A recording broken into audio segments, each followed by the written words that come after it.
Ladies and gentlemen, make some noise for your back-to-back Challengers champions. Nobody cut him down. Everybody finds three. Henry, who gets the good timing over by the bar. He's able to find number 3.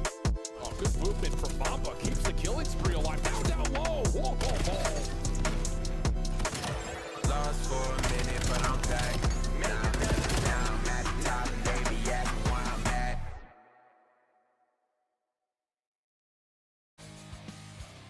Good morning, good afternoon, or good evening, wherever you may be in the world, and welcome to the Call of Duty Major 3 Challengers Open. Dan Gaskin here alongside Chris Dunn, ready to take you through all of the action. And it is going to be a fantastic day. It was a brilliant day yesterday and the day before, Chris. We've had so many upsets, so much drama, so much action. It has been such an exciting tournament to watch, and I'm sure to compete in as well. What are your thoughts so far? I mean, how have you been enjoying it? I mean, it's been insane, hasn't it? To see the teams coming back down has really been a cat amongst the pigeons, hasn't it? From that pro-am side of things, it's thrown things around and completely off what we thought could have happened. Some of these teams came in and have kind of continued where they left off, looking very, very solid. Some of them came in reeling and have fallen out in placements that they would not have expected. You look at a P7 at Taurus, what was it, like top 12, top 16, at Rock finishing top 6. I mean, look, there's been a lot of changes, and we're going to have, well, somebody relatively new at the top of the spot here in Challengers. Dan, excited to see who it's going to be. Difficult to predict, though, but let's take a look at the bracket and catch you up on what happened yesterday and, of course, where we're going to be heading today as well, because we have some brilliant matchups coming your way. It started in winners round 2 on our bracket. We saw Rock take down Stallions, for example. They then lost out to OMIT, which means OMIT went into the winners finals. Then we saw OMIT Brooklyn upset the Huntsman, one of those pro-am teams dropping down, to set up an OMIT versus OMIT winners final. But then, Chris, in the elimination bracket, all hell broke loose. Oh, it's been crazy. Honestly, the run that Bush are on in this losers bracket is generational. How on earth they've managed to get themselves to this point, I have no idea. Reverse sweeps in there off this bracket page, as well as then a 3-0 against Cabal, a 3-1 against Huntsman. That sets up their, well, rather exciting day against FaZe Falcons again. We're going to chat through it, Dan. But yeah, this one's a highly anticipated one, to say the least. It is indeed. FaZe Falcons versus Bush Gaming, and actually, that's where we're going to be able to start off today. Whilst OMIT versus OMIT Brooklyn is getting ready on the stage, we are in to the rematch of all rematches. Get your referees ready, get the admins at the side station, get security on board. It's Bush Gaming versus FaZe Falcons, and look at this hot start from Bush. They are here with meaning.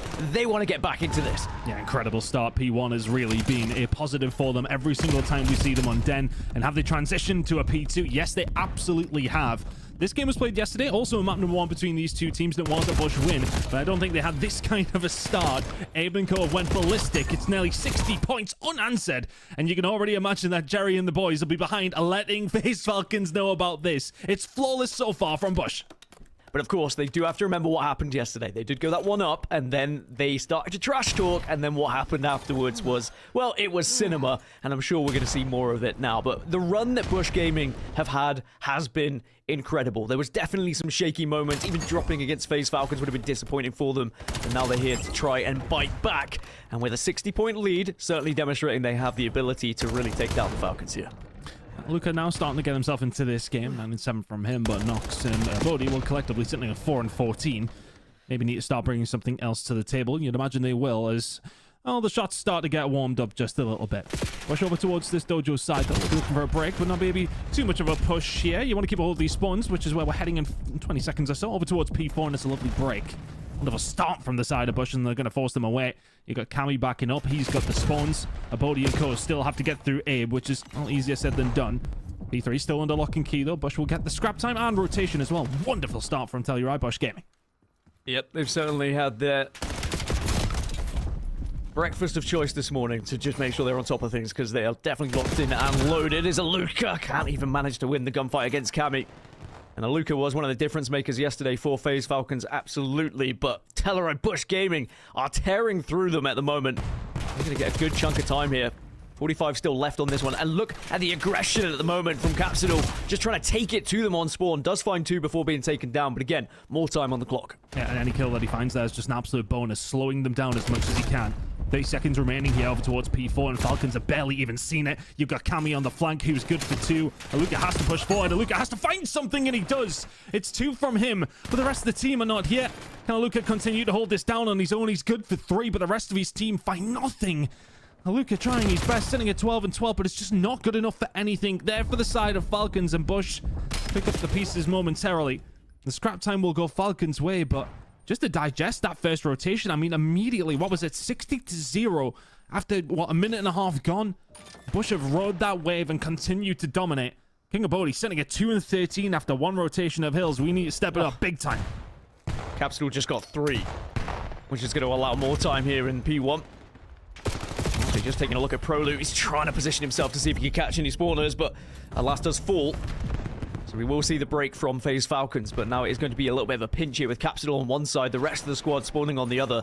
If he can get a little bit of a pick and a distraction, it could just allow them to break comfortably here. King of Bodhi has at least found Capsidol, so that's going to help. But look at the force out. Bush Gaming, they're scoring once more.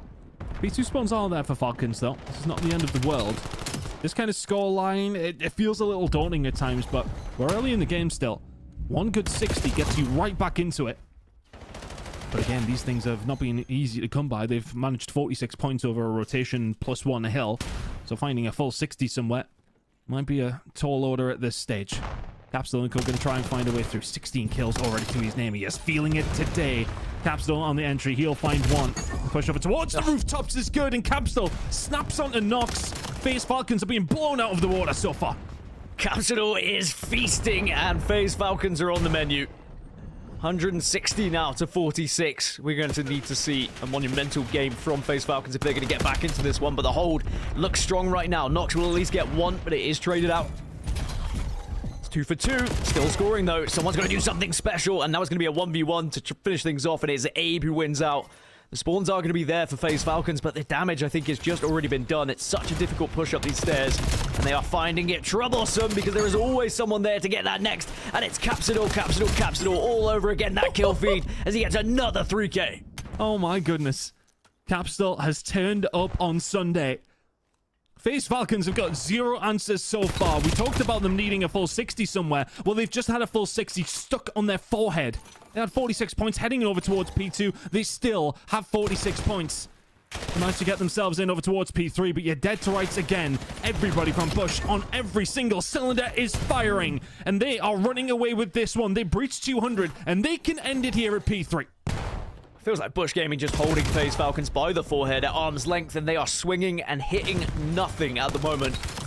That being said, remember what happened yesterday against Rock? We did see FaZe Falcons go 2-0 down. Looked like they were getting absolutely slammed, and then they came back reverse swept against a team like Rock. So Bush Gaming, even though this looks amazing right now, just need to make sure they carry that momentum into the following games. But this one looks like it might already be a done deal. Bush Gaming just do not look like they are going to slip up at this point. Nox and Co trying to find a way through. Prolo can find 2 more, though. The fact that it could have been ended here at P3 is a disgraceful showing.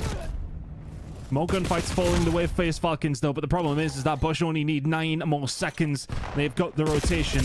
It's maybe the final dance as they run into Abe once again. Bush are running away with it. Oh my god! Jesus Christ, Cammy. It's going to be the map here for Bush Gaming. FaZe Falcons probably already have their minds set on map 2 because that map 1 was a blowout. What a way to kick us off here on Championship Sunday. And I tell you what, it's going to get interesting over there on the feature stage. Absolutely slammed. That is some way to start things. And if you're the Bush, you come out screaming, and Falcons have got 0 answer. The only good thing for Falcons is that Jerry and the boys aren't behind their team right now, because you can imagine this talk would be relentless. It's actually not typically the Bush players who get themselves involved, to be honest with you. They kept quiet yesterday, even after the loss, even after some of their wins. They're not getting too vocal. But this time around, they have let their gameplay do the talking and then some. 250 to 48. Is this winners round 1? What are we doing? Incredible showing from Bush. Just across the board. I mean, it's one that's hard to analyze in any sort of aspect, to be honest with you, Dan, because it was just a smoke show. FaZe Falcons just never at the races, never got going at all, and they've been blown away on Den. This one's going to continue over on Bravo, and we'll stick with it as long as we can. But this might be over sooner rather than later if FaZe Falcons don't wake up quickly in map number 2. But as I was alluding to, they did do it yesterday. They woke up, they started slow against Rock, and then they pulled it back. So they're definitely capable of doing it. And even if you think about the previous matchup between these two teams, we saw Bush Gaming win the initial hardpoint, and then the script got flipped in favor of FaZe Falcons. That being said, it was not a hardpoint this convincing last time. And Bush Gaming, they just look like they have come here to play all business. As you said, there was little reaction, not much smack talk. They know that it's too early to start trash talking, but I'm sure if they are able to get a win here, then we will hear from them tenfold. Looking back at some of the highlights, I mean, one thing I took away from the stats as well, Chris, was the shared damage between everyone. I thought it was just going to be Capsidal topping the charts everywhere, but no, everyone above 2K, everyone playing their part, and they were just all ripping through the FaZe Falcons. Impressive showing. As mentioned yesterday, though, just to kind of go back to it, it was a map that was won by the side of Bush in that Den hardpoint last time out as well. But it wasn't that kind of scoreline. But our, main billing is the OMIT derby that's now already started. OMIT Brooklyn taking on OMIT EU. This is going to be a hard one for us to call down, with both teams being called the exact same thing. But irrelevant of that, two very different stories. For the side of OMIT EU, a, disappointing end to what was a very good season in their challenger season, and then ultimately losing it to Rock in a reverse sweep fashion. But for Ethan, his very first LAN event, he is the talk of the town. We'll delve into more stats when we have time, because the game is well and truly started, and it's a good start for the side of OMIT Brooklyn, if only a momentary one.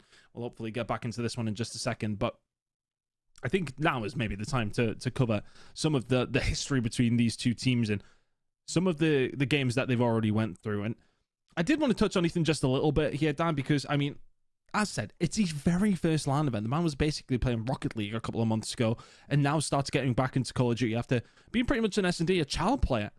And this is what Challengers is all about for me. These kind of players who can kind of come to the forefront. And some of the statistics he's been putting up. Obviously, everybody kind of seen what he was doing in the Pro-Am. His play up against Optic, played very well there. His game up against Surge was brilliant. Of course, they did get knocked out, which is unfortunate for them. But at the same time, they come back down. One of their only games that we actually have statistics for was the game up against Rock. The numbers this kid put up are absolutely ridiculous. Based on those numbers, of course, it's small sample size. Leading in hardpoint KD, leading in S&D KD, second overall in overload KD, and obviously overall well and truly above. One that I did kind of want to point out here, though, I'm really just getting everything out on the table whilst we do have a little bit of a time here. The Slayer rating that comes out. So that's a calculation that's put together just from pure kills and effectiveness from that. In that top 5, you've got 4 players who are sitting at 108, 108, 106, 104. Ethan's is 142. I mean, it's ridiculous, the number he's putting up. And just to bear in mind, again, just to reiterate it, it is this man's very first LAN event. It's incredible to see the stats he's been putting up, and it's no wonder that we are hearing a lot of rumors about some of the CDL teams taking a look at him already. This kid is the real deal. And I would say Ton is a fanboy. And I might be right in saying that. You but are. Probably for good reason. Because you throw those numbers at me and I chuckle, I laugh because they sound obscene. But that's just how impressive he has been. And if he can carry that through into this winners final, it's going to bode very well for the EU side. That being said, maybe going up against OMIT Brooklyn, their NA counterparts here, there's going to potentially be a little bit of an interesting situation for the OMIT organization. I mean, it's a win-win for them, I guess. At least one of the teams is guaranteed to be in that grand final, which is very exciting for them indeed. But this is the OMIT EU roster that we'll be working with, and I'm just delighted to see them get this far. After their showing in the Pro-Am, like you said, taking down Surge, and yes, they didn't qualify in the top 2, but think about that format. Very difficult as an amateur team to go into Pro and try and get top 2. If it was top 3 going through, they would have made it. They would have made it into the bracket, right? They were able to beat one of those teams, which is just an incredible achievement on its own. But now they find themselves dropping it back into the Challengers Open, and boy, have they dominated. The fact they were able to take down a team like Rock in a 3-0 fashion. They took down Cabal in a 3-0 fashion. They have just been walking through everyone. It was actually Omnia that they struggled the most against, and we saw what Omnia were able to do in that lower bracket. I mean, look, I think for me, looking at OMIT, it's not just the win up against Surge, by the way. It was a 3-0 slamming like absolutely smoke them.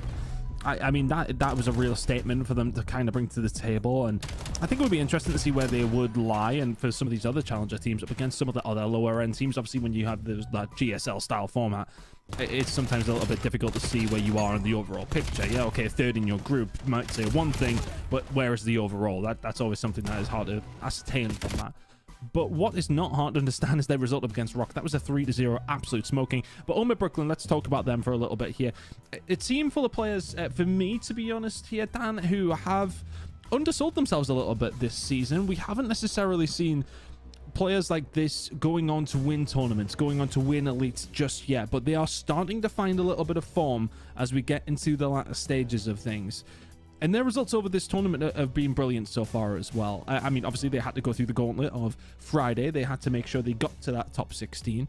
But they've only dropped 3 maps over the entire tournament. We'll delve into what some of those maps are and what it kind of means in the grand scheme of things for this series. Maybe just a little bit later. But OMIT Brooklyn are a very well-storied team. It is really the rookies up against the vets in a certain kind of way, and when it does come down to challenges in this winners bracket final. But Bravo is still ongoing, and we're into map number 2 here, Dan.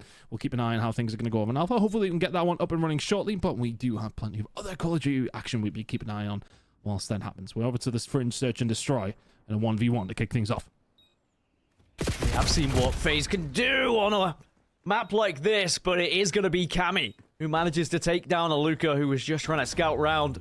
See if he can maybe give him the old dipsy doodle, but Bush Gaming will put the first one on the board.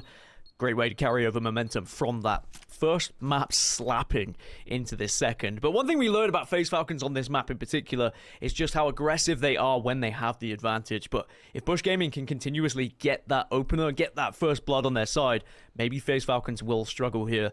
But also, if you look over at the Rock series they got slammed 6-0 in S&D as well. So I think Bush Gaming are going to be full of confidence right now. Yeah, I think, well, to be fair, that Bush don't have Dom X on the sniper, so that's something for FaZe Falcons not to worry about, at least. That was crazy. I was sitting here watching it, and we were typing and chatting to each other here in the Discord. And again, not to really touch on Rock too much because they've fallen out in a disappointing placement, but I don't think I've actually seen anybody quite as effective as that man in Search and Destroy. But Nox is going to try and, well, prove that he's able and very capable himself to be able to do that. Second one, not going to follow. Finds the opening plug, though, with the sniper. Pressure coming in. Cammy with a shot in, but he does have a little bit of backup here, Nox. 3 versus 2 in the favor of Falcons. Let's see if they can get around on the board. Should be able to get the bomb down. Just got to be a little bit brave in your timing. Oh, the timing might just be against them here. Bomb's going to go down. Oh, just not quite. Not even. The timing was perfect here for FaZe Falcons. Now 3 versus 1.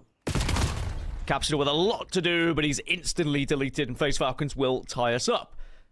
It's going to be Nox with the opener, with that first blood. And what did I say? Once FaZe Falcons have that lead, they have that extra player, they will swarm you as soon as they get an inkling of where you may be. And Nox has been a standout player, no doubt. Yep. Whether it be in S&D, whether it be in Hardpoint, he's just always been putting up big numbers here for this squad. But in particular, on that sniper, like you said, not quite a Dom X, but certainly up there with first blood so far this tournament. Just in the overall scheme of things for this series, first 4 maps are exactly the same as what we've seen yesterday in that 3-1 win from Falcons. The only change up, it will be a map number 5, which of course we did not see yesterday on Den, Search and Destroy. We're going to move over towards Gridlock instead. So pretty much an ego child for Bush to sort of say, okay, well, we can win it out. Trying to win round number 3 here in the Search and Destroy. Getting aggressive, well covered, and maybe just being baited into that. Prologue will take down Capsidal, so it's a technical trade there for Falcons. But in the favor of Bush, just about 3v2 in their favor. Nox going to even it up, though. That's a big pistol kill, 2v2. Huge kill for Nox. Oh, Cammy's got eyes, though. And Cammy might just have the jump on both players. There's the first. Doesn't necessarily need to challenge the second one. Instead, he can be a little bit patient with this one. Provide the info, but Nox does take down Prolu. Just like that, somehow, a round that probably shouldn't be winnable suddenly becomes very possible indeed for the FaZe Falcons. Of course, this is on the Bravo stream, youtube.com/COD Challenges if you want to keep watching this series. Sadly, we won't get to watch the end of that because we have an even more incredible matchup. We've got our winners finals back underway. It's OMIT Brooklyn versus OMIT EU.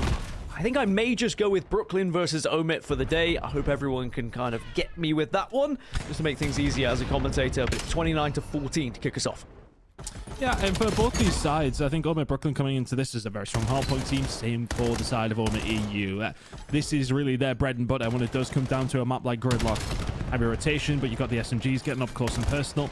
AR is really going to have to do their work. And, I mean, we've seen OMIT EU put up a good showing against Optic, to be honest with you, but really a lot of their time was found over 3 to 4, and a lot of their time, was found without Hellstorm missiles to have to worry about early on like this. Paul X already with one in the back pocket. He has been a standout performer for this OMIT Brooklyn side. It's been a really nice start from them as well as Standy. He'll find a couple more on transition. Over towards 3 we go. Brilliant start for the Brooklyn side. I mean, it really would be something for OMIT Brooklyn to be able to just pipe down their EU counterparts a little bit here. After the run that they've been on, you want to try and take them down a peg before you move into your next couple of games. Oh, Ethan, sadly, will need DK. And things go from bad to worse for OMIT EU, as that's going to be more time going in favor of Brooklyn, who have got quite the position set up for a hold here. It's a hopper, skip, and a jump to try and avoid the initial gunfight, but Ethan can't get out of the sight. Lines are too real. Standy doubles up, and that is a team wipe in favor of Brooklyn. Oh, Brooklyn with a fantastic start here. My God, Ethan deleted. And Paul X is somebody who I did kind of want to chat on as well. You know, I was talking about how that could potentially be the Ethan show this, but if anybody on the side of OMIT Brooklyn could shut them down, it'll be Paul X and Standy. They've been absolutely phenomenal throughout. And are going to get some brilliant time when it does come down to it here for OMIT Brooklyn. Yeah, okay, the scrap time will go OMIT's way. But for Paul X and Standy, they have been the players who have really sort of lit the torch for OMIT Brooklyn time and time again in these hard points. I mean, it's just been so difficult for a lot of the teams to deal with. Incredible gunfight coming in from Killer. Yeah, they'll get a hold of it. But once again, OMIT Brooklyn, the first one to get. I think you're right. I mean, when we watched the OMIT Brooklyn games, it was often Standy and Paul X just popping up in that kill feed over and over again. That's not to count out what Dylan Rex and 2Real have been able to do for the team as well, but just very different things being achieved by the roster, and certainly Standy and Paul X just being those main slayers at the moment. It's 105-29, and OMIT EU just can't seem to break at the moment, although Ethan's starting to come to life a little bit. 9-13. A somewhat slower start by his standards so far in this tournament, but if he does start to come to life, that could spell bad news for OMIT Brooklyn. Yeah, I'm curious to see how DK is going to do as well, and it's funny that the story is kind of revolved around Ethan for this OMIT EU side, because DK was really that golden goose that was coming out of the EMEA region, to be honest with you, and his AR is starting this thing now as some good time for the EU side. He's been that guy, and Ethan just not came out of nowhere, so to speak, but it really has surprised how consistent he's been. But that's the DK we know. Accurate as ever with the M15, and OMIT EU finally arriving onto Gridlock. That's a good amount of time over towards the back end of P4, and a rotation over towards P1. First 10 seconds will go their way. OMIT Brooklyn, a brilliant start, but can they keep it up? There's the Hellstorm coming in that they got very early from Paul X. That'll get them off it, so that's invested, but still a 40-point lead for the side of Brooklyn. You take that all day long. Yeah, they'll be able to get a nice little chunk here as well off the back of that Hellstorm. OMIT EU just kind of had to scatter a little bit to make sure there wasn't more than one that went in their favor. And because of that, they're on a bit of a staggered spawn. Although there is a little bit of a flank happening from Ethan, which this pinch could be everything, but he gets spotted out. Oh no, Ethan does spot him out. That's brilliant. It's exactly what they needed. I was worried as we flipped over that maybe he got caught out from the side, but now they'll be able to actually contest this in the middle. But the spawns are good for Brooklyn, and they're instantly right back into things. Their trades were perfect, and they're still scoring. I'm going to get involved with a little bit of scrap time over towards P1. They got to be careful of number 4 and Paul X. He's been a thorn in the side, but Ethan will deal with him this time. Everybody else now pushing from the front. Good opportunity here for OMIT EU to get some good time. Let's see if the break can come from Brooklyn. Need to get that first one. And they do, still in favor of OMIT EU. So it's going to be a difficult break, but with Paul X getting that onto Ethan, suddenly they're going to have numbers advantage. The spawners are going to be far closer, but look at those spawns. Going to be perfect for OMIT EU. They're going to be able to keep pushing them back, just flooding into this one, making it difficult for the break.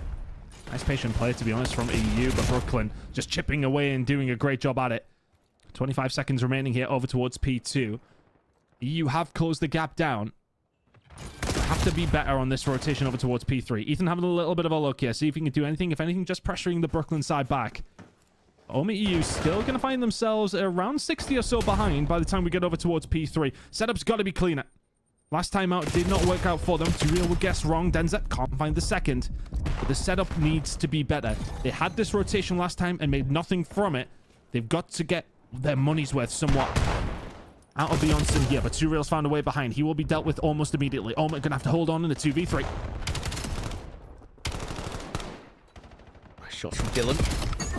And does make it another as well. So OMIT Brooklyn now will be able to take control of this point. And they should be able to hold it for quite some time because, again, Spawn's going to be a little bit staggered here for OMIT EU. They're throwing themselves at it. But they are walking right into the gunnies of Standy and Paul Lex working together. Telluride also follows up with one of his own. It's going to be a flip on those spawns. But they are more than ready. OMIT Brooklyn definitely prepared and in the right place at the right time. And Telluride is going to be in the forefront of it.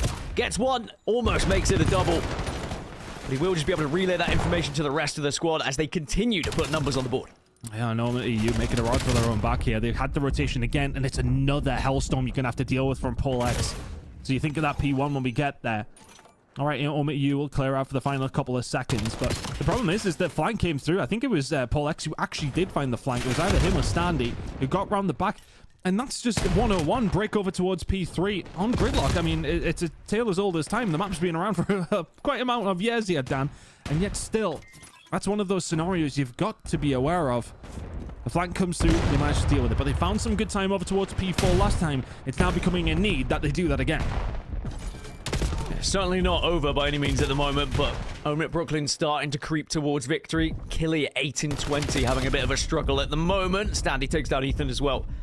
And OMIT Brooklyn still putting time on the board. He attempted a little bit of a pinch here from Killy and Co, but Killy falls once more, and the first one to go down just does not help. And OMIT EU, they finally get that break, thanks to a multi-kill really from DK.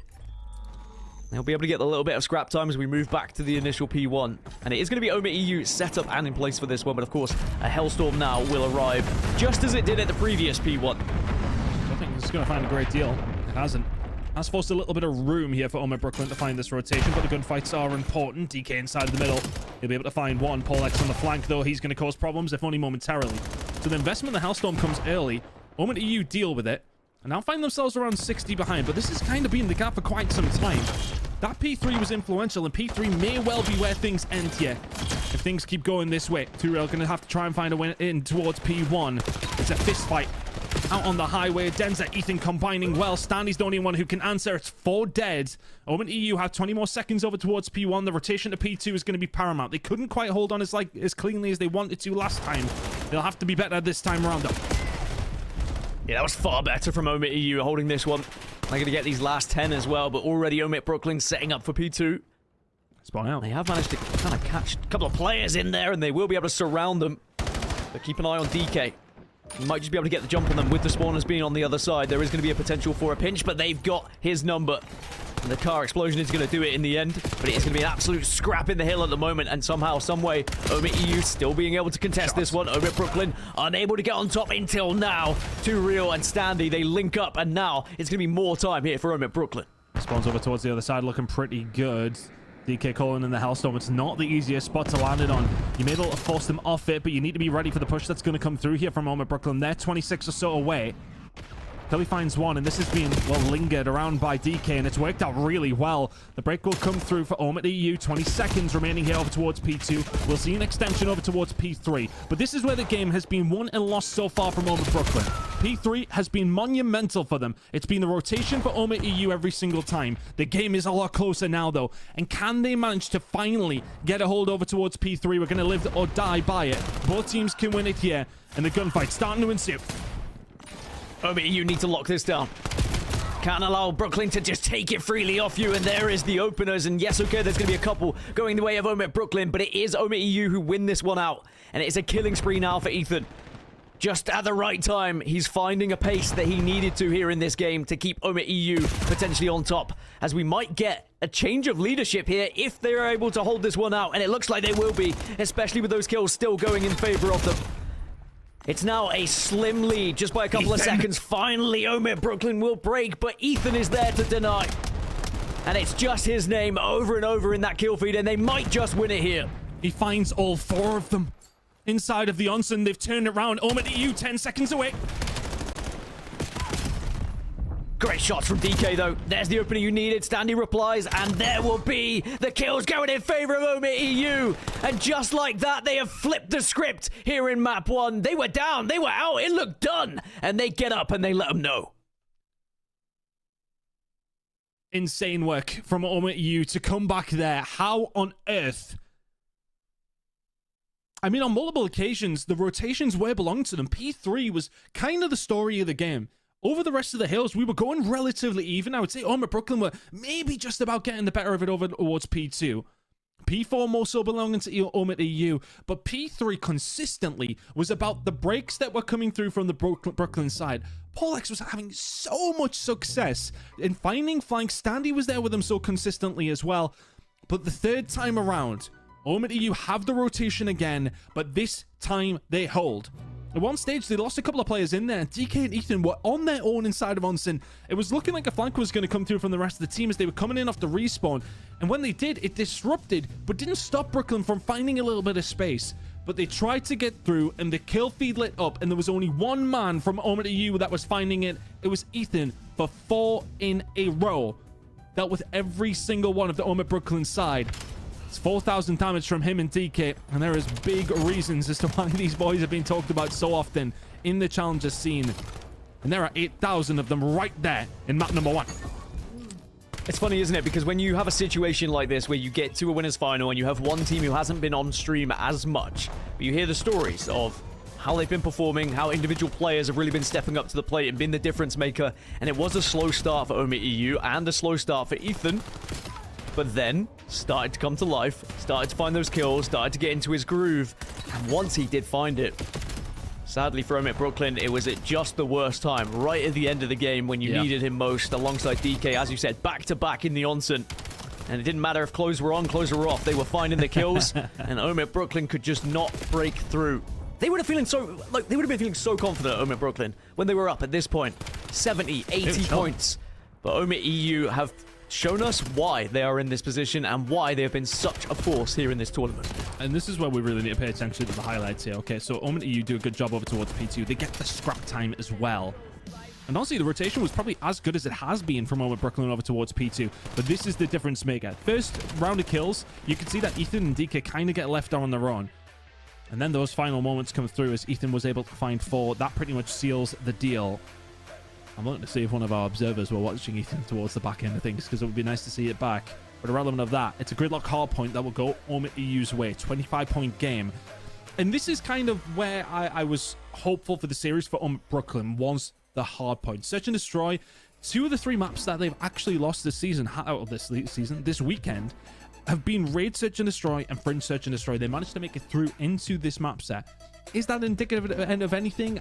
I'm not 100% sure. But at the same time, it's maps coming through that you maybe feel uncertain on. Scar Overload and Scar Hardpoint will be coming through as maps 3 and 4. Scar Overload in particular has been a very well-storied playground, honestly, for the side of OMIT EU. They were 5-0 in the regular season over in the EU. They absolutely slammed rock on it yesterday. So this Raid Search and Destroy has its permutations in a couple of different ways that mostly land over towards the side of OMIT EU, but it's a map that OMIT Brooklyn could well do with getting a hold of, or this winners bracket final could be over pretty quickly after that map 1 win from OMIT EU. Do you think there is something to be said about maps that you've lost so far that you have VODs of as well that you can study? I mean, there is a situation that after yesterday, they could have gone back, they could have looked at what went wrong and trying to improve that fact. I was going to say the same thing about the other game between FaZe Falcons and Bush Gaming, where Bush have allowed the same maps to come through. I think it's probably because they've been able to do their research, do their homework, and try and work out why they lost them. Anyway, back to our winners final yet again. It's map 2. We're into S&D.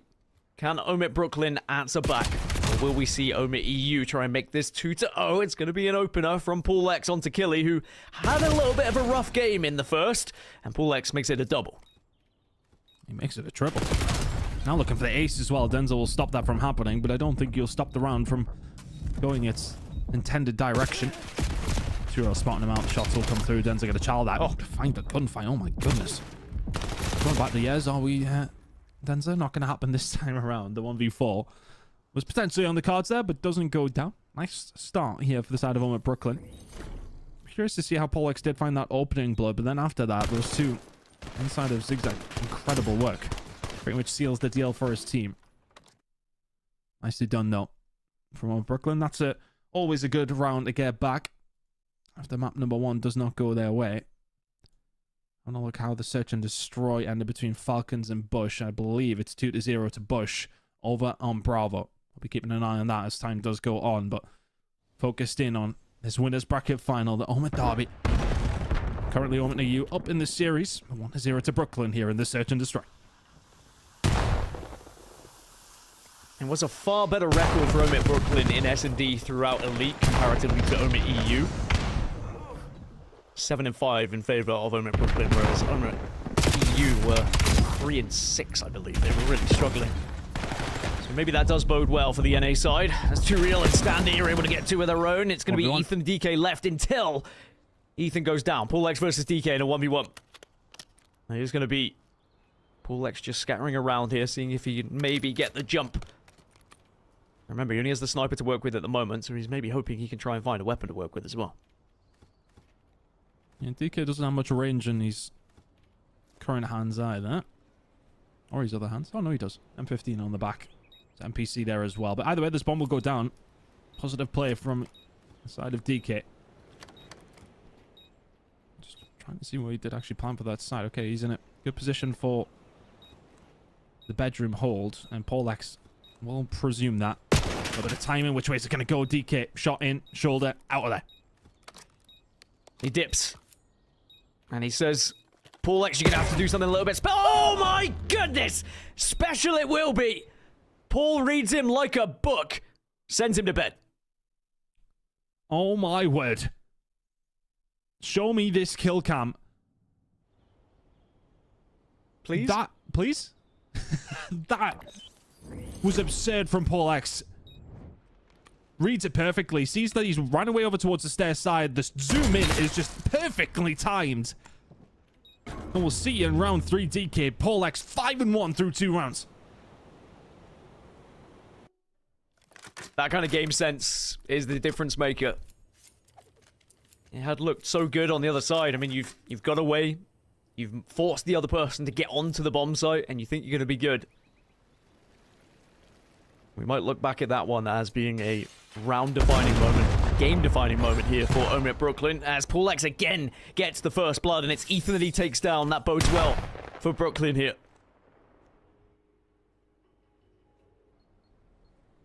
I'm going to go down. Sandy should be able to get out of this one as well. A little bit of an awkward one inside of Tiki that Denza will just about come out on the other side of. Stanley in a difficult place to try and deal with as well. Killy's going to get the smoke down, but that's going to cause a little bit of chaos. The chaos that Denza will just revel in. Killy and Co now have to push forward. This is looking like the first round here for OMIT EU. DK and Killy left on their own. Dylan's found 2, though, out of absolutely nothing. Dipping and diving inside of the water and still surviving from Dylan. How has he pulled that off?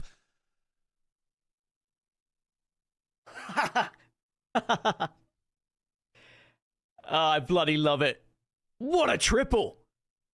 That is the last 2 rounds. The individual clutch is insane to separate OMIT Brooklyn from EU at the moment. Had no right to win that round. And coming out of the water so difficult as you have to mantle as well. Should have been a tap-in for OMIT EU. But OMIT Brooklyn, they have their number. It's on speed dial right now. Paul X at 6-2. See if he can get another opener for them. That's an absurd moment from Dylan Rex. It looked like a signed, sealed, and delivered round for OMIT EU, but they crumble. Just some of the best situational play you're ever likely to see in a search and destroy round. And that one's going to sting, as this bomb now will go down over towards this A side. Should be an absolute freebie. Ethan will get caught out in the middle of the map, though, so you lose a little bit of control, but the bomb will go down. 3v3. Still fights ongoing. And Paul X still survived. Denza gets taken down. And Stanley getting aggressive onto the statue as well. Eliminates DK. Unless Killy pulls off something magical. That one should be done. Starts off well, but can't quite pull off the 1v3. So it's going to be 4-0 in favor of OMIT Brooklyn. Really incredible to see the difference when we move over to S&D and how comfortable they seem. And again, those first bloods just seem to be everything.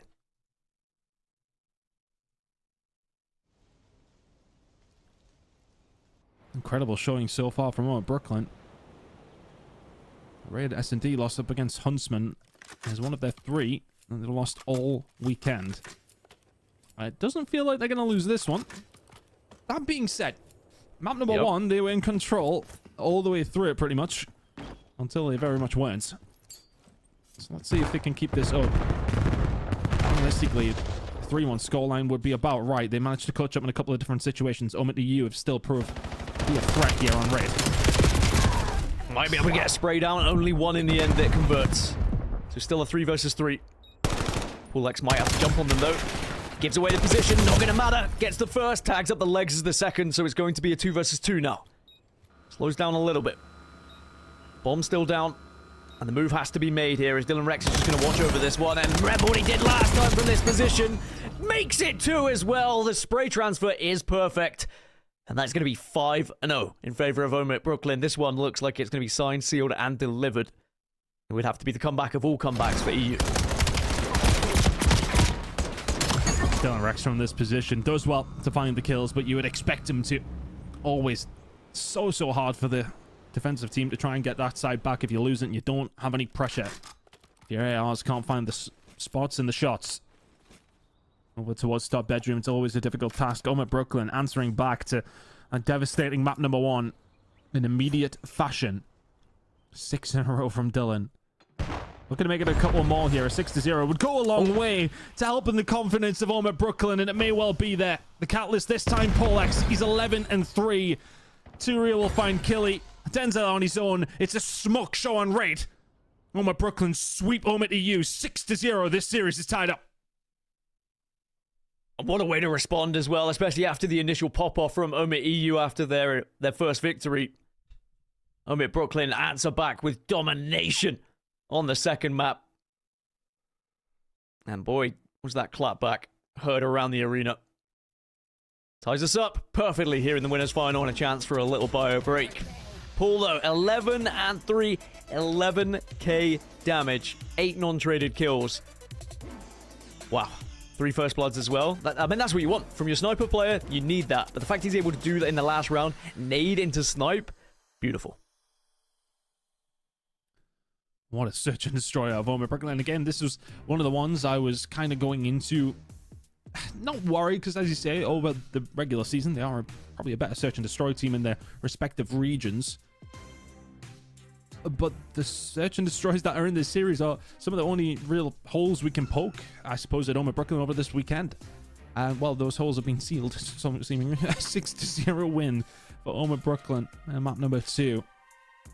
That's an important one, because Scar Overload is where OMIT EU will be feeling confident. But how it goes down, I couldn't tell you after that. 2 contrasting maps, a very close map number 1. Not a close map number 2, but not the only game going on at this moment in time, though, is it, Dan? Bravo still up and running. It was a 2-0 lead for Bush last time we looked. Let's see how things are going here in map number 3. We're in the Overload. We're into the second half, and FaZe Falcons need a turnaround. They are 2-1 down, or 3-1 down, I should say, in the Overload as well. What a moment this could be for the players on Bush Gaming, and for the org, and the fans of this roster. It has been the turnaround of all turnarounds. From the disappointment of being sent into the elimination bracket by this FaZe Falcons roster, to the resilience of reverse sweeping in that lower round as well to stay alive. And ever since then, they have just looked better and better. And they have a 3-1 lead here in the second half, and they have control of the device as well. And they're going to look to try and slam this one into A. They do get denied initially, but maybe someone can be there to assist. No, you're going to have to back off and just watch over this one if your Pro Loot does fall. And FaZe Falcons will get the device in their hands. Need to get something going pretty quickly. 4 minutes to go, though. So pretty quickly, they have plenty of time, but if Cammy's going to find 4, oh, it's going to make it ever so difficult. Now the pretty slow start at Cameron McKillen, but the 4 in a row there is going to start setting Bush up for what potentially could be another nail in the coffin. This one should land unless you can come up with something heroic. If you're a Bodhi, you can find one. It's Nox to actually find something over towards the backside. Pressure still here. Cap still. Can he spin it round? Oh my word. Oh my. Inches. FaZe Falcons live to fight another day. Referee doesn't need to look at his watch for that one. It did not cross the line, but boy was it close, and that might have just done it if it had gone in. And now here come the FaZe Falcons. This is a thing for Bush Gaming. They've been in these positions before on Overload and have given them away to their opposition. They need to lock this down for just 3 minutes and 20 more seconds. It's definitely achievable, but we know that FaZe Falcons, when they start to get going as well, they do find their routes through. They take those risks. But that's a brilliant kill, being able to shut down the carrier. And now look at the spawners as well. They are being absolutely bamboozled by Capsidal, which will just delay their push and again, just eat away at this time. Plenty of coverage, plenty of possession. And this is another one for the side of Bush. And FaZe Falcons have not come with the same kind of attitude they did yesterday, have they? Bush will be letting them know about it now. 2-0 up in the series, 4-1 up with 2.5 minutes to go. And you can imagine the boys are going to start piping up very, very shortly. And if Abe keeps shooting like this, Bush might go on one of the best losers bracket runs we've ever seen. 4 in a row from him. A 4-1 lead here for Bush, and Falcons have faltered. To be honest with you, it never has felt like they've really formulated a good push in this 2.5 minutes we've seen. This one looks done and dusted. It's gonna be 5. And if you're in the venue, get your cameras ready. Get your phones out. Because I believe that this is going to be one hell of a reaction from Bush Gaming. A lot of pent-up frustration after their loss to FaZe Falcons. Humiliated, almost, with the screams that happened across the arena from the FaZe Falcons after they won. But Abe now rubbing salt in the wounds here. The Hellstorm deletes a couple of players. And at this point, it feels like a formality. Although, still mathematically possible for FaZe Falcons to get back into it. With that device resetting every 10 seconds, but it is going to have to be the most perfect Call of Duty you have ever seen in your life if they get back into this game. But there may be a path, I was going to say, to A, but they can't even get through cuts. They've just not been able to get anything going. Map number 1, you absolutely get smoked on. Map number 2, pretty comfortable as well. I think it was the 6-2 scoreline. Bush have come with a different level today. Smack talk or not, they don't need to even get engaged in it right now. They have just been above and beyond it. Answers from FaZe Falcons will fall on deaf ears. 1 minute and 10 seconds to go. And Bush have smoked their biggest rivals. And we have to give credit to FaZe Falcons. It's still been an incredible tournament for them. They've been on one heck of a run. The reverse sweep against Rock will be remembered for quite some time. And, of course, the previous series against Bush Gaming will be as well. The trouble is for FaZe Falcons, the memory of that matchup was just there in Bush Gaming's mind all day long yesterday. And it inspired them to get to this point, to get to this rematch. For FaZe Falcons, I'm sure they'll be disappointed to walk away, but a top 4 finish is nothing that they should be disappointed with. I think But for Bush Gaming here, Chris, I mean, it feels like the sky's the limit. I mean, it's going to be the manner of the defeat for Falcons that's going to sting. And that's really going to come to fruition in these final celebrations. We're about to head our way in 9 seconds. That has been a clinic. And I think you're right, Bush are in a hell of a run right now. The momentum is well and truly behind them. The wind beneath their sails, and that will be that. A Bush 3-0, and a convincing one to say the least. It's a class act. Bush Gaming, they don't even need to send it back. The game spoke enough for them. And it was just a couple of small gestures happening, but it does look like there's a little bit of frustration on the opposition side. It looks like the fans are getting more involved than anything. Oh, there he is! I knew he would pipe up somewhere. Well, it's nice to see that they got the chance to get their revenge here, Bush Gaming, but FaZe Falcons, they didn't even turn up by the looks of it. That sets us up very nicely for that elimination final when it happens, though, because Bush are going to be hot, Chris. I mean, they've got to be feeling fantastic about their chances to maybe just go a little bit deeper. I mean, how long have they been in this losers bracket? I honestly, I don't know how far we can go back. Was it straight away from winners round 1? They've been in there for quite some time. Had to reverse sweep their first game. And bang, you're in the losers bracket final all of a sudden. How on earth have they managed this? Incredible work from Bush. I mean, that's just the resilience that you sometimes need in these big tournaments that do go on for quite some time. It is sometimes about just having that stamina to be able to get through. And they just seem like they could run a marathon. Honestly, it's been ridiculous from them. Incredible turnaround from Bush. Now find themselves in top 3 if they're dropping in, I believe, out of winners round 1. I mean, I wouldn't advise running a marathon. Maybe just get hydrated, rest a little bit, but Maybe. the adrenaline is going to be flowing through them right now. And actually, it's going to be difficult because they're going to get iced out a little bit, having to wait for this winners final to conclude. But personally, I think they're just having that chance to just calm yourself down a little bit. Enjoy that moment, bathe in it as well, because this is a big one for them. Even if they were to walk away just top 3, I say just top 3, incredible achievement. They were able to overcome one of their biggest rivals, but the journey is not over yet for Bush Gaming. It is their world, and we are merely just living in it, but we have to find out who is going to be joining them in that elimination final. We still have OMIT EU versus OMIT Brooklyn happening at the moment in the winners finals, Chris, and I mean, I think both of those teams will be scared to go down against Bush Gaming at the moment with the way that they are playing. They just seem to be tearing through everyone, and I'm not entirely surprised when you look at this Bush roster.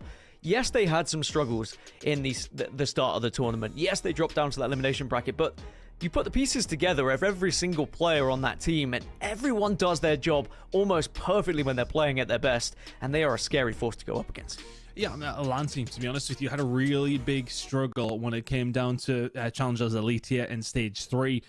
A really poor placement by their standards, and would have expected a lot more out of this roster, to be honest with you. But when it's come down to LAN, they really have started to show up. But it's been a bit of a topsy-turvy weekend, to be honest. Look, we were question marking everything they were doing on Friday, weren't we? But it was a consistent, underwhelming performance, but a win throughout the best of 3s. Now they find themselves in the losers bracket final. By the way, I just double-checked it. 5 wins in a row in that losers bracket. Bearing in mind, the losers bracket round 1, they were a map away from going out. But let's turn our attention back to this winners bracket final. Both the OMIT squads going up against each other, one apiece after 2. A couple of delays into this one. We're into map number 3 eventually, though. Ethan and Co looking to bounce back after what was a dominant search and destroy. A 6-0 victory from OMIT Brooklyn. Anything the numbers are telling you for overload between these two teams, Chris? Do you have a favorite going into this? Are you leaning either way, or is this one going to be just an absolute scrap to try and get the second round on the board for one of them? I mean, as far as form in this event goes, there's been 1 loss for the side of OMIT Brooklyn on Overload. Of course, they've played in 4 best out of 3s, and that was up against Project 7 Notorious. So, not a bad opposition at all, of course. And that was on Exposure. We are very much not there. But for the side of OMIT EU, it's been dominant from them, to be honest with you. It looked absolutely fantastic throughout their elite stage. They're about to concede almost immediately, though Stanley will get one through the front door pretty much immediately. But it has been brilliant for them, specifically on Scar. They were 5-0 over the regular season. They absolutely bodied Rock on it yesterday. I think it was 8-2 or something along those lines. Their Overload has been good, but off the back of some really good slaying. They have to be careful because OMIT Brooklyn are a wily competitor, and they'll be able to find gaps, and they are finding gaps right now. This is going to be 2-0. OMIT EU are not showing up here in the first minute of the Overload. I think OMIT EU have a better record throughout the Elite when it comes to Overload, but everything has changed here at LAN, and OMIT Brooklyn have a 2-0 lead now. And they look very comfortable indeed after that absolute schlacking on the S&D previously. Standy can't quite convert the kill onto DK, so the device is going to be grabbed by OMIT EU, and it will be put home as well. We'll at least get 1 on the board here. A nice jump in, and certainly benefiting from the kills they were able to get right at the start of that pickup. But now, OMIT Brooklyn can reset a little bit. All 4 of them are up, and they've got kills their way. Actually, 3 of them went their way, but there is a fantastic flank from Ethan to be able to deny that pickup and just stop any sort of counter. Big moment, though, from the side of OMIT EU just to stop the bleeding, to be honest with you. Oh, Zuriel going to get squeezed there. DK will find him. And Turn and Burn comes through, and is that going to be a little bit of momentum now for OMIT EU to try and get something rolling here? 3 minutes to go.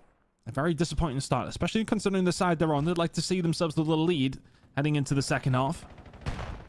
Denza, though, has been so influential for this roster on this mode in particular. He's a very good Overload competitor, but Zuriel's going to shut down 2, and he may actually just have a free run here. Yet middle of the map is under lock and key. OMIT Brooklyn are going to wrap this back through over towards this B side. He was on his own. He goes down freebie. For motel control and map control for OMIT Brooklyn. couple of seconds off from having an absolute open route over towards B. Otherwise, it could have been 3-1, but that's well defended by OMIT EU to deny and just make sure they were there, prepared to watch that cross. There's now Paul X trying to do some damage as well in enemy territory, but he goes down. Standy is at least there to clean up the pieces. And this one, just going to be an absolute bloodbath in middle to try and acquire this device. I'm trying to set up here. I need to remember to stop saying just OMIT. But OMIT EU trying to set themselves up here. OMIT Brooklyn, though, just seem to be winning this mid-map. It's such a crucial part of your overall gameplay.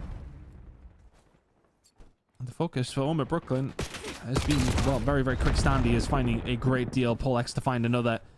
Team kill is gonna, well, probably save OMIT EU's blushes of a potential of the cap coming through, but yeah, slaying department is just not quite being there for OMIT EU, but I think what they can count on is the fact that they are only finding themselves one down currently. DK finds one through the middle of the map. Killy will get himself another, and the defense will come up trumps with a minute and a half to go. OMIT EU with an opportunity to maybe get themselves out of their spawn. OMIT EU have been very good at having that one player who's just behind enemy lines to just really stem any sort of push from OMIT Brooklyn time and time again. But as I say that, it's going to be 3 down for OMIT EU. Device going to be grabbed. B is currently being controlled. There isn't going to be an easy route, though. That kill was massive from Ethan and Killy working together. Big nade, though. Actually, you might be able to just give them the old dipsy doodle and go over to A, and they should be able to slam this home. Oh, no, it stopped right on the line. Can anyone assist this one? Yes, they can. It's 3-1 to OMIT Brooklyn. Just barges it over the line. It's a goal-mouth scramble, to say the least. But just so much pressure from OMIT Brooklyn on all occasions. They've been able to keep sort of green control so consistently. Standy in these positions is nightmare fuel for the opposition. And that one was just so close that it was hard to not bundle it in. OMIT EU not able to answer back, and it's Paul X with the carnate over the top towards green. It's going to be so frustrating for OMIT EU. Spawns to come in over the other side. Paul X had a freebie for a second, but they're going to actually wrap it back around the other way. Does not work as Denzel will find 1-2. Dylan Rex to answer back. Can he get it over the line? He absolutely can. OMIT Brooklyn 4-1. The mercy rule comes in over the first half, and Paul X and Standy and Dylan, everyone letting them know about this one. A commanding lead.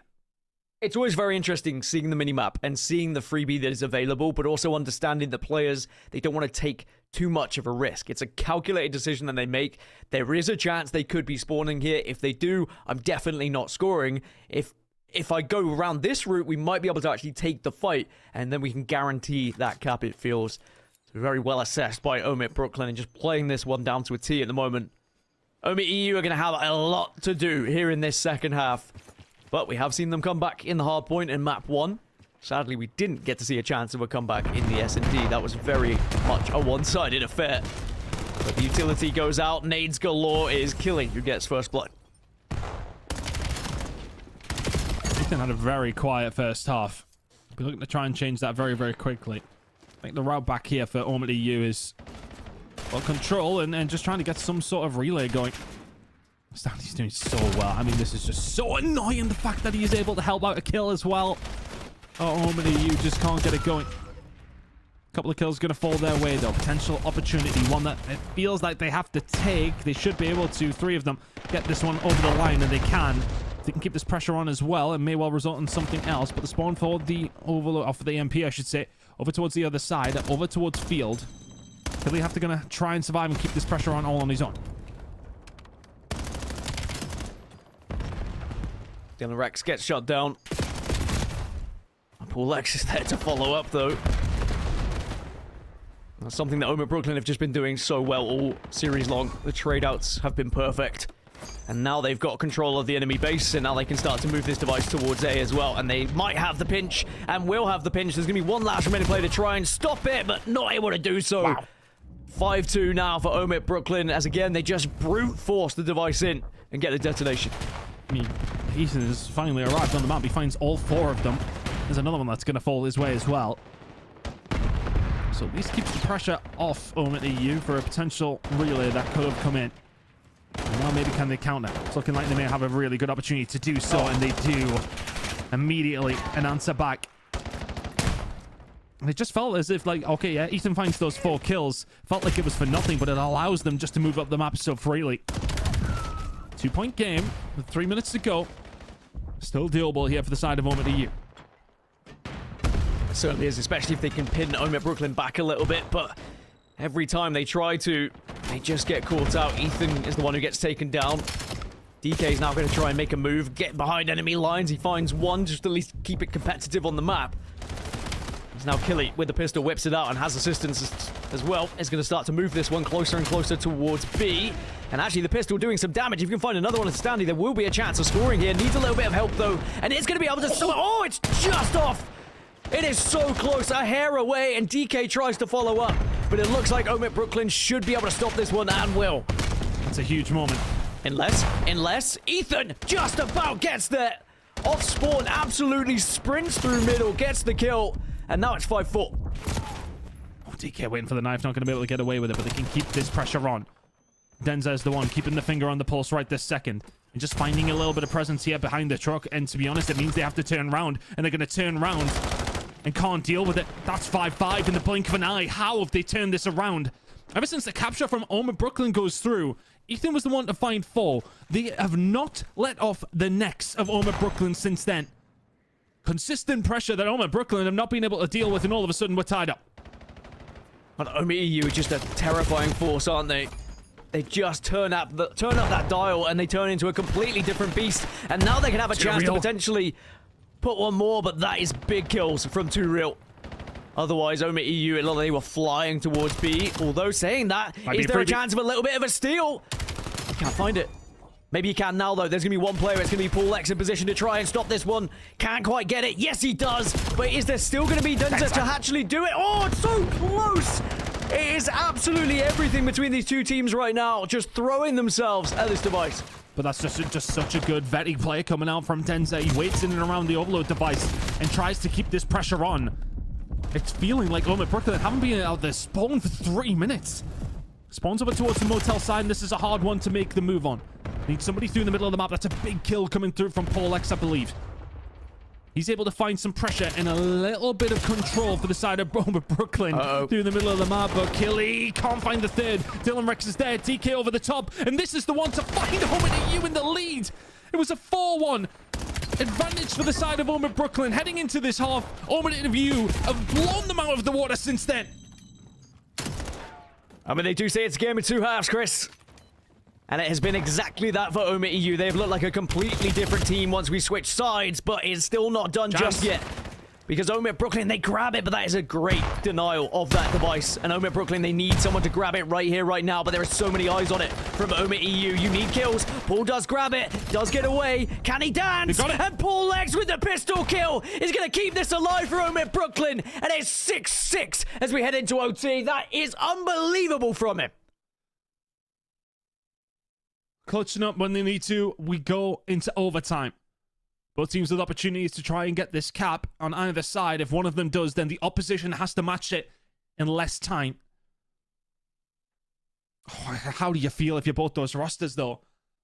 If you're OMIT EU, you think to yourself, you've got it, you've completed the comeback, you've managed to bring this one back and somehow put yourselves in a position to head into the 4th map in the lead. But alas, OMIT Brooklyn will get one over the line, but they were in the lead all the way through. They would feel like they probably let that one slip, but somehow they are managing to bring it back and give themselves an opportunity here in this overtime. So it's going to be OMIT EU on, well, I would say typically the preferred side, but a lot of the scoring's being done on the other. Let's see if anyone can get a quick cap and put the pressure on. We don't see the situation too often, especially since those changes as well.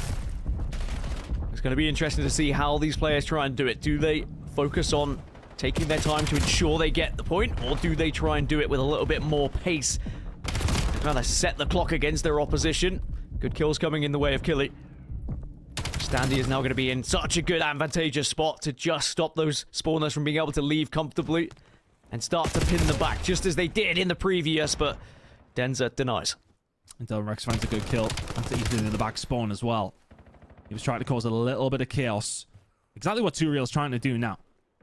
Get in the spawn, try to farm players off. They spin around, they get rid of them, they clear out their backlines. But they got to find the fights throughout the middle of the map, which they are currently starting to lose. Ethan in a little bit of a difficult situation. Dylan Rex will deal with him. So an opportunity now for OMIT Brooklyn to get a score on the board. A big defensive wall put up here by OMIT. It needs to be steady. A lot of utility being thrown. Stuns galore. Standy has that bomb though, and he is going to be able to start to move up. Maybe he can go for a little bit of a slam dunk, but he's denied. Good stop by OMIT EU. Just before he can get onto that wall and have a little bit of a hop and skip and a jump towards the point. They're able to now force them back and grab the device themselves. 3 minutes and 20 seconds to go. Need to get this one moving if they can. Opportunity through Motel, but it's not going to be easy. And that might be a steal. And that might be a steal to get a hold of it. Standy on the flank. Thank you very much. 1 minute and 46 on the clock. And OMIT Brooklyn get the point. What a flank from Standy.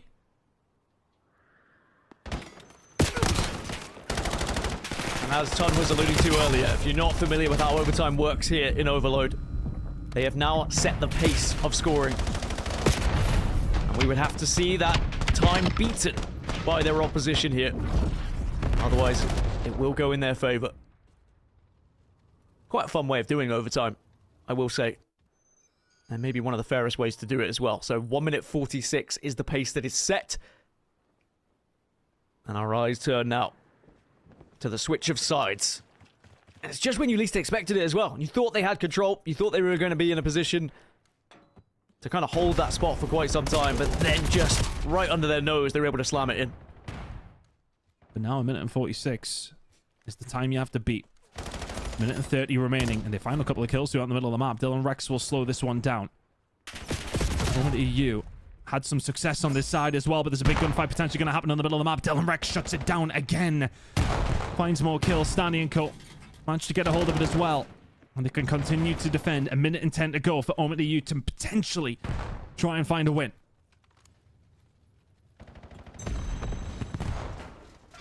They're just watching every angle right now, playing a little bit defensive here. Understandably so as well, but the move round from Denza manages to convert one into two. And this could be the beginning of them finding it as well. Look, as you've got the Hellstorm that gets involved. One last player, Standy. Can you do it? No, you can't deny. And OMIT EU will reach that time limit quicker. And look at the words being exchanged between these two teams as well. Having to actually be calmed down a little bit by the coach, but well, overtime goes in their favor because they were the quicker team to score. And Ben Vance, the voice of reason as the coach for OMIT EU. Ethan letting them know. And it's a streak that comes in. It said it was Denza that called it in, but I mean, Codcaster book be damned. I'm not 100% sure who it was, but I think it just catches OMIT Brooklyn off guard. You have to move away. And all of a sudden, it could only have been Killy, I presume. It was the one that called it in, and Cole's game. He had a shaky map number one. OMIT EU get it over the line, irrelevant. A 38 and 30 out of him. 27 non-traded. To answer back to Standy, and answer back they did. Incredible work from the side of OMIT EU, who send themselves into the lead in this series once more. Hell of a response from them after the loss on S&D as well. The very one-sided affair in favor of OMIT Brooklyn. And maybe that's what OMIT EU have to do here, is do this in 4 so they don't have to go to another S&D. Otherwise, it might not be a pretty 5th map. But as we do return to Hardpoint, I mean, a fantastic opportunity again for OMIT EU to show us what they are made of. And I tell you what, if they were able to win that Hardpoint when Killy was underperforming in map 1, now that Killy seems to have woken up, just the right time, maybe OMIT EU can close this one out in 4. And I mean, just to kind of rewind a little bit, that OMIT Brooklyn were cruising in this. They were 4-1 up in this overload after a 6-0 search and destroy. It feels like the pendulum had well and truly swung in their favor. And then that tied up to send us to overtime. But OMIT answer back just that little bit quicker. I suppose you think to yourself, oh, 1 minute 46 to find a cap, that's not a lot of time. When it comes down to Scar and it comes down to the pace that's been set in challenges on overload, it is plenty. Really good defensive work actually coming through from OMIT EU on a couple of occasions here on this side to slow it down as much as they did. And yeah, OMIT Brooklyn kind of fell to just some big plays from Denza. Time and time again, he was putting himself in this kind of position. That mid-map lurker who can just create those plays. And the alley-up was there. from the Hellstorm that was on its way, and OMIT EU slammed the 7th home. We'll stay on Scar, but we'll go to the hard point, and it's the EU side who are 1 map away from a grand final here in Atlanta. That side of the map just seems easier to score on from what we've seen so far, not just this tournament, but just in general. It hadn't been for quite some time, but it just feels as if teams have figured it out a little bit more. It definitely felt as if the blue side push was always the one you would see at least more points come in on. But it feels as if the 18 wheeler side is just a little bit easier for some teams if they can find a pick and just a bit of a surprise point if you want. I mean, look, you've seen Standys in that overtime that you managed to grab a hold of. It was the flanks that came through. It's hard to kind of explain, but it just feels as if it's like more of a place where you can find those moments rather than that build to be able to get it there. It's just whether or not the teams who are coming off the respawn can defend as well, but teams have seemingly figured it out a little bit more, Dan. Well, the perfect time to figure it out for OMIT EU as well. Not only in Gridlock Hardpoint did they have a hell of a comeback, but they've done it again in Scar Overload. They can chalk off Raid Search and Destroy, doesn't matter. 2-1 up. Scar Hardpoint is going to be your focus instead. And if they play anything like they just did on Scar previously, maybe we're looking at our first grand finalists here in OMIT EU. But to say that, if we do manage to get to that 5th map, OMIT Brooklyn, suddenly they have the advantage with it being S&D. It's a difficult one to call because it has been such a back and forth series, as so many have so far this tournament. It's been impossible, I think, to try and put any sort of numbers on any of these teams, because as soon as you think one team has the confidence, has the lead, suddenly they fall apart. But that's why we love Call of Duty. Some game. Very contrasting maps, haven't they? I mean, the Gridlock and the Scar Overload have been, they were bonkers. Very close games. Raid Search and Destroy. I'll give me a bit of a snooze fest to the 6-0, apart from Dylan Rex lighting it up. Impressive performance from OMIT Brooklyn. They'll be wanting to see another Search and Destroy if that's anything to go by, but a Scar Hardpoint is something they have to get through first. Hell of a series so far. And long may it continue. I don't know if we see 5 though. Off the back of that, Dan, I really don't know. OMIT EU look to be in the ascendancy. They'll be looking to close it out in 4, but if they don't, I mean, OMIT Brooklyn have got a hell of a chance to send themselves to the grand final with a map number 5 win. Yeah, and I do wonder, with Telluride Bush Gaming waiting in the lower bracket as well, I mean, where do we think Bush Gaming can go here? Do you think that they can go all the way? Because from what we've seen, I'm like, yeah, maybe Bush can win this whole thing now. With a run like that in the lower bracket, and especially there are a few weaknesses that we're seeing on both OMIT sides at the moment, that if Bush Gaming can expose them, maybe we could have the run of all runs to get all the way to the grand final and win the whole thing. I think I said last night that, okay, well, we had our teams who are sitting in the winners bracket, and they're always going to be the favorite, the ones who are in the winners bracket final, I should say. But I said that all 6 teams, I think, could probably go on to win the event. We still have Rock and Huntsman. They drop out. I would have expected Rock and Huntsman to probably still be here at this stage, or potentially would have been here at the start of the day. To see these final 4 teams that are now remaining, I genuinely still believe, or final 3 teams now remaining, that any of them could go on to win it. I mean, I know that's probably an easy thing to say when there's only 3 of them left, but again, I'm trying to back myself up that I said that I mean, when there was 6 of them. But look, I think Bush, you know, they put themselves in that conversation, right?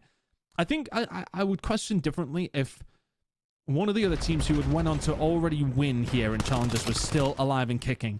But Rock are gone, P7 Notorious are gone. It's an open field and it's anybody's game. I think you're completely right. Like, how many times have we seen tournaments where one team will just absolutely dump on everyone, and you know it's going to be a formality? Anyone could win this one from what we have seen. Sure, there are favorites, and OMIT EU have to be those favorites from what we've seen them do to other squads.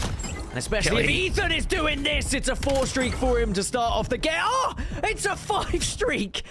It's absolutely disgusting. It's Killy's. Excuse me, it's not Ethan. Killy, what are you doing? I mean, he's probably got as many kills in the first hill as he did on the first rotation when we were on Gridlock. It's 7 in a row from Killy. Don't you dare go for that shell. Oh, he's feeling himself now. What on earth was that from Killy? Just blows the doors open immediately in OMIT.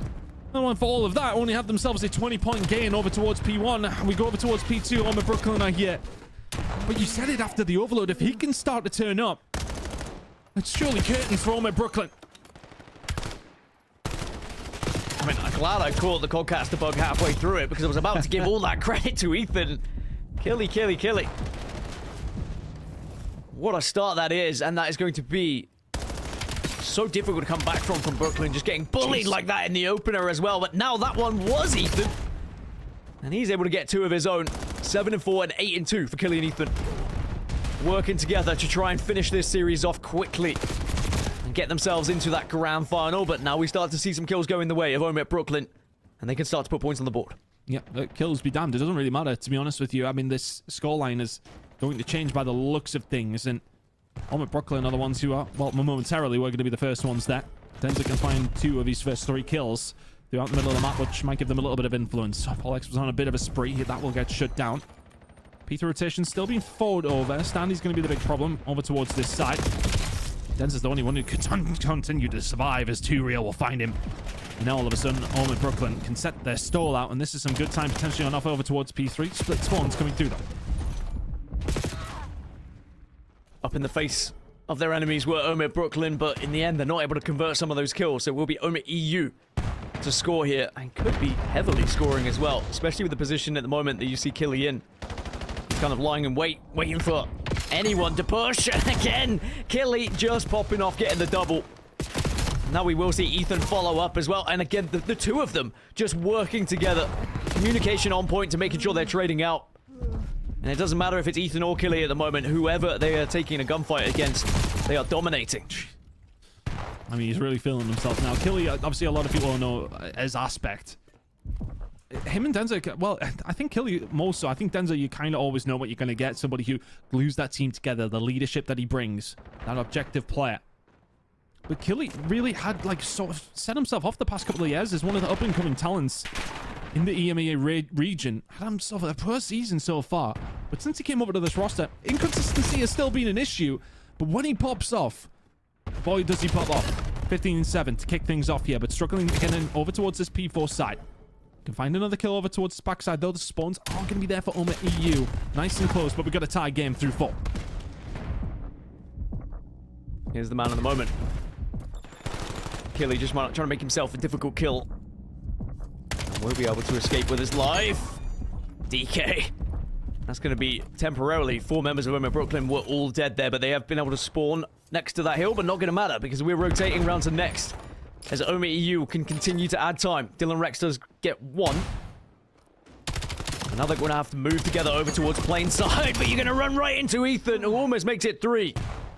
And Denzer was temporarily on a spree there as well. OMIT EU are just playing with so much confidence, but this game is still close. Ethan backing it up. Finding the kills here as well. Doesn't find out the Standy. You can just batter them away for a second, but 30 seconds still remaining here over towards P5. We transition in the end. For OMIT EU. You gotta look towards your ball players if you're OMIT Brooklyn. Standy, Paul X, they have been the ones doing the business for them in the respawns. Struggling right now here on Scott. Denzer, he can find 1. Was a little bit late on the final few shots, which didn't help him with the second gunfight, but the teammates are there to cover off where they need to. 130 and rising now for OMIT EU. We're going to be heading into a second rotation with a very solid lead. But let's remind ourselves of map number 1. OMIT Brooklyn controlled that game until the final 2 hills where OMIT EU just took over. This one is never, ever done. It's been back and forth maps all the way through. Outside of that search and destroy, it's never been easy to really understand who's going to go on to win the map. OMIT Brooklyn could well come back into this game.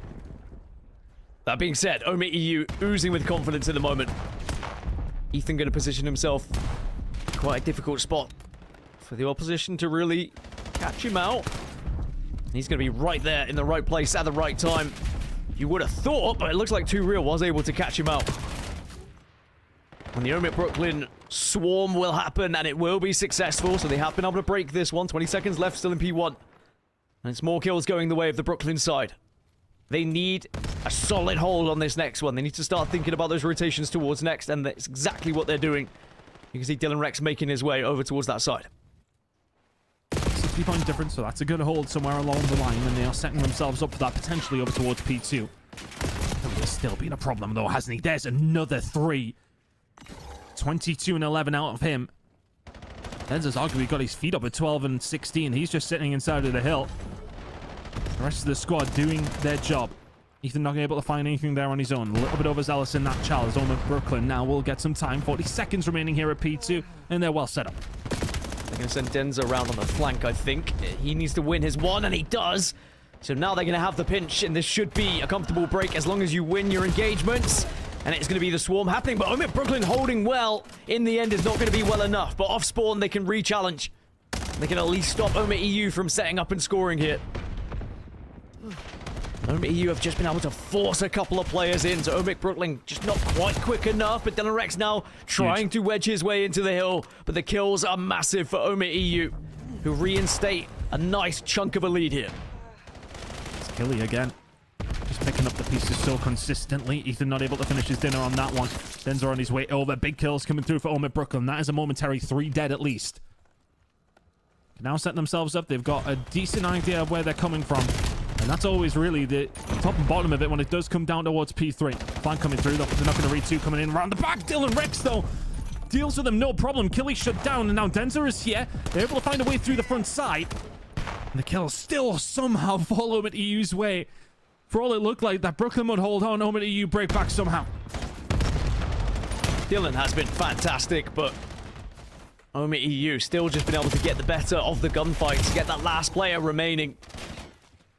There's going to be another streak for Ethan here on a 5. And he's wanting more. And they're going to run right into it as well. 7 streak for Ethan. And OMIT EU are now closing in on that finish line. Last couple of seconds of this one before we move to the next hill. And of course, OMIT EU are there and waiting. There's going to be more time on the board, and they're going to make this so difficult for Brooklyn to break. Hellstorm in the back pocket of Ethan as well. That's more than likely to help them over towards P5, if we even need to see it. 45 seconds remain here at P4. Kills traded across the board. Looks like OMIT Brooklyn are just about going to get the right end of that one. Paul X, he's going to be dealt with by Ethan. Still some presence. Back spawns.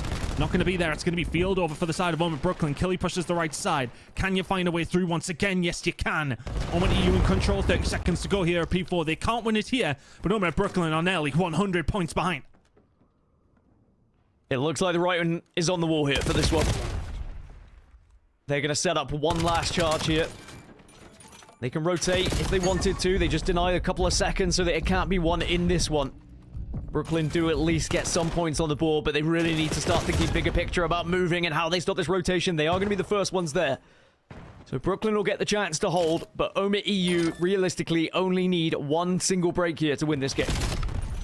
DK trying to find a way through the front. Stanley very, very weak. Is going to manage to deal with DK. This Hellstorm now coming in. Keep an eye on the position in here from Denza as well, as he's going to try and find a way through. Ethan calling a Hellstorm. It's 36 for him. But OMIT Brooklyn don't really take too much damage from that. DK over the top. He's able to find one. Ethan's now trying to find a flank, trying to get the spawns for OMIT EU. Brooklyn still getting some good time with 30 seconds to go here over towards P5. Don't think they got the spawns either, and they won't. So this could be a really good chunk of time for Brooklyn, but it's not panic stations for OMIT EU. They can kind of take a little bit of a gunfight in middle, control the map before they start to move to next. As I say that, though, from behind, you are able to get some time. Again, still not going to quite be enough to win this game. Jeez. It's only going to be a second off by the looks of it.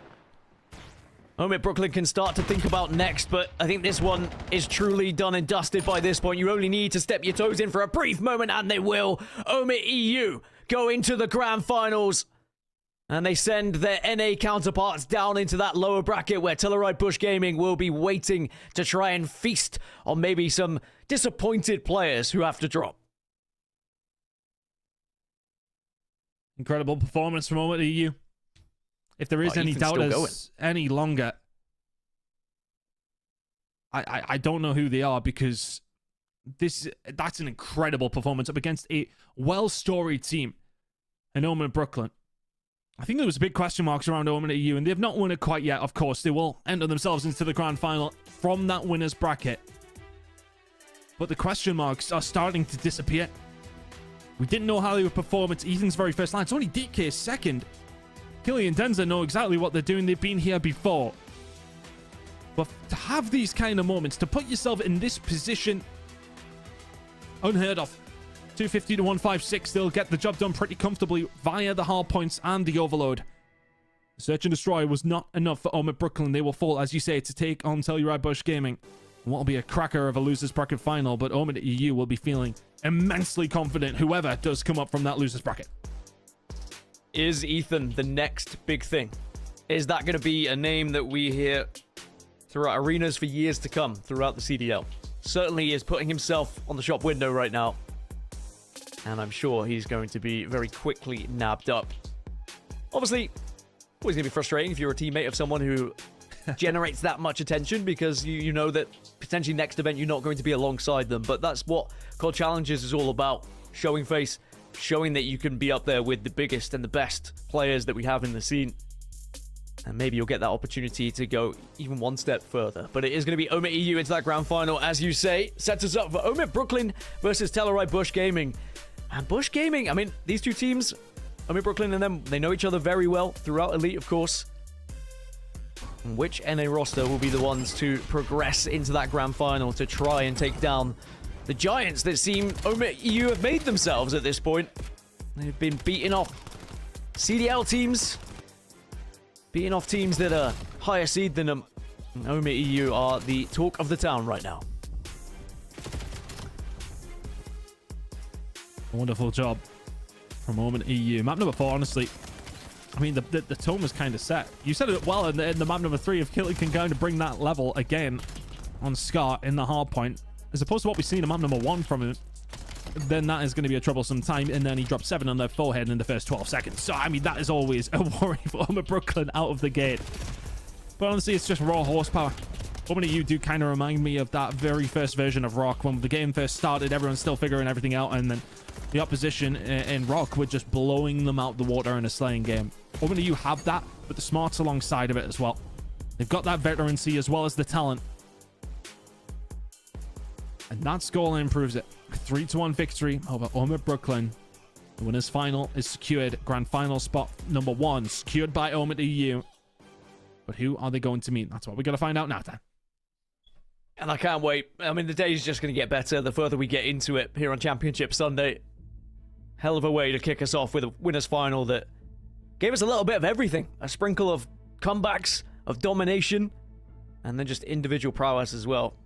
Whether it be the likes of Ethan or Killy, as you say, both of them showed up and stepped up to the plate when they needed to. But everyone played their part. And OMIT EU will be the team to beat going into that grand final. Let's take a look at that bracket and just see what it's looking like then after the win for OMIT EU 3-1 to send down OMIT Brooklyn against Telluride Bush Gaming. Now, this certainly is going to be a difficult one to call as well. I mean, OMIT Brooklyn naturally the favorites just because they are dropping from the winners bracket. They've had a better time of it so far. They've beat some incredible teams to get there. But Bush Gaming are on one of those historic runs that I'm sure will be spoken about for quite some time. When you look back at loser bracket runs for teams across the years, Chris, this one is right up there at the moment. Yeah, incredible, honestly, and I think the momentum behind them will give them an edge in this losers bracket final. I think it's that same thing. We talk about momentum. OMIT Brooklyn are just coming off like quite comfortable loss in the end, to be honest with you. Okay, the overload was close. They smoked the search and destroy, but can't lose hard points kind of like that. I mean, in the end, look comfortable in map number 4 for OMIT EU. They'll be reeling a little bit and will have to gather their thoughts again. Look, they have plenty of experience in these kind of moments. They have absolutely tons of events underneath their belts. To be able to deal with this kind of scenario, it's how well they deal with it that is going to determine how that losers bracket final does go, because Bush are on some wave of momentum now. Grand finals after going down to losers round 1, that would be some effort. Well, we've got our elimination final ready in the wings. Of course, players have to get set up. A little bit of a break for OMIT Brooklyn after losing that one in the winners final. But it is going to be OMIT Brooklyn versus Telluride Bush Gaming, our elimination bracket final. You do not want to miss it. We'll see you shortly.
Welcome back, folks, to Call of Duty Challengers, and we are right at the business end of the tournament. It is elimination bracket final time, losers bracket final time, lower bracket final time, whatever you want to call it. It's time for it, Chris. And boy, do we have a good one on our hands. We absolutely do. Two powerhouses on the NA side of things in Challengers. OMIT Brooklyn taking on Telluride Bush Gaming. Bush have been on a monumental losers bracket run. OMIT Brooklyn just losing out in the winners bracket final to their EU counterparts in OMIT EU in a 3-1 scoreline. Momentum is certainly in one direction here, Dan, and that's with Telluride Bush Gaming, but OMIT Brooklyn have been solid all weekend long. They have been so good. Actually, it's crazy to see the consistency of both these teams at different times. But, you know, there is always going to be one team that might just get the better of you and put you in this position in the lower bracket final. Well, this is going to be the series layout then. Den Hardpoint, Raid, S&D, Den, Overload, Intersake Hardpoint, Fringe, S&D. Some of these maps and modes do repeat themselves from the last times these two teams did face up against each other in Elite 3. That was online, of course, and it was OMIT Brooklyn who were able to win that series 3-1. So, chance for Bush Gaming to get a little bit of revenge here, Chris. Yeah, potentially. I think in the grand scheme of things, what we've seen from Bush in the online season was pretty poor, but it's such a different game when it does come down to these LAN environments and the situation that we're in, right? I mean, as we mentioned time and time again, the run here from Bush has been absolutely nothing but incredible. They dropped into the losers bracket, and after winners round 1, after of course we reset the bracket after a very clean Friday, into that losers round 1, we're 2-0 down and about to crash out of the tournament, reverse swept the opposition. They've now managed to make their way by finding 5 games in a row in this losers bracket to a losers final.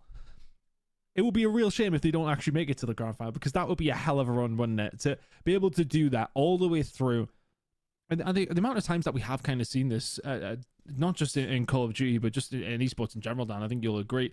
The amount of times you see some teams can just go on these kind of runs, but this is one out of the ordinary, to say the least, from Bush. It is, especially if you consider that first losers round 1 match where they were 2-0 down against 14th seed in the reseed, let alone, I think they were 20th seed actually in the initial seeding, so technically 24th when you add the new.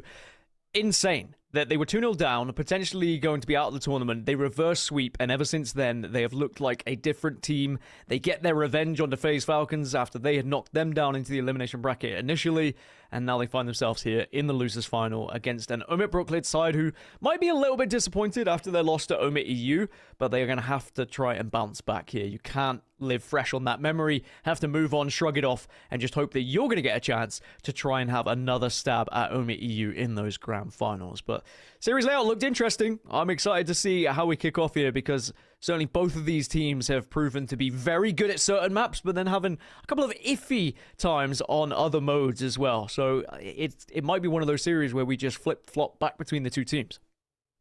Yeah, it'll be an interesting one. I think it's a really hard one to judge. OMIT Brooklyn will be there, nice and comfortable now, getting themselves set up. Bush have now just come over from the Bravo side. Bush really did have a bit of a point to prove up against FaZe Falcons, right? You know, you've got all the history. I mean, we've already seen the fallout that's happening online from it as well.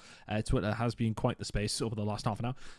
And to see them now going up against OMIT Brooklyn, where, I mean, look, there's not really a horse in the race in terms of rivalry. Of course, a lot of these players would have played together somewhere along the stage. There's storied Challengers players, to say the least. There's not that extra level that you need to go to for Bush to find this win to a certain degree. Of course, you got the grand final, which is what you want to make, but I think that one that was in that previous series, what I'm trying to say, was a seriously personal one that they wanted to get a hold of. I just hope they haven't spent all their energy on that, is where I'm kind of at this stage. I think, you know, for all that we can talk about these losers bracket runs and the momentum that they go on, sometimes you start to run out of steam. And when is that going to happen for Bush Gaming? Is it going to happen now? Is it potentially going to happen in the grand final? Or are they just throwing the coal on the fire and going to keep this one rolling? We're going to find out over the next couple of hours. I think Bush Gaming have been my favorite team to watch this tournament. Both for the highs and the lows, but also just individually, every single player on this team has had one of those moments to pop off, to have that clutch, to show that they are the real deal. And it doesn't matter who it is, everyone is then behind them. If one player is playing well, the rest of the team will support them and put them in a position where they can accelerate themselves as well. Put them on that pedestal. It's been so good to watch. But you can say the same for OMIT Brooklyn, to be honest, which is why this losers final is going to be quite something. Whether you're in-house watching, whether you're watching online, I'm sure this is going to be an enjoyable one for everyone involved. And here we go. We're underway. It's OMIT Brooklyn versus Telluride Bush Gaming, the losers final. OMIT EU are waiting in the winners final. And of course, we start here on hardpoint. And already, Standy showing us what he's made of. Yeah, and Brooklyn, to be honest with you, are really, really solid in these hard points up against OMIT EU. But, I mean, the first one is a disappointing one. But you kind of lived on the fact that you were able to find the breaks so consistently over towards P3 on gridlock. And when you didn't, you then started to bleed points. So, for them, setup has got to be good. The breaks have got to consistently be there as well. But Bush are really solid when it comes down to den. Twice in a row that they beat the FaZe Falcons on this one. And P1 is a hill that they absolutely love. Trying to get some decent time here with 14 remaining. Looks like it is going to go their way. A lot of pressure coming in over towards these P2 spawns as well. They will still be there for OMIT Brooklyn, but not without some pressure. It's going to be some big individual fights on both sides with the flankers of both teams. I mean, how many times have you seen the likes of Abe get behind enemy lines and then be an absolute terror to the opposition? If he gets caught out, maybe that's how Brooklyn are going to stay on top of this one. It's an early lead for Bush, but now Brooklyn are scoring and looks like they are going to be able to hold here, although they are being swarmed and surrounded. As the Bush Gaming boys will tear through, but Paul is there to demonstrate that he has what it takes to hold on his own. And then the follow-up from 2 Real means that Brooklyn continue to score. Nicely done for Brooklyn. Important way to get their way around, because honestly it was looking a little bit scary for a second. Bush finding their way through. A couple of kills going to fall the way of Capsidal, of course. He's going to be a real big problem for the side of Brooklyn to try and deal with, and there's an immediate break back for the final 20 seconds over towards P3. I can't imagine that Brooklyn will have another stab at this one, and they will not. Let's retreat over towards the dojo side of the map. Cammy struggling with the window, but eventually will find his way through. Now moving forward, can they manage to find a breakthrough? They got the kill over towards the backside spawn. Yeah, I was about to say, watch over Brooklyn start to spawn out. Bush starting to ascend over towards P3 with a 20-point lead. Capsidor makes it a 5 streak, and he is absolutely deleting anyone in his way at the moment. When I speak about my favorite players to watch, Capsidor has definitely been up there, and it's a 7 for him now. And that is going to be bad news for OMIT Brooklyn. You've got to stop him. You've got to slow him down, because when Capsidal starts to pop off, boy, is it terrifying to play up against. As at least there is one on the side of OMIT Brooklyn there. At the moment, it's just being contested, but Telluride Bush Gaming, time and time again, they are winning these gunfights and getting that last one in their way to keep scoring. He just seemed a little bit more proactive on the spawns as well. Like look at this move immediately from Capsule. It's putting the pressure on, thinking about P4, and the rest of his team are doing their job through the middle of the map as well, holding down over towards P3. That's a great hill out of Bush, to be honest with you. Hellstorm in the back pocket for Capsule. Abe trying to work on one as well. Can't quite get it going. Big gunfight win coming through here by the side of Standy. Him and Dylan Rex starting to put a little bit of pressure on over towards P4. For all the spawns have been here for Bush. Are they going to be able to keep up with this pressure that's coming in? Absolutely not. Brooklyn find a way through. 30 seconds and rising now for them. That's a nice break. Bush still spawning over towards the backside, so they're not too far away. That's a really nice break coming in from Brooklyn, who are in a position to get some good time. It's a very well-timed pinch from the OMIT side. And they're rewarded with a good amount of points so far. You can see the spawns, though, are going to be in favor of Bush Gaming temporarily, but it doesn't matter because it looks like Standy is going to be there, ready and primed. And Telluride Bush Gaming throwing everything at this hill off of spawn, but they are just being picked off one by one. So Brooklyn are going to catch up a good chunk of time and actually could find themselves ahead at the end of this one, depending on how well they do hold. And when Bush Gaming decide they want to give up on it, 2 Real kind of waiting, seeing if anyone is going to be there to join him. But right now, okay, so Capsidal does at least take a look to try and deny a little bit of scrap, but isn't going to happen. And we are going to see a lead change. OMIT Brooklyn have had a fantastic heal here to put them in the lead. I mean, that is just as good of a P4 as you would love to see. They don't necessarily get the spawns that they want off the rip. Finding the kills, setting themselves up. I think that's pretty much 55 uncontested seconds going through for the side of OMIT Brooklyn, which is a real good way to get yourself back into the game. But there you go. There's 4 kills followed from Proloot. I think sometimes, you know, when you see those breaks, it kind of just reminds me of when a player does pop off and find like a 10 spree that gets you going. Well, those kind of holds are just not sustainable, though. They need to be able to spread out some of these points and get some 20-30s along the way. You can't be expecting just to find full 60s. Hellstorm, I think, was on its way. It sounded like it. Maybe my old ears have deceived me, but irrelevant to that. Bush still momentarily in control. Capsidal trying to get himself over the top. Not going to happen. Brooklyn, minor control, but P2 spawns are there for the Bush. We're heading there in 10. Yeah, I was going to say, I hope not. I think you want to hold on to that Hellstorm for a little bit later. When desperate times call for desperate measures. They'll allow Brooklyn to finish off those last couple of points as they move over now to P2. And they are going to be there and waiting. This is a difficult one to break at times, especially if you've got some good SMG players waiting in it. Capsule was going to be there initially. And he has been on fire so far today, and in particular in this game as well, and he is looking to continue to push that aggression, force OMIT Brooklyn back and make it a difficult break for them. Stanley starting to move forward now as P2 well and truly underway. Push inside of the point A, folding the front door, can only find the one. Nicely done from Stanley and co. They find a way through. Capsule is there for another one. He's sitting at 20 and 10. Taking over the game right now on the scoreline. Semi-reflecting that. It's about a 45-point lead or so for the side of Bush, but these fights still ensuing. Bush trying to find a way through. Trades across the board. It's a pinstripe kill feed, but who's going to work out? It's Abe inside of the point with Proloot and Capsule there as well. And Bush will just about get the right end of that one. 10 seconds or so remaining on that scrap time to get it. And this foot race to P3 is won by Bush. Brooklyn may well be collapsing, but Bush seem to be the first ones there every single time. It's going to be a bloodbath again over towards P3, but OMIT Brooklyn the ones who come out on top of it. And we saw how good their rotation was to P4 last time, but now is the time, it seems, for the Hellstorm from Capsidor. Can he at least find one, or maybe relay a little bit of information? Looks like it's just going to be information gathered as OMIT Brooklyn scatter away, and now they re-engage, and now they retake this point. They've got a good chance to put 20 or so seconds on the board here if they can at least hold from this position that Dylan Rex finds himself in, but there is going to be the opening break for Bush Gaming. They can push off the back of that. Proloot's going to fly around, and he will deny some of the scoring here, but there's always that one extra player at the moment from Brooklyn. It's a back and forth trade we go, but still they score as we start to think about P4. If Brooklyn can have the same hold they did previously, Chris, they'll find the lead again. Kind of living on those really good holds, aren't they? Bush are just constantly chipping away. Kind of a very standard hardpoint procedure, isn't it? But Brooklyn, when they are finding themselves a setup, when they are finding themselves a hold, specifically over towards P4, they have very much made it work. There's a couple of kills going to now follow through. Stanley with 4 in a row. And the setup is here again. So what can Bush do differently to try and find a break? They really struggled to do so last time. And maybe it's Proloot on the big flank. Capsule will find one at the front though. 2 real. Gonna have to find a couple here to slow things down. And the flanks come through. It's worked out perfectly. And that's so much better from Bush with 30 seconds to play for. Brooklyn ain't getting that perfect hold this time. Just a little bit of bravery from Bush Gaming.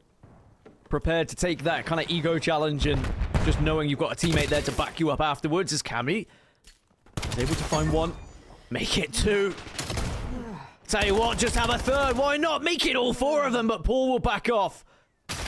And Proloot, I tell you what, everyone on this Bush Gaming team now just adding to it. Whether it's the 4 streak from Cammy, Proloot putting 2 on the board. OMIT Brooklyn are struggling here. Bush just having that little bit extra horsepower. And I was worried, to be honest, for Brooklyn dropping in after Bush have just went on what has been a hell of a tear through this losers bracket. They haven't been blown out of the water, but they're in danger of doing so. That's 8 in a row from Cammy. He's now got a Hellstorm to his name, and this could very much be the game. 35 seconds remaining here over towards P1. You've got P2 spawns. Bush on their favorite map here in 10 are feeling some way about making the grand final right now. Proloot frying. Proloot up to 5 as well. Eventually is killed off, but yeah, having that Hellstorm in the back pocket, it's going to give so much confidence now for Bush to close this one out. They may not even need it at this rate, as Cammy makes it 9, and no one can step foot in this hill right now, because Cammy is just locking it down. And at this point, he's thrown away the key. It's a 10 streak. This one looks like it's done. Where is it for OMIT Brooklyn to come back from this? Hardpoint has been a bit of a problem to today specifically. And Bush are about to add their 3rd loss in a row. Unless the comeback can be formulated here over towards P2. 45 seconds remaining. And just think of the time that OMIT Brooklyn have. They got 160 points. 60 if that was over towards P4. Over the rest of the map, they've really been beaten around. And Telluride Bush Gaming are in the ascendancy now. Still 20 seconds away. Brooklyn just about holding on, but Capsule inside of the point. Is that the break that kills the game? Bush now 15 seconds away from finding map number 1.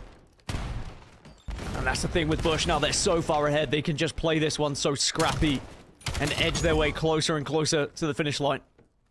He might just win it right here on this hill, though, unless you see something good from Too Real. Cammy denies. And these points are just going to start to tick away in favor of Bush Gaming. They'll take the lead here in this losers bracket final. And what a run they are on at the moment. It does not look like they're going to slow down anytime soon. Looking to make it 6 in a row here in this losers bracket. What a run it has been from Bush. They were a map away from falling out in top 16. They are now 2 maps away from a minimum top 2. Cammy taking over, Capsule doing what he does, everybody having their moment in that game, and just making life extremely difficult for the side of Brooklyn. Just the pressure they constantly put on. And once they tried to figure out the hold that was over towards P4, you've seen it on the second time round. OMIT Brooklyn on the first rotation found a full 60 there. Bush just took their time, found the flank. I think it was Prelude who found a way around and then broke them open, and that was pretty much the game from there. Incredible work from the side of Bush with a very commanding map number 1 win. Den has been their playground, and they enjoyed that one. 1-0 up. That 11 streak was quite something from Cammy as well. As I was saying earlier, just every single player on this team has that ability to just go on an insane streak and dominate the game. And whilst the damage was pretty much shared somewhat evenly across the board, everyone did play their part. But of course, having those Hellstorms, very handy indeed. Even if it's just the fear of going up against one and not knowing if you can kind of cluster together. But are we going to see Bush Gaming now just start to run away with this one? Remember, they beat the FaZe Falcons 3-0 in their rematch. So it's 4 maps in a row now for Bush Gaming. And, I mean, even more if you look back at what they were doing previously in the lower bracket rounds before that. Incredible. I think this will go down as one of the best lower bracket runs that we've seen in an open. And who knows where it ends. The sky is the limit for this team. They have demonstrated that they can take down any roster. I'm very excited to see how this series goes, but then potentially how that grand finals could go if they get there. But not to be said, though, OMIT Brooklyn, of course, still can get back into this one. We know that Bush Gaming are very good at this map and mode. So OMIT Brooklyn are going to have to answer back on S&D. And they have the opportunity to do so on the map that they just won 6-0 in that winners bracket final. But obviously they lost the series. They were ridiculous on the raid search and destroy. And they're going to have to be just as good here up against Bush. They'll be really feeling themselves now. But I mean, when you got Cammy kicking off like that as well, just kind of proving that he was one of the guys who really could get it done back in the day. I mean, Cammy at one stage way back was considered the best player in the game for quite some time.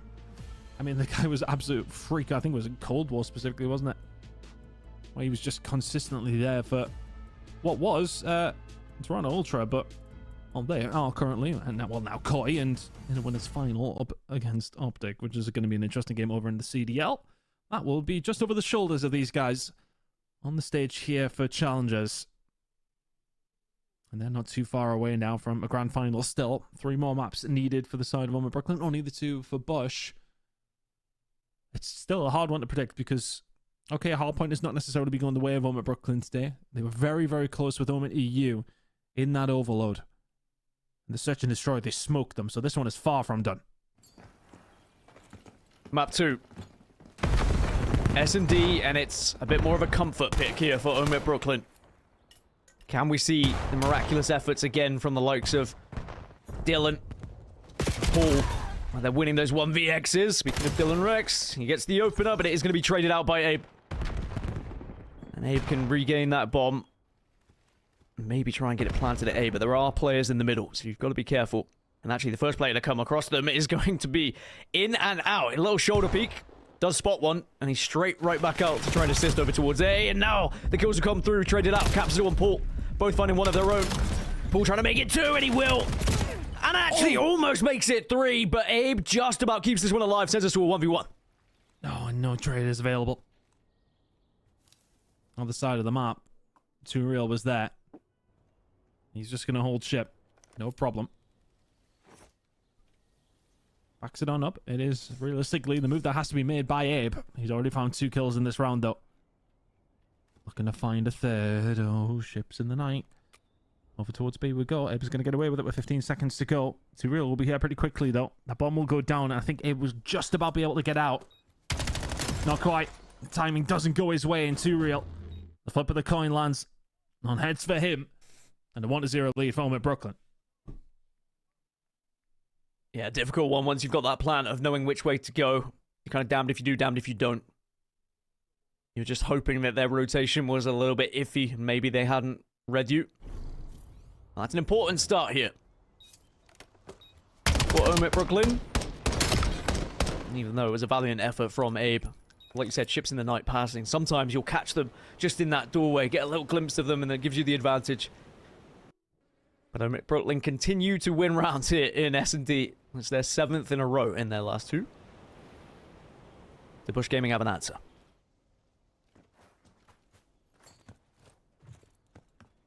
Start from Brooklyn. Catalyst to Paul X. Get them over the line. If he had found that third, I think he might have just roared them to a 6-0 victory again. Not control, though, is going to be there for Bush. OMIT Brooklyn will allow them it. They've got aggressive over towards this A side, and this defensive position from Cammy is going to leave a lot to be desired. Yep, he's going to get taken down. Capsule there for the trade, though. He had the backup through the middle of the map. 3v3. Paul X not able to do much yet. No one can, though. 3v2 in the favor of OMIT Brooklyn. Making a 3v1. Abe on his own, and that one is done quickly. Wow. I just to kind of tap into that one, Dan. Sorry, I haven't even let you speak for a minute there. It happened so quickly. The moment over towards where Cammy pushes out of Laundry, that's where things can get a little bit scary for the defensive side. He maybe just needs to play that a little bit more passively. OMIT Brooklyn find that pick, and then the pressure is on the players in the middle of the map to do something about it. They could not. Brooklyn 2 to the good. Are you done? I'm only joking. I love listening to you speak. I'm yapping. Hey, you can yap all day long, sir. Especially if you're going to make good points like that.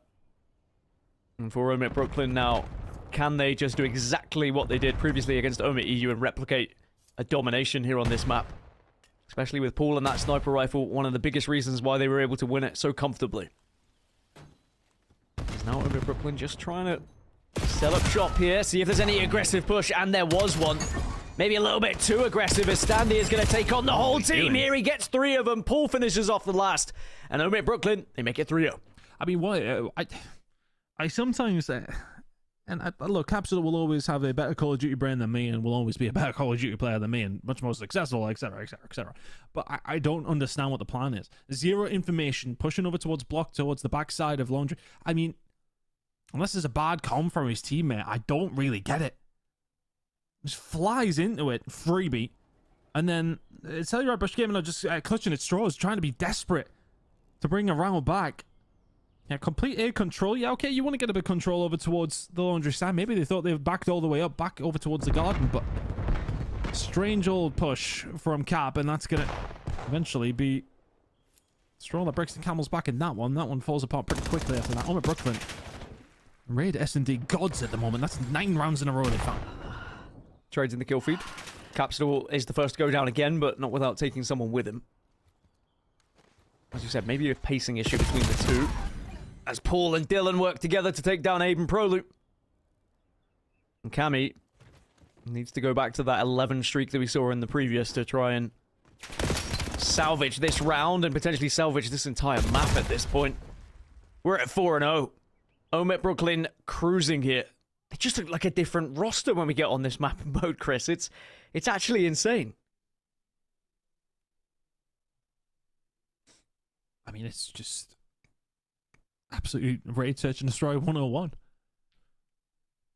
Find the picks in the middle of the map. They've got plenty of control there.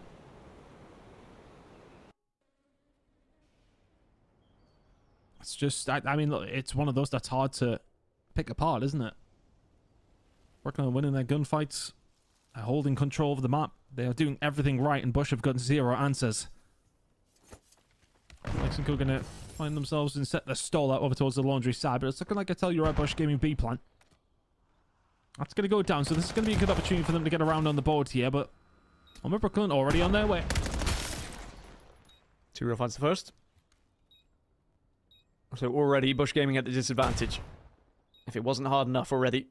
Timberback's going to be the entry here. He does get spotted out, but there's going to be the trade. I mean, technically it was Standy who took him down, but think it was worth it, because he was probably going to die regardless, as now Standy's going to use that utility, and the first one's going to absolutely knock Capsidal off his feet to take us to 5-0 for OMIT Brooklyn. I mean, 2 back-to-back 6-0s on S&D will be quite something. It's definitely worrying on the side of Bush Gaming if this one goes all the way, but it will be a different S&D map, of course, so...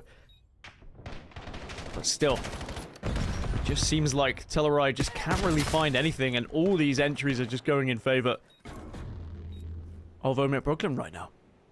Match point. Extremely convincing. This has been now 11 rounds in a row from OMIT Brooklyn on Raid Search and Destroy today. Can we go for the perfect 12? It definitely feels that way. Probably could do with finding a kill, though, all things considered. Doesn't matter if it's a one-apiece series. A donut and a search and destroy is a donut and a search and destroy. Standy find himself in an advanced position here. I think he might get caught out, though. I think they maybe found a little bit of information on him, but they haven't. Capsules round straight past him. Standy should be able to find something. He doesn't.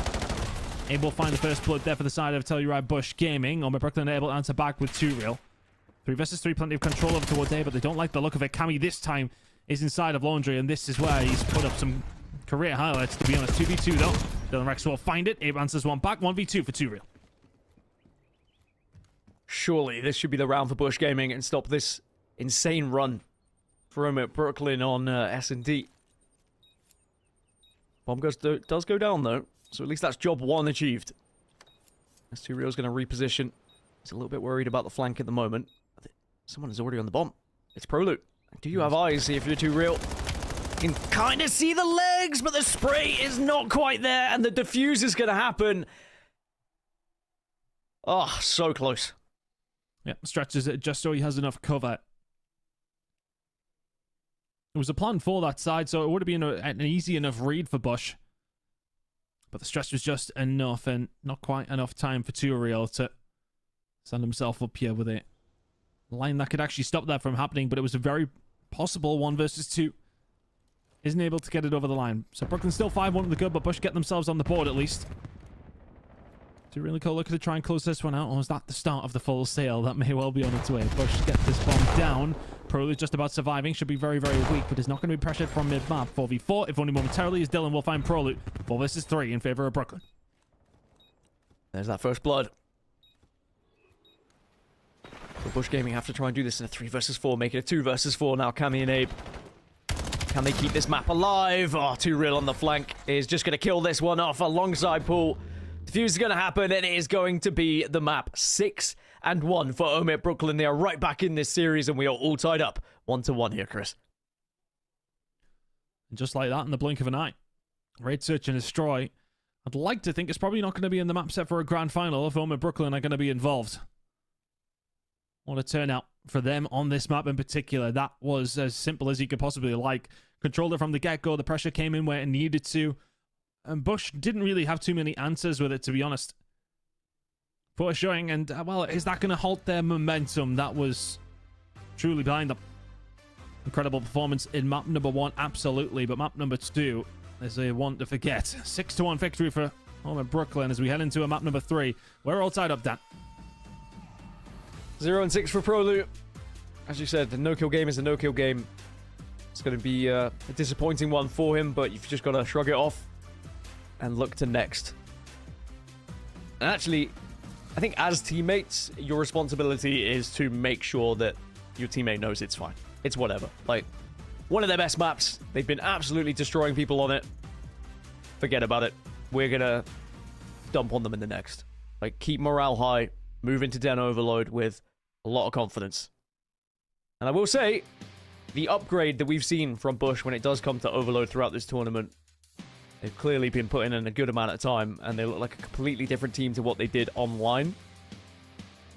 But OMIT Brooklyn have had some interesting Overload matches themselves, and this one is going to be a spicy one, I can assure you. Before we are guaranteed to have our 4th map, of course, Sake Hardpoint. It was one of the maps that these two did play against each other in that online series, and OMIT Brooklyn were able to win it 250 to 245, so it was bloody close, let me tell you. And then if we need it, Fringe S&D. And if I am Bush Gaming, I don't want to go anywhere near S&D right now without OMIT Brooklyn to play it. OMIT Brooklyn looking final when it comes down to these search and destroys. But it's been everything else around it today, hasn't it? That has been the problem. Overload and hardpoint incoming before we do see another one potentially for OMIT Brooklyn to get one over the line. But they are not a team who has to rely on that typically. Then Overload coming up. I mean, this is just a case of going back to the scene, the crime with map number 1 on Dent. Are they going to be able to bring something else to the table? Who knows? Honestly, it's still such a hard one to call. I think it doesn't matter how many stats or kind of moments we have from online, etc. These are never easy ones to try and judge. And with the way that Bush are playing in the respawn, you'd like to think they'll be able to take this down Overload, but that's not always the case, is it? Map number 3 incoming, and still anyone's game though, Dan. But for me, I feel as if that momentum with Bush will still be there. I think you go 4-5-0 down in a search and destroy. You've almost choked it at that stage anyway. If you're not able to find a couple of rounds here and there, then maybe you just give it up and you just think about map number 3, which is going to be coming up next. Map 3 will be coming up shortly, but the players are taking a little bio break, so we're going to take a quick break as well. But when we come back, we will get back into this series. Map 3 coming up after this.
Welcome back, everyone, to the Call of Duty Major 3 Challengers Open, and we are amidst our lower finals. It's all tied up 1-1. The players had a quick break, but it looks like they are back into lobbies and ready to get this map 3 underway. Chris, I know you said this is a difficult one to call, but if you had to lean one way or another, where are you hedging your bets? I think I'm kind of with Bush, to be honest with you. Just purely off the run that they're going on. Yes, okay, that search and destroy, I even question it myself. But could that stunt them? Could that slow them down? I suppose we'll get the answer to that question this then Overload. OMIT Brooklyn had a very, very close game on Scar up against OMIT EU in the previous series in that winners bracket final, but they fell. I think, honestly, whoever... And I know this is kind of low-level analysis to a certain degree, but I think whoever wins this map is probably going to go on to win the series, yeah. I think Brooklyn, that would at least guarantee them the search and destroy. I think if Bush can find it, they'll probably take the hard point as well. Look, they're still so closely matched, these squads, and step up from Bush has been brilliant. OMIT Brooklyn has typically not really closed out a great deal this season. It'd be cool to see Bush make it all the way to a grand final, though, wouldn't it? Considering where they were. There really is a good analysis, though, even though you say it's low level. I mean, with the fact that this is how the series layouts work, and you get 2 hard points, you get 2 S&Ds, the overload becomes the question mark. It is the newest mode that we have in COD as well, and some teams struggle on it. Some teams elevate themselves on it, and that could be what sets you apart from the other squad, especially if you have a little bit of a weakness in S&D or hardpoint. So I am excited to see who can really take this one by the scruff of the neck.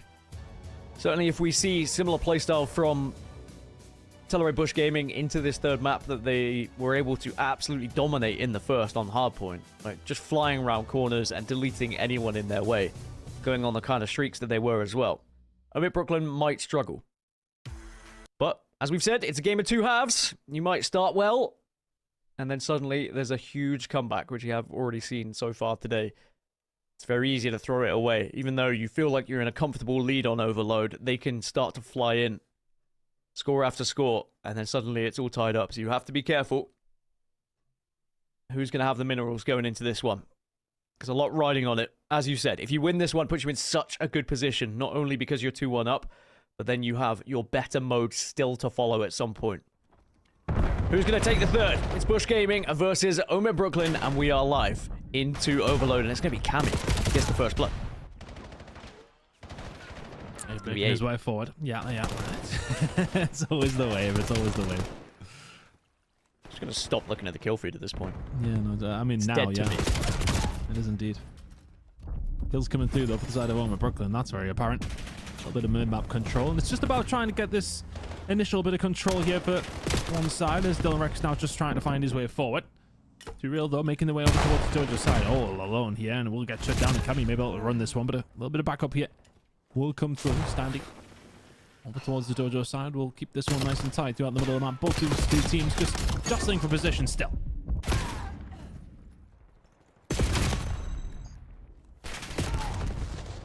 Jostling's definitely one way to look at it. So many trades happening at the moment. Finally, a little bit of control for OMIT Brooklyn as they start to move it over towards B, and there is a player in place. Ready to see if you can maybe get that initial kill and then start to bully your way through to the B side. Dylan Rex is going to follow Standy in, but sadly neither of them can get anything, and actually now the counter is very much there, unless you can get through cuts quickly, but not quick enough by the looks of it. And you surely slide this one in, and you do. It's a dive into 1-0 to Bush Gaming. Kind of like this play from Abe as well. He might be unfortunate not to get anything. Played a slow one around the bookshelf, and eventually will get taken down. Try to set something else up for Bush, but they will find the first blood. Good defensive work, which turned into an attack. I mean, OMIT Brooklyn sent 2 players over rooftop side to try and get a flank on this B push, and ultimately left the door wide open. These are the kind of risky players that, I mean, they can pull off, but unfortunately for you, you need the rest of your team to continue to survive. They're doing a good job of that inside of Dojo, though, and there's a few kills going to fall their way. Dylan Rex with 2, Paul X with 1. Going to be 2 from Prolo just to even the odds, and we're back to mid-map, just jostling over that control again. Abe now going to find himself in a position to cause a lot of havoc here, and the pressure's going to be on Brooklyn to try and defend. A lot of shots coming through and the kills alongside of it. Feels like Bush just have the ball by the horns here a little bit. Very important kills coming out from Prolu, and again, his on a 4 streak will eventually be shut down, but he was able to really stem that attack from OMIT Brooklyn. Now Standy just going to try and use a little bit of this utility, both for damage and information. In the end, there is going to be a kill that happens in the middle of the map. So OMIT Brooklyn have numbers here, but again, it's just a brilliant hold over towards this device at the moment from Bush Gaming. They are more than happy to sit here and allow Brooklyn to keep just running at their guns, taking the free kills and continuing to hold the lead in this half. We're in a bit of a stalemate, aren't we? It's going to come down to who's going to be able to find a couple of unfavorable gunfights. Trades across the board. Which way they're going to work? Standing. He's the one who can find it, and now all of a sudden you need to get something going here. If you're Abe, you find absolutely nothing, and the stalemate maybe turns into a cap here. Standing gets through. The body block comes through from his teammate, and he gets it over the line. Finds a kill on top of that as well, so he can now start putting a bit of pressure on from the backside. He's going to choose to wrap this one back around through mid-map. And just try and keep that pressure on, but really well worked by OMIT Brooklyn. They were patient, but as soon as the gap appeared, they walked straight through it. And that's why we saw both teams being so patient. They knew how vulnerable they were going to be if they lost that engagement. And OMIT Brooklyn are the ones who succeed off of it. But now Bush Gaming do have control of the device, and they are getting kills going their way as well. Can they bully their way in? There's one, there's two, there's three. One last remaining player falls as well. And it should be a comfortable 2-1. They're just going to wait for a couple of players to reposition here, our Bush Gaming, before they put this one in. It's intelligent. Just make sure you're not in a place where you're going to get countered. And that was bloody close, let me tell you. They pushed the limit there, but they still find themselves 2-1 up. Oh, that was close. But they will get over the line, as it should have done from Bush Gaming. And just setting themselves up there for anybody who's just not... who was curious to what they're doing. Obviously, everybody's pushed through rooftops. You lose complete map control. And you can't just walk through the rooftops. Perlu can walk through everybody else, though. 2 kills going to fall while Abe's way. As the pressure comes in over towards the dojo once again. Perlu coming in off the respawn. It's going to be a little bit of a stalemate with 20 to go. Who's going to get the last opportunity? That's what they're both fighting over now. Rock is now in Brooklyn's hands. Can they get moving with it? They're thinking about A here. Yeah, trying to go for a little quick second guess of themselves, but they are going to run right into damage from the other side. And maybe you can pick up the device and have a last chance of your own here if you're Bush Gaming, because all 4 members of OMIT Brooklyn are down, and they are hurtling over towards B. Or are they? Maybe they go for the double bluff here and start to move towards A instead. You can already see the rotation has happened, and actually the cover is going to be there from Proloot as well, and he does get that kill, and this should be a point for Bush Gaming. Will be a point for Bush Gaming. It's 3-1 at the half. And what a way to turn around from one that could have went the other direction. A little bit of a curveball sent the way by OMIT Brooklyn. Turns into, well, not quite their demise, but 3-1 lead for Bush Gaming. A little bit of crowd support here as well for the Bush, who are now 3-1 up here. In this overload, looking to try and send themselves to a grand final. It's difficult to try and position yourself with this happening as well as the CDL as well. You want to be able to keep eyes on both. You want to see the best of the best do it, but also witnessing the best open teams and potentially a historic run here from Bush Gaming. If not already historic at this point. They're looking to keep it going. A 3-1 lead. And first blood going their way, so now they're going to have 3 players down on the side of OMIT Brooklyn.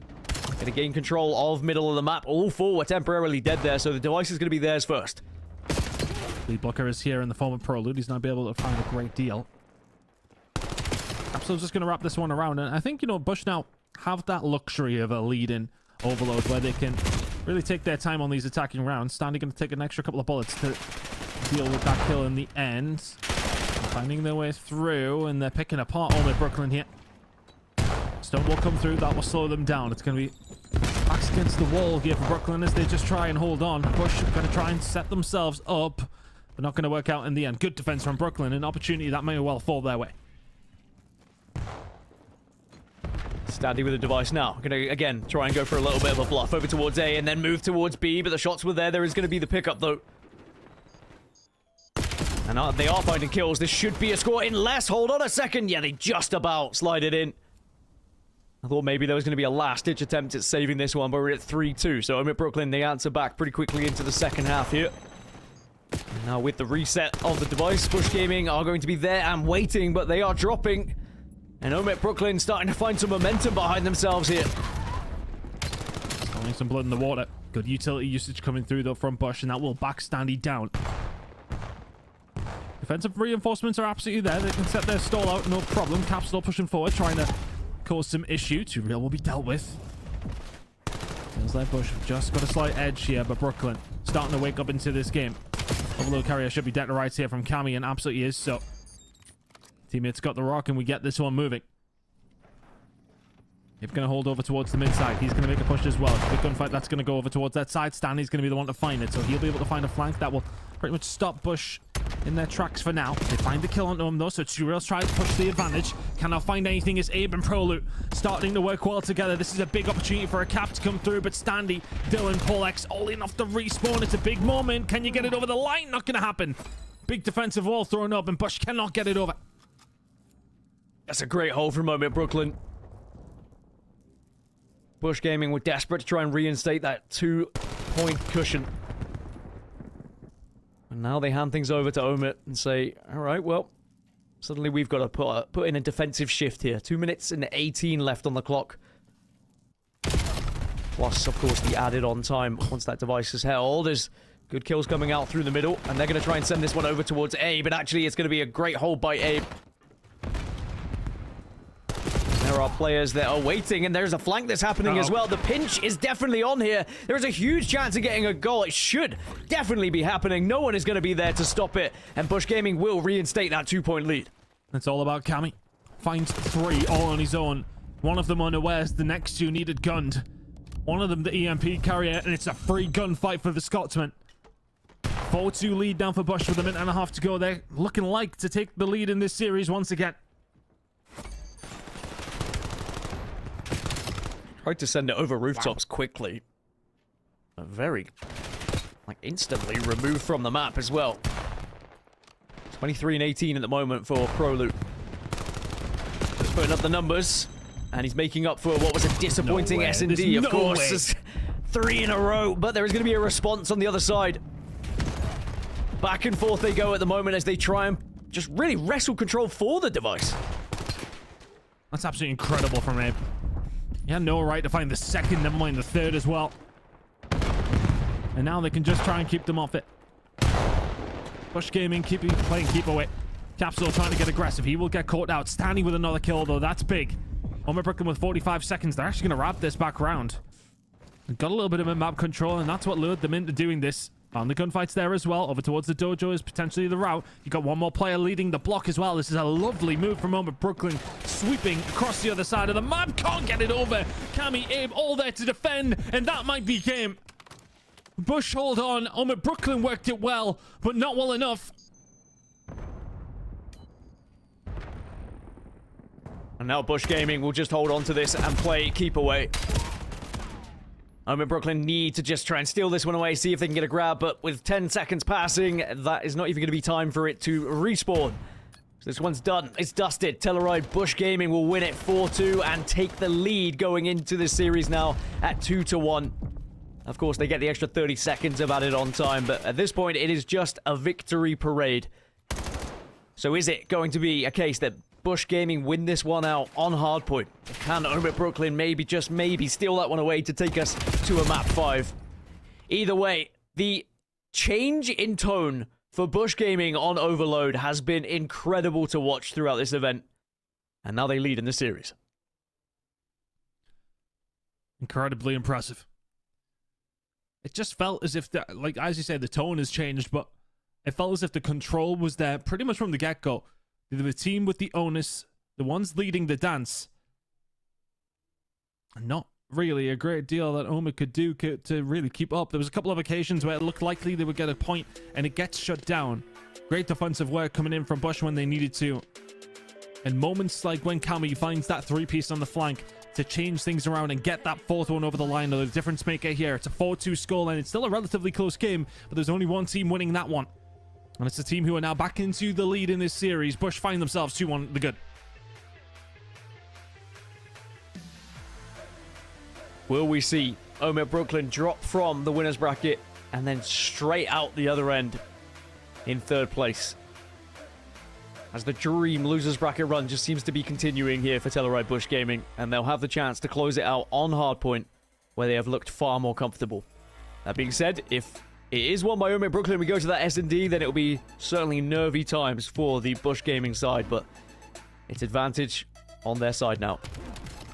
Stats looked great for them as well. You mentioned it, Chris. They just had a great element of control throughout that game. Really planned their routes effectively as well.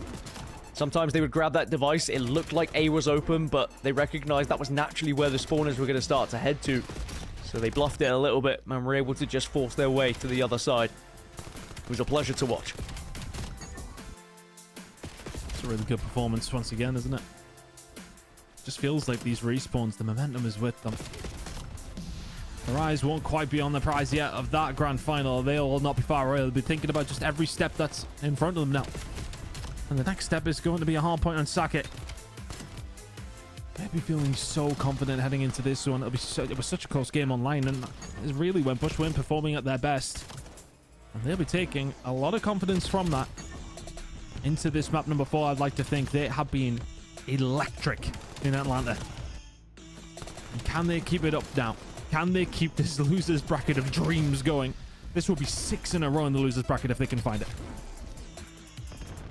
Of course, it is OMIT EU who are waiting in those grand finals, who have had a run of their own. If you think from the Pro-Am, where they were able to beat Surge 3-0, they had the chance. You thought maybe they were going to be the one amateur team to be able to break through into that pro bracket. Alas, they did not. They fall down into the open here. And ever since they have, I mean, OMIT EU have just been the team to beat. They even took down their NA counterparts in OMIT Brooklyn to find us here in the elimination final. Sake Hardpoint is where we go. And do you think that this one is just written in the stars for Bush Gaming here, Chris? It does feel that way a little bit.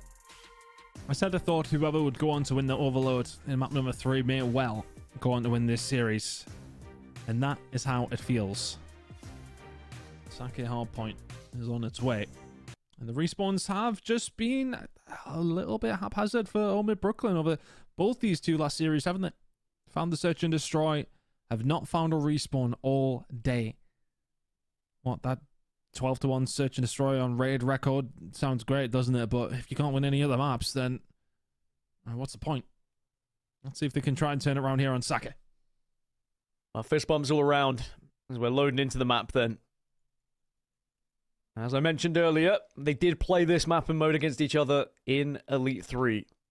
It went in favor of OMIT Brooklyn, only 250 to 245. Very close. But that was online. This is LAN.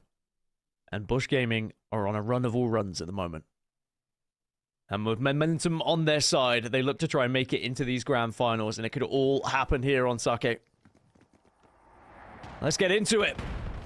What do OMIT Brooklyn have left in the tank? Is there another twist in this tale?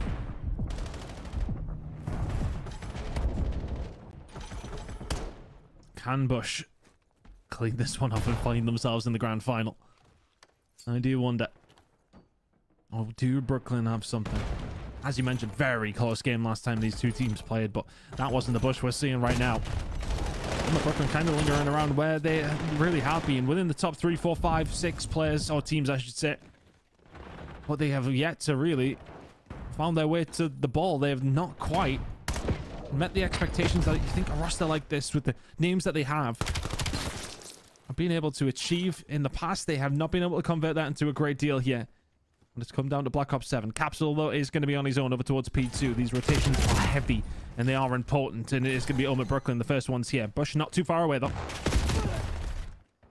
Great positioning from Standy to catch out one. Can't quite convert it into 2, but there was the follow-up from Dylan. As I say that, though, it's just going to be back and forth trades in and out here, but it's finally Capsule who breaks that rhythm. And now they can collapse onto this hill. Unless we see the hold of all holds here from Standy. The first one was easy. The second one, not so much, as Capsule was there and waiting. But here comes the cavalry of Spawn. OMIT Brooklyn are straight in. Guns up. And they continue to score. Close Spawn's working up the side of Brooklyn. Bush just trying to brute force through the front side. It is rarely a recipe for success in the push over towards the back warehouse yet. They have not been able to get in whatsoever.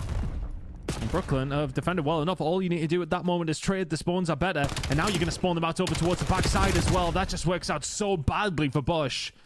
It just felt like it was a relentless push, consistently trying to find a way through, and you get punished for it.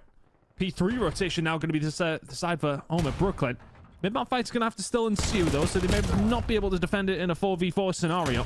Bush now going to find a way through. They'll find a couple of kills through the middle of the map. Rex could do with finding something. Support is on its way, but a bit of a split map, to be honest with you, but that Bush are going to benefit from. 40 seconds to go here at P3. They found a way through.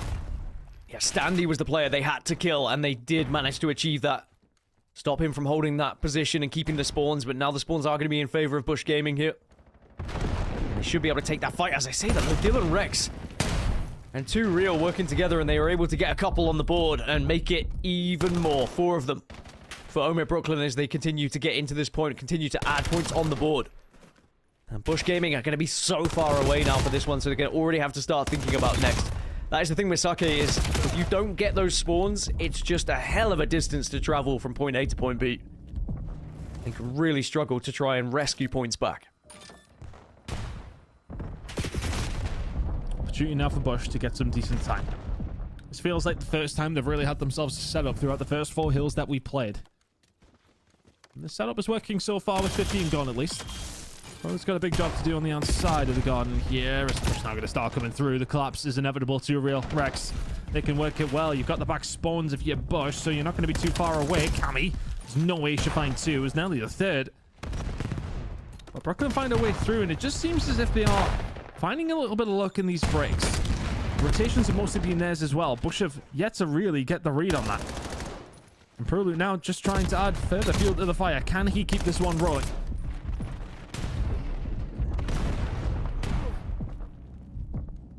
Just so much time being gobbled up by OMIT Brooklyn in the moment. Bush Gaming can't allow these holds to be that successful. That's what you need. Need someone to be stepping up like that, but maybe a little bit earlier, so you can just stop that bleeding. Bush Gaming will be first to the next point, but there's going to be more members of OMIT Brooklyn starting to swarm and surround. Capsidor keeps it going, making it 5 now in a row before he eventually gets taken down. Up towards P5. A little bit more of a mixy one. This is going to suit Bush to try and get them back into it. Brooklyn have been absolutely fantastic, to be honest with you. Rotations have been there. Execution has been there. Spawns are okay here for Bush, though. System's going to be important here. Abe's just going to try and hold down at the front, probably doing his job on the outside. And Brooklyn just trying to get a bit of mid-map control for this final 20 seconds. It's felt like Bush have been the second best. I mean, the scoreline kind of tells that story. But a good hold here over towards P5, and you're right back into the game. Members of Brooklyn, though, they're flooding forward. Just bullying Bush Gaming out at this point. Cammy tried to hold, but it was a bit of a one-man army. And even though Abe is going to be there for potentially cleaning up, it doesn't matter. Paul catches him out and make it 2 for Paul X on those rotations. It's a 3rd. Just mopping them up at this point. And OMIT Brooklyn will be able to bounce off of that and get to the next position and hold it. And they can start to regain that big lead they had initially. Capsule with a big win through the middle of the map. Brooklyn still holding on to just this nice little buffer of 30 or 40 points, but we know how quickly it can change. Capsule doing great work and honestly had a bit of a slow start, but now sitting at 20 and 15. Cammy and Proloop maybe struggling a little bit with the ARs in hand. The mixy one here over towards P1. 15 seconds to go. Bush have these rotations over towards P2. They have to start concentrating. Maybe just going a little bit earlier for some of these rotations. OMIT Brooklyn being able to punish them every single time they've had the rotation. Once again, it's going to be a spawn out for Bush. Not able to find the kills in the middle of the map. The pressure will come through, and OMIT Brooklyn just so easily cutting through them once again. Sake feels like they're mapped to lose. Just in so much control at the moment as well. We need to see a big change up from Bush Gaming. Could start here, though. They are going to surround the last remaining player, and will do so, and they'll force the spawn out. So a potential chunk of time here for Bush Gaming, especially if Capsidor on the flank can do that. He is removed instantly off the back of it with the trade out, but they are still scoring nonetheless. And it is going to be players like Capsidor who are going to make the difference here for this Bush Gaming roster, but now OMIT Brooklyn look to break. Close spawn still here, though, with 20 seconds to go. Bush may have lost control initially, but they're going to be here in numbers very, very shortly. Abe's found 1. Can he find the second? Just to clean things up. Dylan Rex on 5 HP. Somehow turns it around. Can he find the second as well? Not quite. So Bush lose a few more seconds than they possibly would have had done. As OMIT Brooklyn find the force over towards the front side, they'll be able to lick their wounds and walk away over towards P3 and try and re-establish this lead. Still around 23 points. Capsule just walked through the middle of the map, though. He's just walked straight in. Capsule for one, can't find the second, but is that the chain of events that maybe starts to kick things off? Not quite. Probably will find one more. Spawns over towards the close side, towards the roundabout. Still here for OMIT Brooklyn, but Bush have got numbers, and the numbers are close. Close, but I don't think it's going to be enough. Unless someone gets a multi-kill here at this point. Capsule unable to do so. He's taken down. Proloot also follows, which means OMIT Brooklyn still ticking up towards that 250. And try as they might, Bush Gaming, but every spawn they're having to run a marathon just to get to the point. They finally do break, but there's going to be 2 players here to contest, and it's going to be more points for OMIT Brooklyn. Unless Proloot gets a double, which again, he can't. So 13 more seconds to take them to around 200 here before we move to next. And try as they might, Bush Gaming, even though it's a fantastic performance from Capsule at the moment, OMIT Brooklyn just seem to have their number. It's just been the rotations have just been so much more methodical, so much... Oh my word, Capsule, are you kidding? I mean, they're on a plate for you, but the third snap, ridiculous. It just feels as if Bush have never really had a moment where they've been set up and actually look like they're going to get a good amount of time. And Capsule found 3 or 4 kills on his own. Nobody else has contributed. He's 32 and 22. Nobody else is pitching in to try and get some good time here for Bush. That might help, though. It finds another. Can't find the shots onto 2 real. Needed to commit to that. Capsule there to pick up the pieces. He just needs to farm through the middle of the map, and he's doing it. The rest of the team need to try and find 1 or 2 kills inside, but again, they can't find it. Capsule is doing everything he can. The Kamiev and Proloot are not holding up their end of the bargain right now. Capsule trying to drag Bush Gaming through this game. Single-handedly, it feels at the moment. Obviously, the positioning of everyone else is helping him have this much freedom. But 37 and 22, he is keeping this game alive for Bush. And I said he needed to be doing it earlier on in the points, and he did just that as we moved. Able to get a triple that really set them up for success in that hill. But now we move yet again. And it's OMIT Brooklyn who are going to be there first. But now the potential break to come through. Abe and Cammy get 2. Make it a 3rd. And that last remaining player just having to run with his tail between his legs to wait for the respawners, wait for some help and some assistance. And we have to keep an eye on that one player who's trying to make a flank around at the moment is going to be Paul X. If he can catch 1 or 2 here, might be able to be the difference maker for this break. But he sprints on in and he gets caught out. So it means Bush Gaming will be putting more points on the board. And they are closing in here as Cammy gets 2 more. Proloot takes down 2 real. Oh my word, OMIT Brooklyn are starting to panic. 10 seconds away. This is as low as the lead has been for quite some time. And Capsule is still moving like an absolute madman. There's a freebie as well. Can't finish his dinner on that one. And all of a sudden, is there going to be a moment for Brooklyn? No. Telluride Bush Gaming starting to chip in. They take the lead.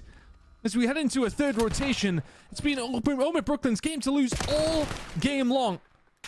And Bush are back into it. Capsule on 39. He's willing his team over the line, and a grand final maybe beckons. It just seems like momentum now on the side of Bush Gaming. Cammy waiting in the hill saying, please challenge me, I dare you. Just take your focus off of the likes of Capsule at the moment, who was able to get behind enemy lines and now finds himself in the hill to hold as well. 25 points away from the grand final.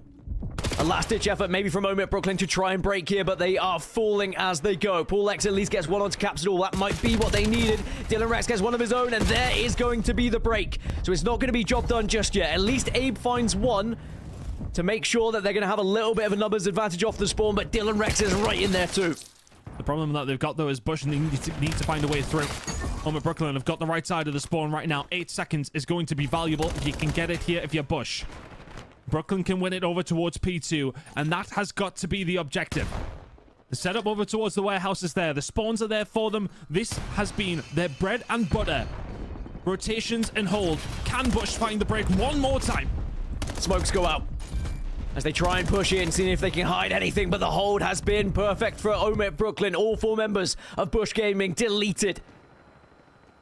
And just like that, suddenly it's advantage OMIT Brooklyn as they get close to taking the lead here. They did find 1 on the rotation as well.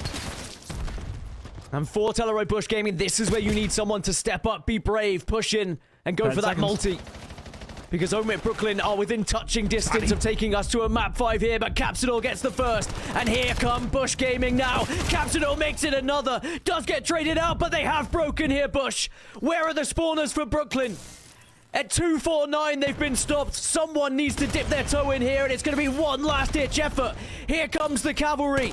Bush Gaming at 248. Can you hold aim? Cammy, Capsidor, they get it done. And Bush Gaming into the grand finals. What a performance it's been. A historic run through the lower bracket. A 1-point game. Bush have got so much momentum behind them, they can make the grand finals of a CDL event from this losers bracket. This has been ridiculous. Knocking them down one by one by one by one by one by one. It's 6 in a row in the losers bracket to send themselves to a grand final.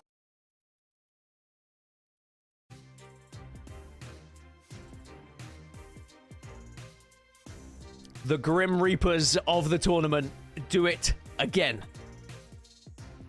And we have to give credit where it is due. Capsidor, 45 and 30. Almost 5k damage. Unbelievable. Just lifting the team up when they needed it. It looked like it was so much in OMIT Brooklyn's hand. It looked like this was going to a map 5, surely. But then slowly Bush Gaming started to claw their way back through, and a lot of it was down to the individual prowess of Capsidor. But then they all linked up in those final moments with that last push into a last hold, Chris. And wow, that was an incredible ending to what has been a brilliant series between the two. Insane. Absolutely insane. I mean, Brooklyn, again, their rotations were so good. Honestly, we're dealing with 75% of Telluride Bush Gaming, no problem whatsoever. But then Capsule went, yep, I'm going to have to do this on my own. 25 objective kills, by the way. I know you might have just said that, but I just actually allowed my eyes to go over that. That's a scoreline. That is a stat for the ages, that one. The damage per hill, the kills per hill. Dragging them over the line. He's over 1 kill per hill above everybody else in the lobby. And if you can count on him like that, a player like that can drag you over the line. That is an insane game out of Capsule. And the kind of game that he's going to really have to have up against OMIT EU in the grand finals. They will make it. Bearing in mind, I know I feel as if I'm beating the drum consistently, but they were 2-0 down in losers round 1 after we reset the bracket. And they've made it all the way to a grand final. Absolutely insane. Typical composure. And if they do win it, if they go on and beat OMIT EU, it will be one of those runs that go down in the history books of esports, not just Call of Duty. These kind of runs are far and few in between. Very difficult to kind of achieve. And whilst they have happened throughout history, Bush Gaming might just be able to cement themselves as one more. Unless OMIT EU can gain revenge for their NA counterparts. But looking back at some of these final moments here, Chris, this was when things really started to get interesting. I mean, it was already interesting, but it looked like OMIT Brooklyn had done enough. That they had the hold. They were going to be able to just win this one out, send us to a map 5, but it was one last effort from Bush Gaming as they pushed. I mean, talk me through these final moments because it must have been heart and mouth moment for them. I think it's Standy who, honestly, gets absolutely spat on by Capsule in the middle of the map, and that sends him over the top. And then all of a sudden, yeah, okay, well, yeah, they found a way through, but we need 1 point. We need to find a break. But OMIT Brooklyn do not have the luxury of time at all. They find a way through, and Abe, honestly, he does so well to survive as long as he does. Capsule there, of course, for 2. Incredible. Bush get it done in 4 to Respawn Clinic. And OMIT Brooklyn, that's a disappointing Sunday. The only thing you really have to count on is, what, 12-1 round record for the Raid Search and Destroy over 2 series. Other than that, though, you don't win a respawn. And you cannot win championships if you don't win respawns. It was still a good performance, though. Well, yeah, I mean, look, yeah, I suppose, yeah, a top 3 for them it is a pretty solid outing, I would say. But I think you look at this roster and you would expect them to be able to be challenging more often. This is their best result of the season so far. And I would expect, okay, in absolute fairness, they haven't been together that long as a four. Maybe they can climb and see them in Paris and see what they can do. Elite Stage 4 is going to be incoming for them. That's the next thing they're going to be worrying about. But what Bush have got to worry about is this OMIT EU God squad that they've got to go up against in the grand final. And again, just to reiterate, I mean, we don't even see half of Bush's losers bracket run here. I think it started 2 rounds before that. Yeah. Just having a little look through, just reminding myself. Yeah, Cabal, they've actually found wins up against CRG Outbreak. As a reminder, that was a reverse sweep. And FC Stallions, before we even get to this graphic that you can see in your streams. And Telluride Bush Gaming have made a grand final off the back of it. That is 6 wins in a row in a losers bracket at a Challengers Open. It's some effort. It's a brilliant effort, frankly. And honestly, the fact of OMIT Brooklyn taking down P7 Notorious and Huntsman on their way, I think they will be a bit frustrated that they can take down giants like that, and then suddenly they fall to their own EU roster, and then they go down to that one. But they were only 1 point away, Chris, from going to a map 5, so that's going to be an even harder pill to swallow because they were just that close to be able to have that chance in S&D. And S&D, it might have been a completely different story, and that's going to be my worry as we go into this grand final. Is S&D going to maybe be the crutch here? Can OMIT EU take advantage of that against Bush Gaming, or will Bush Gaming keep this run going? They are on a tear, a historic run through the lower bracket. We have a grand final coming up. It's going to be OMIT versus Telluride Bush Gaming. You are not going to want to miss it. So stick around, grab a cup of tea, grab an energy drink, whatever you need. We'll be right back after this break.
Welcome back, everyone, to the Call of Duty Major 3 Challengers Open. It's live from DreamHack Atlanta, and we are amidst our grand finals. We have finally found our way here after 3 days of slogfest between these teams. And one team who has been on a loser's bracket run of dreams, Telluride Bush Gaming, who have now gone 6 in a row since loser's bracket round 1 to find themselves here in the grand final against OMIT EU, who have equally had an impressive run in the winner's bracket as well, Chris, since dropping down from that Pro-Am. This is teed up for an incredible grand final. It really is. Honestly, it's kind of two different sides to the coin of your event. I mean, for OMIT, they were in that Pro-Am doing well and actually put themselves up a good showing, albeit not qualifying through knockout, but they have now dropped in, looked indomitable, whereas Telluride Bush Gaming had a terrible start to their bracket, but since then things have been getting better and better. It's 6 in a row in the losers bracket to force themselves into this grand final, and honestly, this is a monumental run. I mean, look, we've seen teams make a run of like 2-3 games to get themselves to this stage, but 6, if they go on to win it, it will go down as one of the best losers bracket runs in Call of Duty Challengers history, full stop. I mean, it'll be insane if they can manage to do it. It's already up there. Incredible run for them to get into the top 2, but can they go one further? I mean, it certainly feels like momentum is on their side right now, but if anyone can stop them from continuing to knock out every single team in this tournament, it would be OMIT EU. As we mentioned, they were in the Pro-Am, they took down Vancouver Surge, for example, and were able to win that one 3-0, and OMIT EU have just looked from one strength to another. But as we look at Bush Gaming first, Chris, I mean, these names are starting to scream at me now as just individual players who know exactly how to get the job done. What a journey it's been for them. Talk to me about these 4 boys. I mean, we've got major winners on this roster at the CDL level. Cammy was once upon a time one of the best players in the game, full stop, ever, anywhere. And now he's on this roster, and Bush, who have got some major support. I mean, look, Jerry and the boys have always consistently been here. The ownership show out. They constantly want to see the best for their team.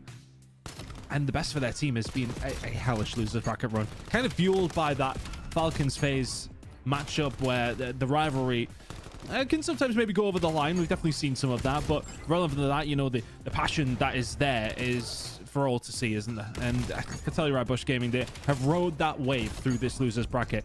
After they got themselves the opportunity this morning to find their revenge, they have not looked back whatsoever. Really good performance up against OMIT Brooklyn in that losers bracket final to give themselves a chance here up against, well, a team that have really shocked the world, haven't they, in OMIT EU. Looking at the new boys on the block, but can the veterans get it done? But here are the new boys on the block. Ethan and DK get a lot of the plaudits, but Killian Denza are there, the glue to hold everything together. The 2 young guns need the support from the veteran and, well, not so veteran players. But OMIT look like the real deal. They're the team who made it through the winners bracket. I do think it's going to come down to a lot of these just like first bloods, for example, in S&D, taking a look at the likes of Ethan and Killy, who have been able to pop off over and over and over again. But as we move into grand finals and we get our series layout, Chris, is there anything that stands out for you? Just the initial gut reaction. I think, honestly, it's going to be hard to say when we do finally get into this one and seeing how it is going to work out. Of course, we have more maps than that. We'll cover it when we get there because we just so quickly got into the game. It's going to be Bush taking on OMIT here in this grand final. I think the only thing I would say is, like, it's the typical losers bracket team have just had their chance to play. They're sitting in the same spot. OMIT going to have to come into this and may come in a little bit cold. We've seen them going cold up against OMIT Brooklyn on this map in particular. We've seen comebacks come through, though, from them as well. Great holds over towards P3. Got them back into this game, but it's not going to be a great start for them. Bush are going to have themselves at least 40 seconds by the time we head over towards P2. So best of 7 between the 2 teams. Of course, we saw in the series layout the first 5. And Bush Gaming have started hot here in this grand final. 40-0 to kick off in P1. And they have started where they left off from the previous series against OMIT Brooklyn. And as for OMIT EU, they need to have an answer back, and they need to do it soon. 2 players still yet to find a kill at the moment as they move over to the next. And they were able to dip their toes in initially. And actually, it looks like they are going to be able to hold off the oncoming barrage of Bush Gaming, and OMIT can now set up. I'm looking at OMIT as well. 2 players yet to find a kill, and Killy and Ethan, who were so instrumental to their win up against OMIT Brooklyn. DK, though, the ever-present AR on this roster, is having a hell of a start, sitting at 6-3. Ethan's starting to get warmed up now. His P2 hold's looking good. AR's down the outside and the roadside. Going to have to do as much as they can. Denza does really well, honestly, to find a kill there. Prolute is able to answer back, but they're not able to quite find a way through. Ethan to find another. Capsule's the only one who could potentially do something. Can he do something? Not quite the third, but the two fall their way. Rotation should be there here, though, for Bush, although they lose out the majority of the time in P2. Both teams just trading hands on who wants to win the rotation right now. Yeah, very interesting start to this game where it's just a solid hold for both teams trading out 1-for-1 rather than some of the more scrappy games that we've had so far here in Challenges. Cammy trying to hold. Eventually will fall. It doesn't matter because Prolute is there to follow up alongside the rest of the squad. But then here comes the fly through from OMIT. And it's going to be Denza who manages to get two of his own. Just needs a little bit of support, but I don't know if it's going to happen because elsewhere there's just so much damage being done by the rest of the squad, but still alive and still being a big threat is DK. I think a lot of people with hype of Ethan are forgetting about DK. This is DK's second ever event. His first one, he turned up. Absolutely incredible play.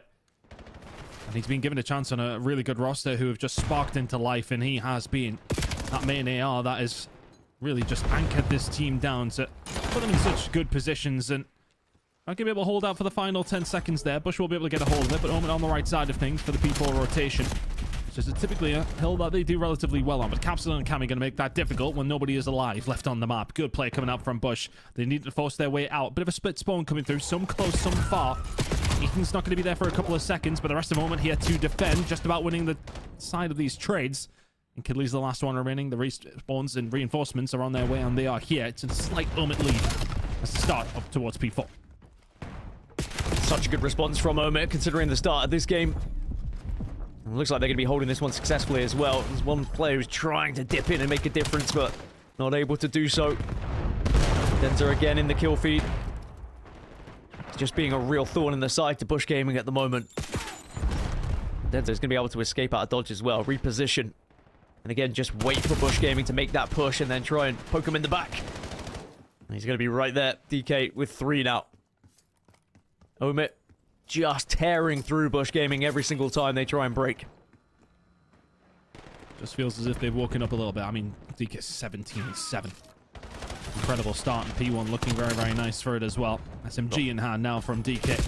Gonna have to find a couple of kills here. The rest of the team starting to fall in and around him. Contestant will come through over towards P1. Honestly, Bush could do with some of this time. Wonderful start from them, wasn't it? I mean, they picked up 40 seconds or so over towards P1, but if you look at the fact that we're back to P1 and they're only just ticking over 60, tells you the story of that first rotation. P1 in a good spot, though, but OMIT also in a great spot to try and transition over towards P2. Ape going to cause some problems over towards the backside. Yeah, that being said, if Bush Gaming can hold P1 again for 40, then suddenly they're all tied up. They just need to do a little bit better over towards P2, which is where OMIT really started that comeback, and then we're able to rotate even better over towards P3. Here comes the push now, and it is going to slightly benefit OMIT. Make it quite heavily benefit them now. Capsule was the last remaining player, and he was the spawner, so OMIT will be able to rescue back P1, so it's not going to be as heavily scored here for Bush Gaming. Kills being shot across the board as already OMIT move over to P2. And they're going to be their setup. If they can do exactly what they did in the previous rotation here, Chris, we might be looking at quite a significant lead for them. A little bit of a split spawn coming through here, so this is an important gunfight. Yeah, Abe's going to manage to take down one, so that's already found on the back side of things. So now they can push from a couple of different angles. Denzer had to find that gunfight. But now his teammates are going to spawn up behind him. We've got one coming from the mid-map. Denzer going to have to do a lot of work on his own. Probably best just to leave and put himself in a position to help his teammates out when they get here, and they are very much here now. 30 seconds remaining over towards P2. And Bush just a little bit slow there. There was an opportunity, there was an opening. Not able to make a count by any stretch of the imagination. 25 seconds remaining here at P2, and they're feeling like they have a bit of a stretch at it. This is just going to give OMIT a free run on through. Ethan finds a good gunfight win in the middle of the map. He's going to be the first one there over towards P3. 15 remaining at P2. And OMIT are set up. They're so ready for this. A little bit sloppy from Bush. Very indecisive. Oh my god, that was decisive though. Abe absolutely spitting on Ethan is going to give them a foothold over towards P3. Capsule at 8-20 at the moment. If you think about the game he just had in that lower bracket final, just can't quite get going at the same pace here in the grand finals now against OMIT. It's a 60+ point lead at the moment, but speaking of Capsule, maybe he can be the difference maker in this hill to try and put some points on the board for Bush Gaming and get them a little bit closer back into this one. They're a man down at the moment though. Spawn does happen, and OMIT are being patient about this one, so that is going to give time for the arrival of that last. And it is going to be Capsule. They're waiting. Only gets 2, but 2 might be enough to allow everyone else to clean up, which they do. Communication had to be there. Capsule finds one kill, and yet still we're pushing on the side without checking the corner. Oh, we'll be asking questions why that wasn't maybe called out. Abe, he was the one that started things here with a good gunfight win up against Ethan. He's going to find another great gunfight. That's a brilliant hold from Bush. That's going to get them back into a respectable position. And a good spot for a rotation over towards P4 here as well. Cammy, he'll fall as DK just trying to push through and try and intercept this back spawn if they can. It was a good hold by OMIT last time we were here. And now getting aggressive, finding the gunfight wins. DK gone for the turn, cannot find it. The kill's just about falling the way of Bush. This is a 20-point game now. A brilliant hold by the side of Telluride Bush Gaming has put them right back into this hard point. Yeah, it looks like they're going to be able to grab this one as well if they can find this kill, which they do. And the spawns are now going to be in the favor of OMIT. They're going to be right there in the face of Bush Gaming, so it's going to need to be the hold of all holds here from Bush. Someone needs to try and get at least a double to keep them in this one. They're just that little bit further away, and actually that's brilliant from OMIT. They repositioned themselves to stop the rotations. They're able to cut them off. Still points going in the way of Bush. Somehow, someway had their toes in. And OMIT are only 6 points ahead now. Nothing to separate them, is there? Ethan Kelly finding a way through and picking up some time. Kelly currently on his own, though. He will get wiped out, and we'll head over towards P1. Both these two teams have found some good time towards this middle hill, and they may find a little bit more if you tell you're right, Bush Gaming, because Abe is going ballistic. He finds two. Ethan now on his own. Needs a little bit of help, not going to find it. There is the break. Bush find a lead. 50 seconds to go here over towards P1. OMIT here in numbers as well, though. Which way are these gunfights going to go? They go back over towards OMIT. Very little to separate these two so far. You gain the lead. And they have the hold, so Bush Gaming starting to group. As here comes the charge. Utilities being used, so now it's just going to be brute force, and it is going to work out for them as well. A couple of trades do come through. It's a 1v1 in the hill. That's actually going to happen right now. Big win if you can get it, and you can. Huge from ProLoot. As now Bush Gaming going to have 3 in the hill, but the spawns are quick for OMIT as they quickly recontest this one. And actually, OMIT now will start to score. So for all the effort from ProLoot, it's still going to be OMIT, and Bush Gaming start to move towards next. They may well lose out on that P1 scrap time, but they've had a chance to set themselves up over towards P2. I like the positioning from Capsule here, just trying to keep an eye on the street push, but it's everything through the gift shop that's going to work out for OMIT. Capsule now will get the nade in. They're going to have to try and find the push out. DK finds absolutely nothing, but the break will come through. The backside spawns working out for the side of OMIT. And Bush will have to find a way through. They are spawning miles away. They're managing to work together, though. Wow. Needed that kill, though. That would have been big for them. And it's a huge one for OMIT. They might be able to shift up these spawns now, though. At least that's going to be a little bit better for them, but there is going to be a head-to-head clash right into this hill. ProLoot able to get one of his own. It's still not going to be enough to actually break. And sadly, when you've got Ethan doing that, you're going to struggle to get in there. It's a 5 streak now for Ethan. Make it 6. And he's starting to heat up. It's going to be a 7, or almost get stolen away. But regardless, 225 to 178 now. And OMIT within touching distance of winning this map 1. And they have the tools in the back pocket to potentially find a break here. Hellstorm not necessarily the most effective, but it could cause a little bit of disruption. I don't think he's going to choose to use it this time around. It might be a get-out-of-jail-free card at some stage. Although, is he calling it in? He's very still as the rest of the team now starting to work on some kills. That Hellstorm must be on its way. Killy's going to be trying to find a flank here and trying to make it work. Hellstorm finds absolutely nothing. So a waste of time and a waste of utility from OMIT. But do they need it? It seems that way. ProLoot can find a couple. DK trying to survive inside of the point, but it's looking like Bush are going to hold on. 35 seconds remaining here at P3, and they've got it mostly under lock and key. They're keeping their hopes alive. Of course, they can't get it done at this one, but if OMIT are able to retake, they certainly could if they take it within the next couple of seconds, but Bush Gaming will deny it, and they hold, but now the kill's starting to come through for OMIT. There's still players being a nuisance, though, but Dinza is going to find 3 on the bounce to at least wrestle Bush out of this hill. As I said, it's not going to be done here, so Bush Gaming can start to move to next whilst they're still having a couple of fights, and actually they deny the little bit of scrap time whilst they've moved, but the spawns are good for OMIT here. Get one spawn in and one spawn out. Ethan was trying to stay alive over towards New. He did so well for a long time. But OMIT now just trying to hold on. Bush inside of the point, and they are streaming down the street to get here as well. Ethan, he can find 1. Stands it for 2 in the end. Spawns are not going to be close anymore, though. Bush have infiltrated over towards the backside. They still spawn over towards the back alley. Somehow OMIT are still this close with 3 seconds away. It's OMIT who aren't going to fall out. Telluride Bush Gaming have control. Will we see another incredible comeback here from Bush Gaming, as they can get it done in this hill if they hold it perfectly now? But OMIT, who have been able to get scores somewhat in their favor, and they are going to start pushing aggressively here, and they're winning their fights, and they managed to get them as OMIT close out map 1 here in the grand finals. It's Ethan with the 2 to secure it. And a very close map number 1.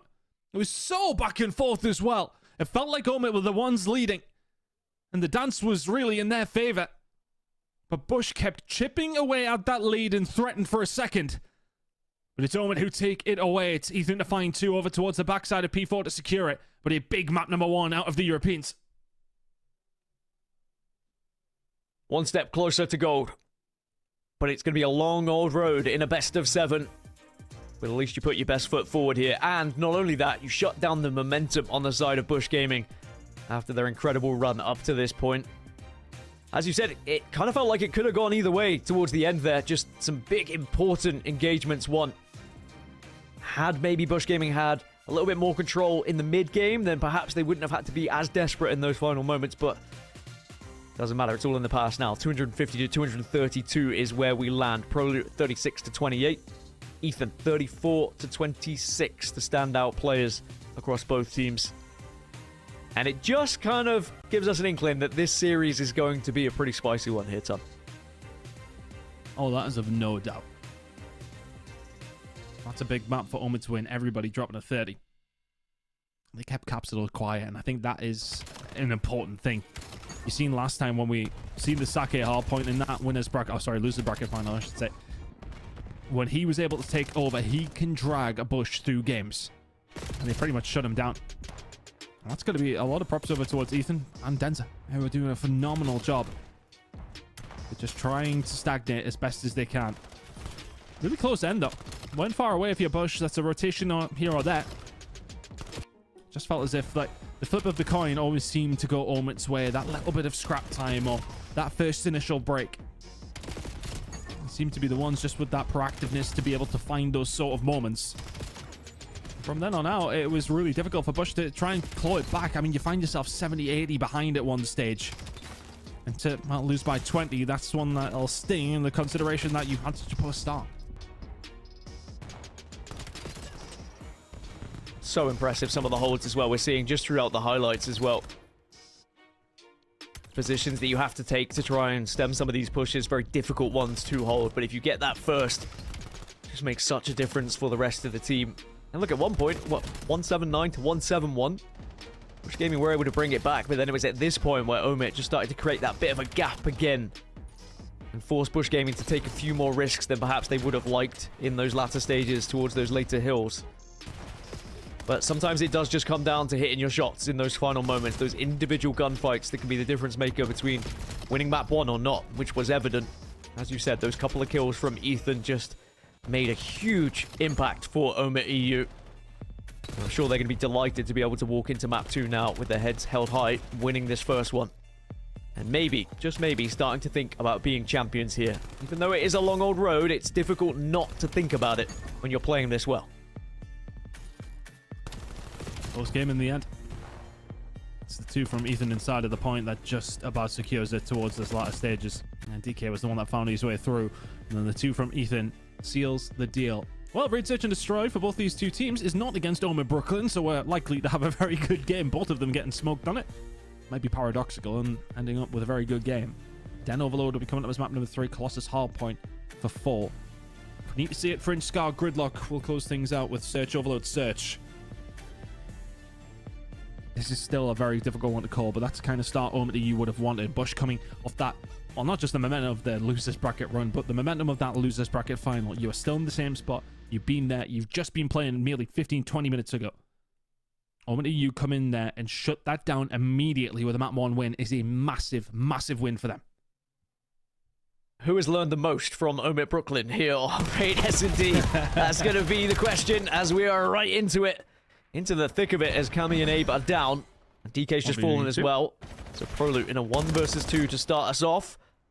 The question is, can he clutch it up as they try and plant this bomb? No info gained off that stun that went out. So This bomb will be going down under a little bit of pressure. Oh, they see him. They spot him out. Yeah, Proloop may well find his third, but the trade was always going to be there. OMIT one to the good. Good start to the Search and Destroy. A fast and furious one as well, which is sometimes a risky play, especially no trophy systems available. You're just praying to the Call of Duty gods that the nade doesn't land at your feet.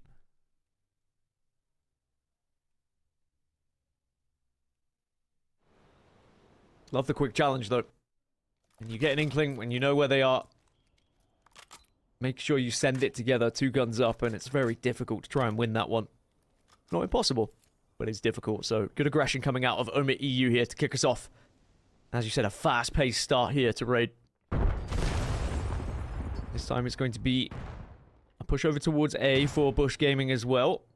Only the one player at the moment on the side of OMIT watching over it, and as soon as he sees the flood towards, he's going to be indicating that to the rest of the team, and here comes the cavalry. They're all going to be playing from the same side here. There's the first. Capsule. There's the second, third, fourth, and just like that, they drop. And Bush Gaming will tie us up 1-1. Just so aggressive through the laundry side, and OMIT saying to themselves, okay, well, let's chow this. No problem. They might think twice about doing that again. I think it's Capsule who ends up with 3. Never know with the Codcaster, but we can presume he did well. His POV was looking lightning, but here we go. Wait for the push to come through. There's the first, the second, and the third. Absurd. First 2, just with a cherry on top of the third. And one apiece in the blink of an eye. Capsule now potentially working on something towards a Hellstorm. What's the hit going to be here for OMIT? Bit of a passive approach, more so than anything here by the looks of things. A little bit of mid-map control going to be worked on. To spot 1. Oh, he actually was able to see a second there over towards Cammy's side. Are they going to be able to sneak this bomb down? Looks like the answer is going to be yes. So Bush Gaming are going to have to get a retake here then. And they are going to have a 2-2 split to try and do so. Yeah, just plays so fast, that Bush are just not expecting it. Trade's going to go in the favor of Bush, though, throughout the middle of the map. Next kill is absolutely massive. Ethan will find it. DK finds another on the cap, and Cammy's left in a 1v2.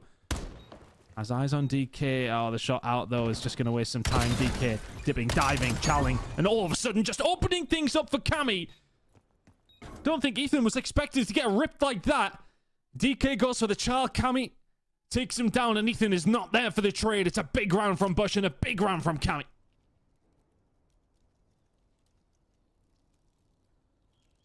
Well. And just when you think one team maybe is going to be able to break away and show their dominance, it just takes one player to make that difference. Great angles being taken. And now Bush Gaming with the chance to try and take the lead one step further here to create that gap and stop this from just being a flip-flop of a back and forth. With neither team really being able to succeed on their attacking side. It's going to be an A hit yet again. Capsule is certainly under pressure though, but is just about able to get away. He's got Proloop as support, but Proloop can't connect with his bullets. And that might just be the info that OMIT needed. And you can already see there's the wraparound from Cammy at the moment to try and deny any sort of flank, but no one's going to be there just yet. And the longer this takes for Bush Gaming, they are going to get surrounded here. And now they've walked straight into the trap, but the trade will come through. It's a 3 versus 3. That's fine for OMIT. They can back on off, and it's also arguably fine for Telluride Bush Gaming. Managed to find the trade, but as you said, the squeeze is starting to be initiated. OMIT tightening that vice just a little bit. See Denzer, he's in the position to kind of watch the rewrap back round. Ethan is here to help now, so they may well just have a little bit of a look at this. Information gained. Ethan will be taken down. They don't know where Denzer has now disappeared off to, but middle of the map is a fair assumption. Right now, though, DK is sitting so far back, just expecting the push to come through from Laundry side. OMIT without the information, probably going for the plan. Denzer will get him off it. And they may well have just got some brilliant timing onto DK, who found his way around. He is going to find Cammy, but he should be dead to rights. 1v2 for Denzer. Might have the jump on him a little bit. Well, he was looking that way. If Denzer can catch him, very close to doing so. Oh, just off. And now the jig is up, but he does connect with the first. And Proloop is there and waiting. Time not on your side, though, so you need to move quickly. And Proloop is just going to try and play that clock to his advantage. And he is doing exactly that, dancing around the van at the moment. And just saying, go on, have a little tap of it. He's baiting it. He's baiting it. Prolut's not going to fall for this, though. Surely he isn't. Oh, he just about gets around the corner.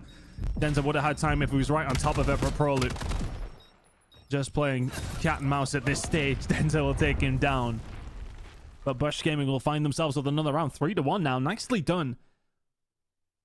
DK gets a bit of unfortunate timing, but it's Ethan who gets caught on the flank. That really makes it a little bit more difficult for the side of OMIT EU. They could not keep things going. They did kind of have that setup where they can kind of put the pressure on, but honestly, they were the ones that made the move when Bush were kind of just sitting tight, waiting for them to make a mistake. They made that mistake, and the round goes Bush's way. 3-1 now. They were the only team out of these two did take a round off OMIT Brooklyn Dan, so maybe it's proven to be a worthwhile advantage. Can OMIT now just try and change their direction a little bit? He's going to be an attempt over towards B instead. The window has been taken up by Prolut. He does just change his direction though because he felt like he was probably a little bit vulnerable there. And then from behind now, Abe's able to get one. And Bush Gaming have that 4 versus 3 advantage. And they start to flood. And they find the second. And this surely should be wrapped up and at 4-1 unless we can see something magical. Last remaining player. There you go. There's the first. It's the beginning, but it's not going to be the end. Instead, it's Bush Gaming at 4-1 now. And this is a walk in the park at this moment in time for Bush.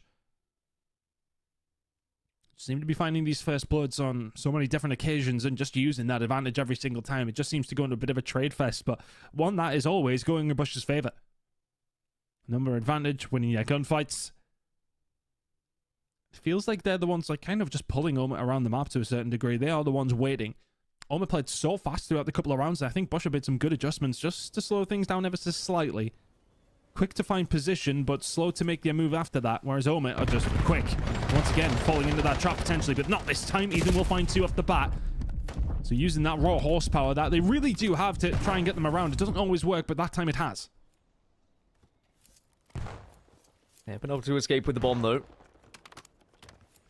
They need to go for a double back on themselves, our Bush Gaming. Not sure where they want to head at the moment. But the timing may have worked out well enough for them to get back onto the A site. As 2 members of OMIT had flooded round towards B, and actually the third is going to be in the middle. Need to get it planted right here, right now, though, before anyone has a chance to move. And that's exactly what's going to happen here for Bush. 2 versus 3, but it's going to be a retake here for OMIT. Setup is crucial. Information. Not a great deal for either one of these two teams. The only info that OMIT has is that they have to defuse this bomb within 30 seconds. Take it, having a look around. Nothing being gained, but look at this rewrap that's coming through from Abe. He's been so patient, but the call-out must have been there. Denza finds Prolut. Abe will get away 1v2. You gonna get on the bomb? Didn't get on the bomb. Now has to make a decision here to take the fight because you're running out of time. And this is perfectly played from Abe. What a performance it has been from Bush Gaming so far. The wraparound was absolutely incredible. It was well thought out, but then winning that engagement even better. Now maybe, is there a question on whether you should have started that defuse a little bit quicker? No question about it at all. DK should have been jumping on that. Denza had the mid-map covered. They'd just seen where he was. It would have taken quite a quick wrap around through Laundry side. And then get all the way around the other side of the bomb. I can't quite recall exactly where it was planted for, but you would have thought that DK would have been able to defuse with Denza on his right. Laundry in front of him. And that's another round that's going to go Bush way. And that's one that really did feel winnable for the side of OMIT. And 5-1 feels very different to what a potential 4-2 would. OMIT trying again this fast, furious game style. It's not working in Search and Destroy whatsoever. And Bush Gaming is just quite literally picking them apart. Bomb is going to go down over towards A, though. But Telluride Bush Gaming might just have the jump on them, and Prolut does get the first.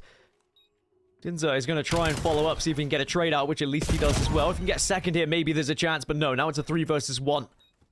And Bush Gaming looking to take this map here. Ethan has been incredible so far this tournament, but this might just be too tall a task as the Bush keeps growing. And OMIT unable to trim it down in this one. It's going to be all tied up 1-1 in the series. And we said it, Chris. We knew it was going to be this way. It's just going to be one of those series where we're going to go back and forth in this best of 7. and allow these players now to take a little break after map 2. Incredible work from the side of Bush. And again, as I said, they just did really pick them apart. Felt as if the aggression comes out from OMIT in round number 1. You're like, okay, yeah, they're going to get things going here. Let's see if they can maybe just ride that wave of what they were able to do so successfully in that hard point, and that's win those big open engagements and bring it into the search and destroy. No, Bush are far too experienced for that kind of play. Abe does a brilliant job. That's 1,500 damage. The first blood, 4 of them in his favor. An absolute menace across the map. And yeah, well, okay, if you're going to try and fight fire with fire, Abe is the one to maybe try and extinguish it, isn't it? Caps over that moment as well. Bush Gaming just fantastic throughout. As I said, I think that was maybe slightly naive from OMIT to think that they could just kind of keep going with it. It didn't feel like there was another string to the bow. It was just like, okay, let's be fast. Let's work on that. But the pacing was ever so slightly off, and Bush just read it every single time. Great job from them, and all the plaudits towards them. But OMIT, I'd like to see it maybe a couple of different curveballs in the search and destroys if we see a couple of more. And it's just the flanking ability from Abe as well, time and time again. You need to have a certain amount of bravery to be able to take some of the routes that he has been, but also be able to back it up with your own shot, and that's exactly what he has been doing. And he is going to be a problem for OMIT EU if they are not careful. They have to make sure they deal with Abe from behind. Den Overload is where we're going to be heading for map 3 before we go to Colossus Hardpoint, Fringe S&D. And if we need them, we've got Scar Overload and Gridlock S&D as well. Actually, a really nice series layout in terms of entertainment value for me, Chris, so I'm excited. The further we get and the deeper we get into this one. Den Overload? Yeah, I don't know really who this one favors at the moment. Bush Gaming, from what we saw earlier, perhaps they have a little bit of an advantage, but we've already seen from OMIT, when they play on these Overload games, they just come out of nowhere. You think they're down, and they're able to surprise you out of a situation that they perhaps shouldn't have the opportunity to get some of those scores. Yeah, I think it kind of depends for me on OMIT's ability to be able to just keep that play fast. I think if Bush are going to try and slow things down, they're going to consistently win some of these gunfights, put themselves in good positions. But it's about getting that pace correct. If you are trying to slow things down, sometimes you can get caught out from being too slow. It's just about the pacing across the board for both these two squads. Just based on what we've seen there in the search and destroy, for Bush to slow things down, just to take their time on a couple of these rounds, take a step every now and then, that was helping them out in the search. They were just getting some better timings. They were inviting that pressure to come in for a moment and dealing with it. Same thing can be said for Overload on certain occasions. It's going to be an interesting one when we get there. All right, well, we're tied up 1-1 while the players take a break. We're going to take a quick 1-2, but don't go nowhere, because we will resume this grand final after this break.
Welcome back, everyone, to the Major 3 Challengers Open. We are in the grand finals, and we are tied up 1-1. We couldn't have asked for a better series between these two teams who have put on a show all weekend long, whether it be absolutely dominating through the winner's bracket or apparently dominating all the way through the entirety of the lower bracket. But we're all tied up in this grand final. Can't separate them at the moment, Chris, but maybe Overload will be the difference maker. Yeah, well, let's see, as we're going to be heading in Den very, very shortly. But yeah, both these two teams, as you said, cannot be separated whatsoever here. 250 to 232 was the scoreline for OMIT AU. They take that one away. 6-1 victory, though, for Bush Gaming. A very convincing one. The Search and Destroy just swings that momentum way back in their favor, I would say. Then Overload incoming, and I said, I just think as if OMIT need to maybe take a step here and just take a breather. They're in a position where, and I think this is the benefit, right? I mean, look, Denza has seen moments like this. Aspect has been part of moments like this online. Okay, the pressure for OMIT AU on the main stage up against Optic probably would have prepared them a little better for this moment than if they didn't have that opportunity. But who they're going up against are people who have been and won major events on the other side. They're people who have been in and around challenges and caused problems for years. They know how to navigate their way around a grand final like this. Can Bush get themselves in the lead in this series? I fancy them to do so here. I think OMIT may well be reeling after that Search and Destroy.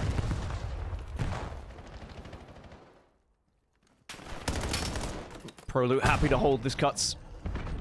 Just wait, see if anyone's going to be brave enough to push out and try and take that position to get onto the Overload device. Proloot gets his first victim, and there is his second. Tell you what, can make it 3, and will do. Had no right winning that one.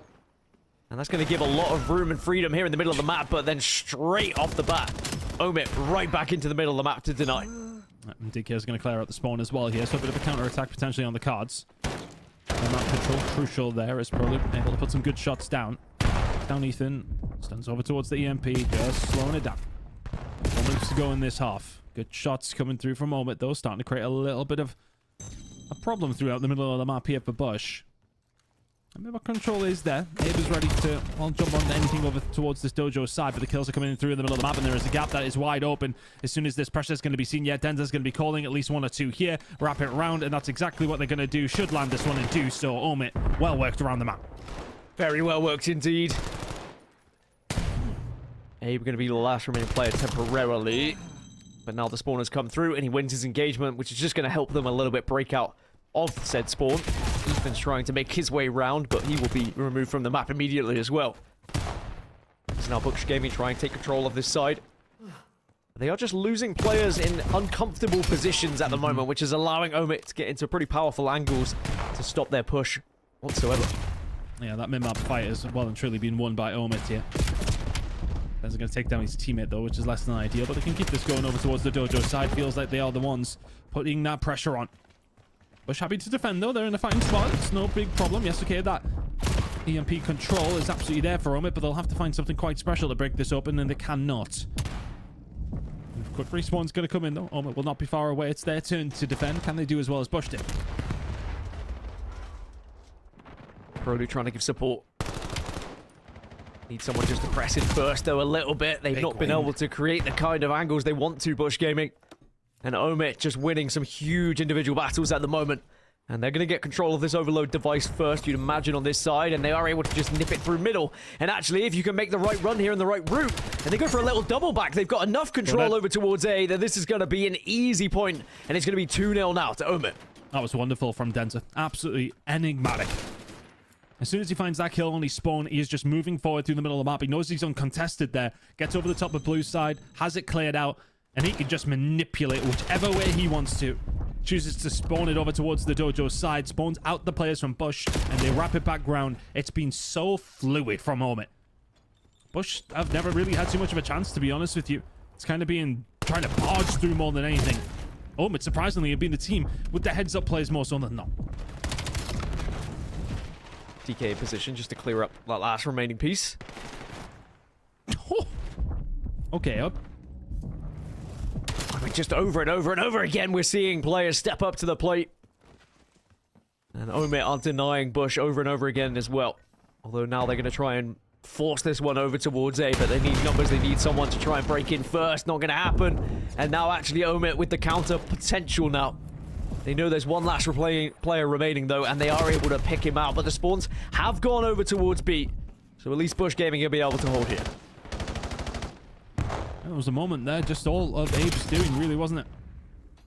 Finds 3 kills, all on his own, over towards this P2 side. Well worked there by Killy, though. He'll find a couple, and it's just this war of attrition over towards the rooftop side of the map. Killy and DK working it well, though. They may well just run this through the middle of the map. They're threatening to do so. But Killy's here. He's the lead blocker. If he finds another one, this is going to open things up. It's 4 in a row from Killy. But now OMIT will try and force it. Quick spawns are going to come in here. Even Prolude here trying to defend for Telluride Bush Gaming. Starting to fall, but they find the gunfight. Prolude has to find that. Denza can keep the pressure on. Good defense coming in from Bush, but scary moments to say the least. Denza had to reposition. And this device is still there. Time. Actually, OMIT might be able to take full advantage of this unless there's a last-minute hold, and there will be. It's a last-ditch attempt. But maybe no. You've gone around the other way. Oh, just on the line. They stop it again, Bush Gaming.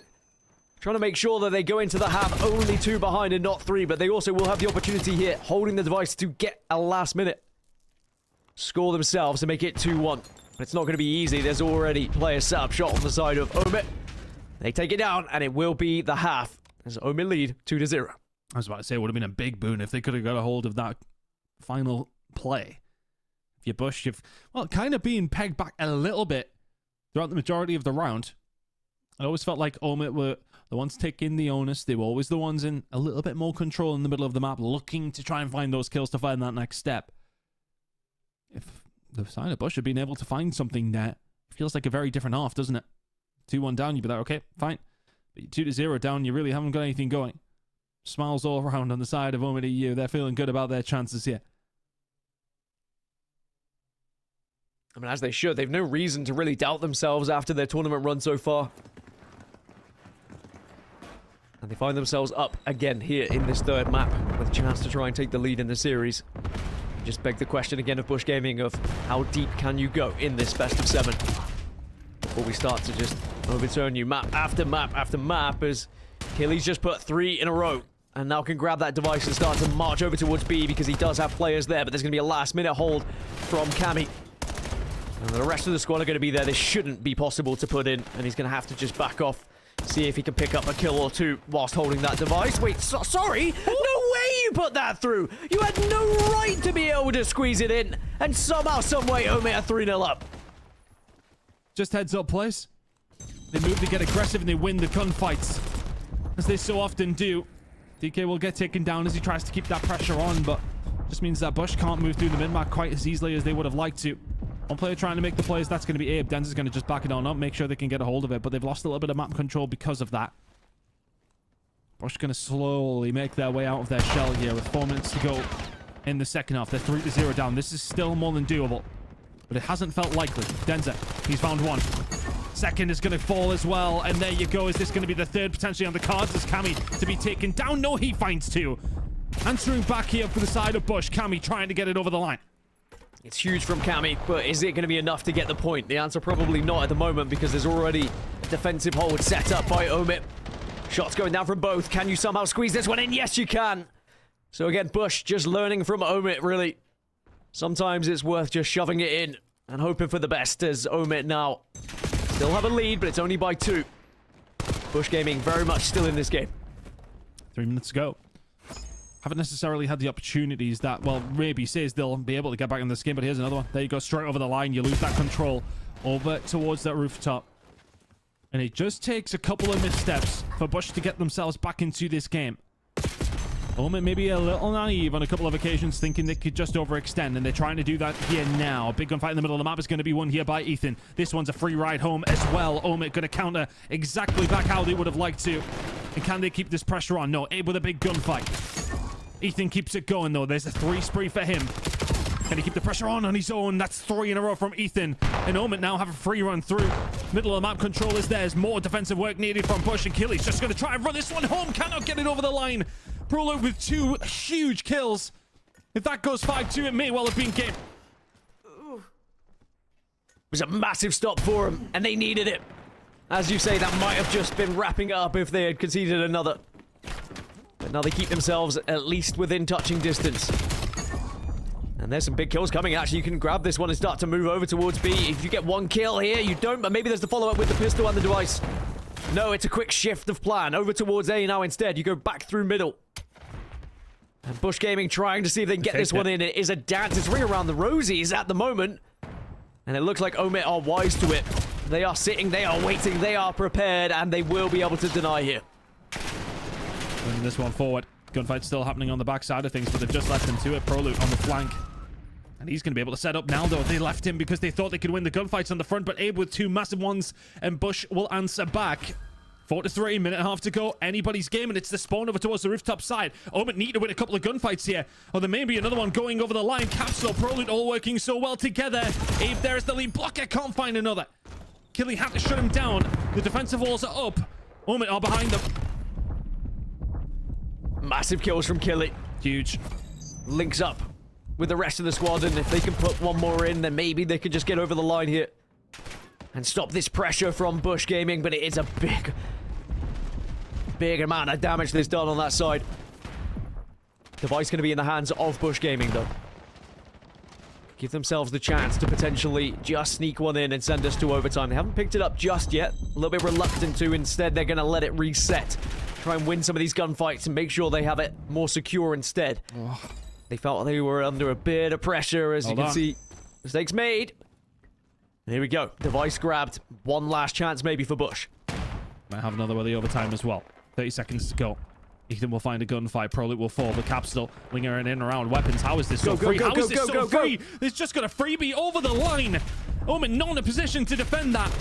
They move over towards the A side. They've read it incorrectly. 15 seconds to go. Spawning over towards mid. Who's going to have the final opportunity? Big moment for Denza to potentially find something here. Gets absolutely nothing. 3 kills out of nowhere from Kami. They're going to pick it up. They've got 3 seconds. The overtime's going to come in. OMIT have to defend. Big moment here, and it does go down. So we head into overtime then. At 4-4. What a fight back that was from Bush Gaming here, Chris. And that means we go into the new overtime rulings and the changes that have happened. If you are able to score, the halves then change, and the other team has to try and score quicker than you do with the time on the clock. That's if you score at all.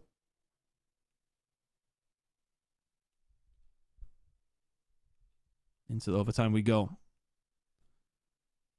It just felt like Bush found another level, didn't they? They were able to find those kills throughout the mid-map. But a couple of missteps, honestly, for a moment. On the right back round where they need to put themselves in that position, but it's hard on this side of the map.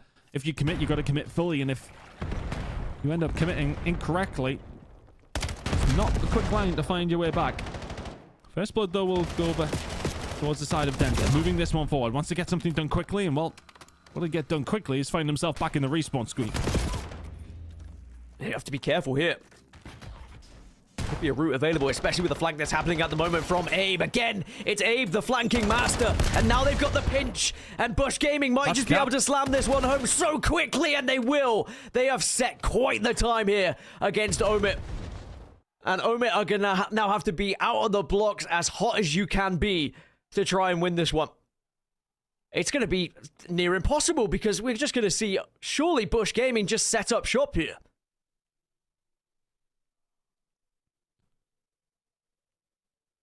There is not a lot of time at all. This is the first time that OMIT would have really felt some pressure, some trepidation in challenges this week. They haven't necessarily been able to pull away from Bush Gaming at all. 35 seconds is all they have. That's already down to 25. Ethan over the top. He's going to be instrumental to this. Killy will find another. Denza's the one. He's going to try and set it up here. He'll get one out of the top nest here if he possibly can through Broken. Gunfights in the middle, though, are going to be won. It's Kami again. He's been the hero of this overtime, and he may well have just sent Bush into the lead. I don't think OMIT can get there with 7 seconds to go. Telluride Bush Gaming, the losers bracket run of doom continues. You just cannot keep him down, Bush Gaming. What a comeback it was in that game as well. They just seem to always have that extra gear, don't they? And I don't know how they're still finding gears. They've been finding gears all tournament long through that lower bracket. They're up to gear 10 at that point. And for the first time in what will probably feel like forever for OMIT EU, they find themselves behind in a series. And Bush Gaming are just demonstrating that you should never say die. You can always make the run of dreams. As we take a look at some of the stats, and really it was just in overtime. I mean, scoring that fast, Chris, just puts so much pressure on the other team. I just feel as if in that first half, OMIT were dancing around so nicely. They were able to put themselves in positions where they were finding the kills, and then they were rotating through the map at the right points and putting themselves in fantastic positions to score. Whereas Bush on the other side did the same again, but it just felt as if OMIT were not as quick to answer to some of these rotations. They weren't as easily able to decipher exactly what was going on. And the same thing came to kind of a bit of a head as well in that overtime. It was a couple of kills in the middle of the map. All right, we got a bit of control. But it just felt like every single time that Bush would score, it was a bit free. Yeah, okay, they've got to create that space. They've got to find the kills to be able to have that space. But on a couple of occasions, OMIT definitely were caught lacking. It can be cut down to just communication. It has to be absolutely tier 1 in Overload. And Bush were just quite clearly a little bit better with it in that second half. It was a 3-0 lead for OMIT at one stage. They will walk away into map number 4 behind in this grand final. And OMIT almost kind of shot themselves in the foot in overtime a little bit. They tried to play super aggressive, got that device early. Almost were trying to score quickly themselves, and then just handed over the opportunity to Telluride Bush Gaming, who took full advantage of it. And then once they did find themselves in the lead going into the second half of overtime, it was just a matter of winning that first gunfight and putting yourself into a position where you can defend that device, and that's exactly what they did. So an impressive victory for Bush Gaming, who were 1-0 down after hardpoint, but now find themselves leading this best of 7, 2-1, as we move on over to Colossus hardpoint. Do you think this favors either of the teams here, Chris? I think if I was to lean in one direction, I would say the side of OMIT. For Bush, a player who's been so instrumental for you throughout this entire tournament has been Capsidol. He's had a bit of a poor start to this series. I mean, his team are up 2-1, so I'm sure he won't be too concerned. But as far as stat lines go, map number 1 didn't really get going. Map number 3 didn't really have to do a great deal, and his team still going to win the map. Raid Search and Destroy, yeah, it was pretty solid. But Colossus Hardpoint is where you are going to need him and Abe to have a really good game, because we know the side of OMIT EU, they are going to be able to bring a lot to the table. As far as that slaying ability, as far as the SMG presence, it's so paramount on Colossus. This is a ginormous map, because we go into another Search and Destroy after this. If Bush can find the Colossus hardpoint, the Search and Destroy from OMIT was, put to say the least, on raid. Maybe they have a different angle if it comes down to a fringe, but you'd be heading into a Search and Destroy. Potential 2 more Search and Destroys to go here for Bush if they want to try and win. That's what they have on the table. It is in their hands still. OMIT need to answer back with this Colossus. Oh, I think it may well could be over. Which is a crazy statement, and it feels insane to say. If you cast your mind back to Friday when Bush Gaming were just kind of pattering around, they were struggling a little bit here or there. They were still getting the wins, but they never looked particularly special. Allowing teams who were down in the 40s in terms of seeding to give them a run for their money in certain maps. And they dropped down to the lower bracket. Looked like they're on the brink of elimination. And then they finally woke up. And ever since then, they've looked like one of the best teams in the tournament, if not the best team in the tournament now, as they find themselves leading in the grand final. Thumbs up from the squad, as it looks like we are almost ready to head into the 4th map. Can we see Bush Gaming take a 3-1 lead over what have been the tournament favourites ever since they were able to beat down some of the other squads, OMIT EU? Or are OMIT EU going to be able to answer back themselves, take us to 2-2, tie us up? I mean, this series feels like it deserves a 7th here, Chris, to be honest, but it's not always that simple. Oh, it's never simple. Nothing's ever simple in Call of Duty. I've been around it for about 15 years, and I tell you, nothing is that simple ever. Getting ourselves up and ready to go for this Colossus hardpoint. This is the moment now for OMIT to prove their mettle. Or do Bush just keep this momentum rolling? Honestly, I think it's still really hard to predict. I think, obviously, it's very easy to lean in Bush's favor now that they do have that lead in this series. This hard point is massive. Absolutely massive. Search and Destroy has looked, well, ever so slightly lacking from OMIT today in this setting, at least, anyway. And for Bush, it was a really good performance on the raid. So OMIT could do with winning this one, just so we're not heading into another Search and Destroy where they absolutely need to win it. Kicking things off here. Over towards P1. First one's going to be there are going to be Bush. They're going to have a very good game here because OMIT are going to come out firing. Going to get to the opening 2. Followed up by Ethan, and OMIT will get first control of P1. As I say that, though, there is going to be plenty of players over towards Statue that are going to deny any sort of scoring and rip it away from them here. That's well played by Bush Gaming at re-engaging as soon as they could. It's not necessarily going to be a boatload of time, but it is certainly going to be enough to make OMIT have to force their way towards P1 again to deny it, which they do. It's a little bit scrappy in the first, as it's always his here. You've got to start thinking about that P2 rotation already, and that's where OMIT are starting to head. 2 players already waiting for the rotators on the side of Bush Gaming, and they are finding the kills as well. So OMIT will get first control here of P2. Jostled for position extremely well, did OMIT. And DK had to line them up along that side. Does well with the AR, but Denzer and Killy going to get caught out through the middle of the map, so Ethan's going to have to come back. Some good shots will come through, but DK will be dealt with. Spawns still over towards this backside for OMIT. And still, even though the initial push comes through from Bush, but Cammy, he's having a good series, to be honest with you. Spawn's still going to be there for the side of OMIT, but Bush doing well to keep that pressure on. It's still finding a way through, doesn't find the second. Killy will answer back. It's absolute chaos inside of P2. Nobody able to get control, but that might be it now. Capstone trying to find a way through. He's trying to keep the pressure on, but OMIT just about soak it up. Just running into a firing squad at the moment. Our Bush Gaming needs to start thinking about next. And that's why you see Prolute start to make his way around to the other side of the map. And he's going to be one of the first there, but he's going to be equalized in terms of pace by DK and Ethan. Ethan will fall, though. But there's going to be a nice flank on the other side. Killy was able to get there, but there is going to be the trades that happen. It's back and forth. There's now only 1 player remaining in that hill, but it is going to be in favor of OMIT. They're going to be scoring, and they are going to be making this awkward, but on the other side, there were favorable kills going in favor of Bush Gaming, and they continue to do so. 2 more, and now they, instead, will gain control. Cammy's really feeling it today. 10-6 out of him. Another one added to it. It's a 4 spree for Cammy.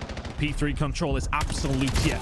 It's Telluride Bush Gaming. Big girls coming through as well. It's Abe for 3. Rotation to Telluride Bush. 20 seconds to go here over towards P3. Disappointing that we're not getting to see who's making those kills, but if they're in the invisible player, it's usually Abe, and OMIT are really struggling to keep a track on it. Prolu has to back off. He'll still be a threat here alongside Cammy, though. And actually, this is very intelligent from Prolute, just reading that map. Great game sense. Not only does he get the kill, but also will deny the rotation for OMIT, and Bush Gaming can get control again. And they can hold this one, especially with the position that Abe's in. As I said that, he goes down. He was in a fantastic spot on Statue to try and deny the movement through the middle. All the meanwhile, though, Bush are still scoring. Cammy is absolutely frying. It's a very typical performance, to be honest with you, to be an M15 player and putting up this kind of stat line on Colossus right now. TK on the opposition side is sitting 6 kills behind and 3 deaths further forward. Flank going to come through now, and that might well be the break. Killy can find a couple over towards the back side, and there it is. OMIT will get themselves in for 20 seconds. Probably going to get a hold of that remaining time as well, which will put them, well, within 10. By the time we head over to another rotation. Bush wouldn't want to necessarily overcommit to this too much. They like the P2 side, but they have overcommitted, and they're being dealt with. Ethan had a relatively quiet game here so far. Gonna spawn them over towards this backside, so they'll get the final couple of seconds, but that P1 control is going to be there for OMIT, and you can get some decent time if you can win your gunfights, which is proving to be difficult. Killy and DK were just trying to hold Statue there, and they have succeeded in doing so. So Bush Gaming going to go for a different approach. Abe actually going to go down through bottom middle. He gets caught out too. And this is more time going away in the side of OMIT. 92-92 as we get a lead change once more between these two teams, who have just been trading blows back and forth over and over again. But Cammy does help out the rest of the squad to regain for Bush Gaming. Once you think one team is going to take it, suddenly the other just rips it right out from underneath them. And it was Abe again picking up 2 huge kills. Yeah, we said the SMG is going to have a good game on Bush, and they are absolutely doing that right now. Abe is lightening them up. 17 and 17 as he will fall to Ethan, who's now starting to get things going here as well. 15 and 17 from him. He's struggling just a little bit here for the pace, the pressure that's been coming in so consistently. DK currently the only one left alive as Bush will find a way through. All 4 dead, spawns available. Their first real big opportunity to find themselves a substantial lead here in map number 4 of this grand finals. 22-13 for Cammy. Stepping up when his team needed it. Prolu also finding one. Could be a second, and it will be alongside the rest of the team. They've been able to take down 3 members of OMIT. They're still in the hill. They're still scoring. But maybe Killy could be the difference maker as he does find one. Is going to create a little bit of an opening for the rest of the team. 28 seconds still left in this hill, so it's definitely worth fighting for, but the angles are being taken by Bush Gaming. They are taking all the corners, and they are trading out successfully, which has been the story so far. Trade, trade, trade in your favor, and continue to get points on the board. Well, we need to regain here very, very quickly. It's not worked out for them. They're trying to keep that pressure on, but a rotation up towards P3. You got to win some gunfights on your way around. Capsule find a gunfight. He's having a relatively decent game at 15 and 15. Hasn't needed to get involved, honestly. His ARs have been absolutely fantastic. The AR of OMIT had to be good there. DK will find 3 in a row for a nice solid rotation over towards P3 here for the side of OMIT. 50 seconds to go. Here on this hill in particular. Gunfight's starting to be won again. Abe has just got their number. Denza's not been able to keep up with them, and it's proven to be very difficult for the rest of OMIT to do so as well. He's found another. Everybody on OMIT trying to answer back, but Abe is just absolutely final. Finding as much as he possibly can. Pull it inside of the point. He will just about tie it up. OMIT are just being dealt the rough hand, and it's Abe who is really dealing the blows. Capsidal as well, starting to chime in now. 2 huge kills for the squad. There is a nice flank through from bottom middle, though, that is going to just allow OMIT to take control once more here. But with only 10 seconds left, it's not the end of the world here for Bush, because they can start moving towards next. And OMIT, try as they might to get a solid hold. It's just time and time again, Abe is behind them somehow, some way. But with the spawn outs, as you say, is going to give OMIT the chance now to properly set up for this one. Oh, look at the time that Denzel's just got. And again, ships in the night through the middle of the map, and that might just open things up here for the side of Bush. Abe will get taken down, though. Kelly's got some work to do on the backside, but Denzel will forego from that mid-map control to try and deal with the spawns, and they deal with them well. A little bit of pressure going to come through the mid-map, and from Statue side, DK has some work to do. But OMIT have done well here. They've closed that gap. They've put some pressure on Bush. And they are holding over towards P4. These gunfights are massive. Abe with another one as DK will find a couple of kills. 24 seconds remaining. Denza doing so well through the middle of the map. And that's what they need him to do. They are now 10 seconds away from tying this game up here, Dan. Yeah, what a fantastic period this has been for OMIT. Not only are they going to tie this game up, they are going to gain the lead in this one. Again, Bush Gaming had a lot of control, but all it takes is one solid hold from this OMIT roster, and now we go right back up to P1 in what will be the bloodbath of top middle. Capsule, though, gets another. Sending himself to 20 and 22 at the moment, but he has 1 minute and 41 on the clock. Although he's denied by a grenade as soon as he tried to get comfortable, tried to set up shop, unable to do so. But points on the board for Bush before it's finally removed away by OMIT, and now they actually get a real opportunity to put 10 to 15 seconds uncontested on the board here.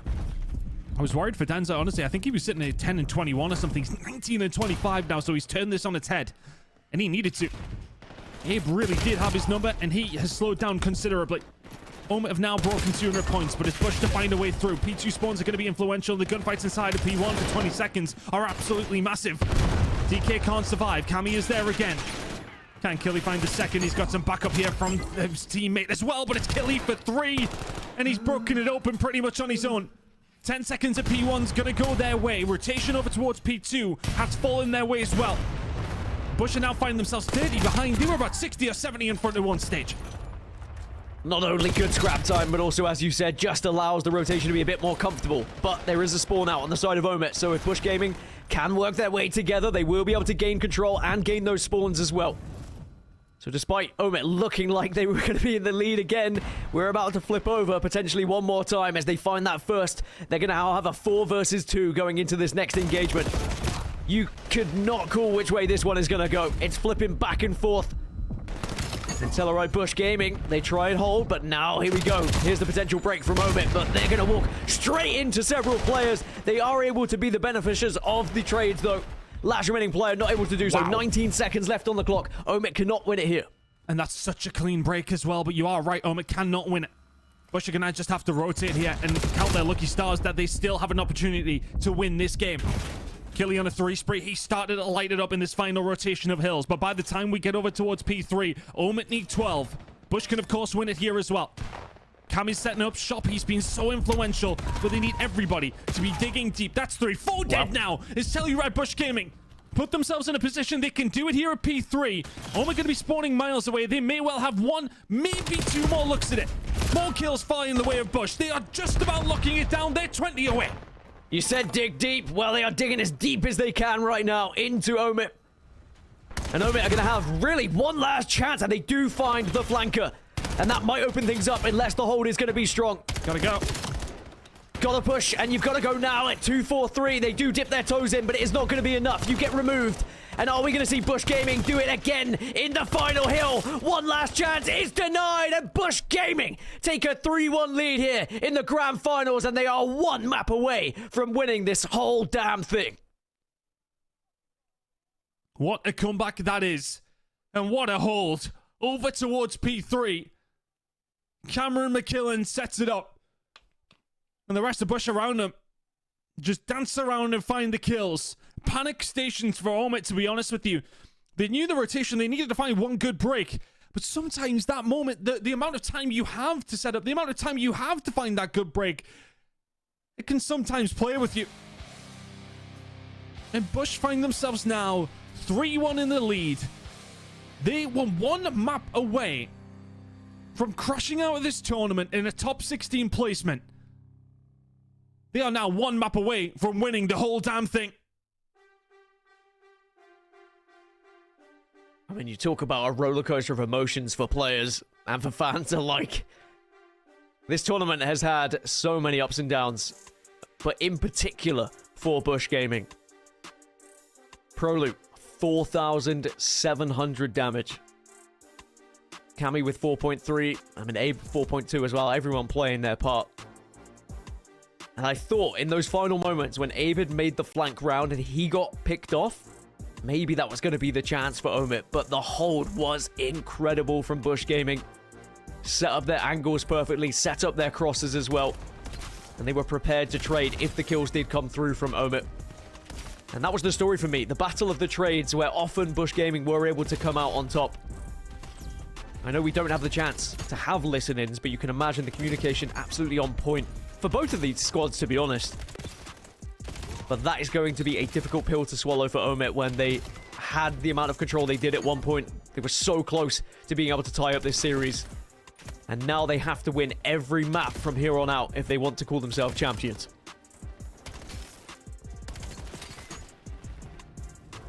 Oh, it's going to be difficult now, isn't it?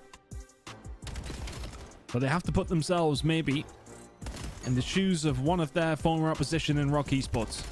It's not quite the reverse sweep that has to be completed. Well, as you say, they're going to have to find 3 maps in a row. OMIT EU, if any of you are unaware, were famously finding themselves now in the lead in a grand final in EMEA Challengers Elite. They were 3-0 up. They unfortunately went on to lose that grand final 4-3 to Rock. Now, you got the permutations, of course, of hosting in the EMEA region, which can be a factor, absolutely no doubt. That ain't a factor here whatsoever. But they need to channel something that can get them back into this game. But my big worry for them, though, Dan, is that the fact that they've got to play 2 more Search and Destroys. And the first one was not pretty by any stretch of the imagination. It was extremely one-sided. And Bush Gaming maybe rubbing their hands together at the prospect of a fringe S&D to win the entire tournament after the run that they have made. It's backs against the wall time for OMIT. And they know they're going to have to dig even deeper than Bush Gaming did in that game. It's funny, Chris, how you said they're going to have to dig deep, and then suddenly they exploded into a wealth of promise, and I'm very excited to see how this next one is going to go. But it's going to be nervy time on the side of OMIT EU. This is the first time we've seen them in this position in this tournament, Chris. You know these players very well. How do they deal with this kind of pressure? Well, the answer to that question is that you don't really know, because not many, well, two of them don't have that much experience online, full stop. Never mind being in a grand final for this kind of prize pool, this kind of event. For Ethan and DK, this is their first ever grand final, full stop, at a serious event. Yeah, okay, they might have been a couple of chattel ones, but this is a different gravy, my son. You need to be able to find something in the chamber to get it done. But if they can, I'm not too sure. But let's see. We've got 3 more maps for them to potentially turn this one around. It's 3-1 to Telluride Bush Gaming. They're 1 map away from making the dream run through the lower bracket all the way to a championship victory. We're going to find out what happens in this grand final right after this break.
Welcome back, everyone, to Major 3 Challengers Open. And we're in the grand finals. And somehow, someway, Bush Gaming find themselves 3-1 up and 1 map away from winning this entire tournament. After being down in losers round 1, 2-0, 1 map away from elimination, they have made the run of all runs and find themselves so close now to glory. But of course, job is not done.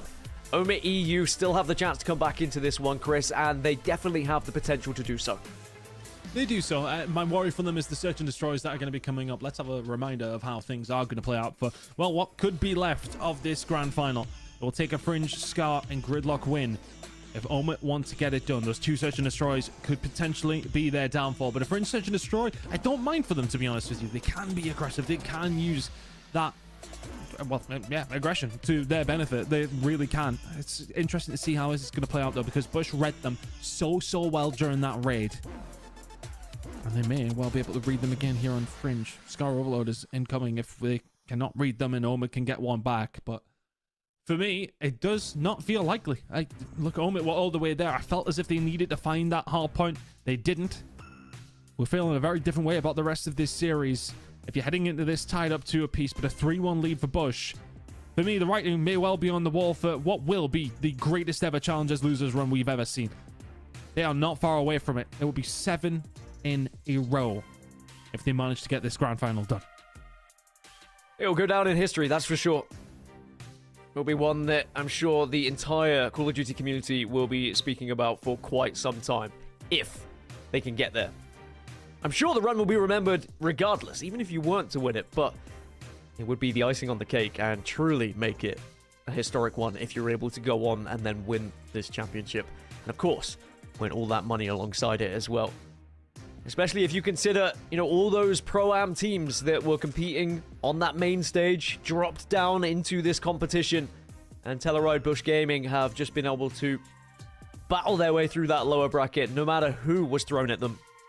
And now they have this one final test of OMIT EU, who did have the best of the Pro-Am teams in terms of their performance on that pro bracket. Or the group stages, should I say. But is it all going to come to a bitter end here for OMIT EU?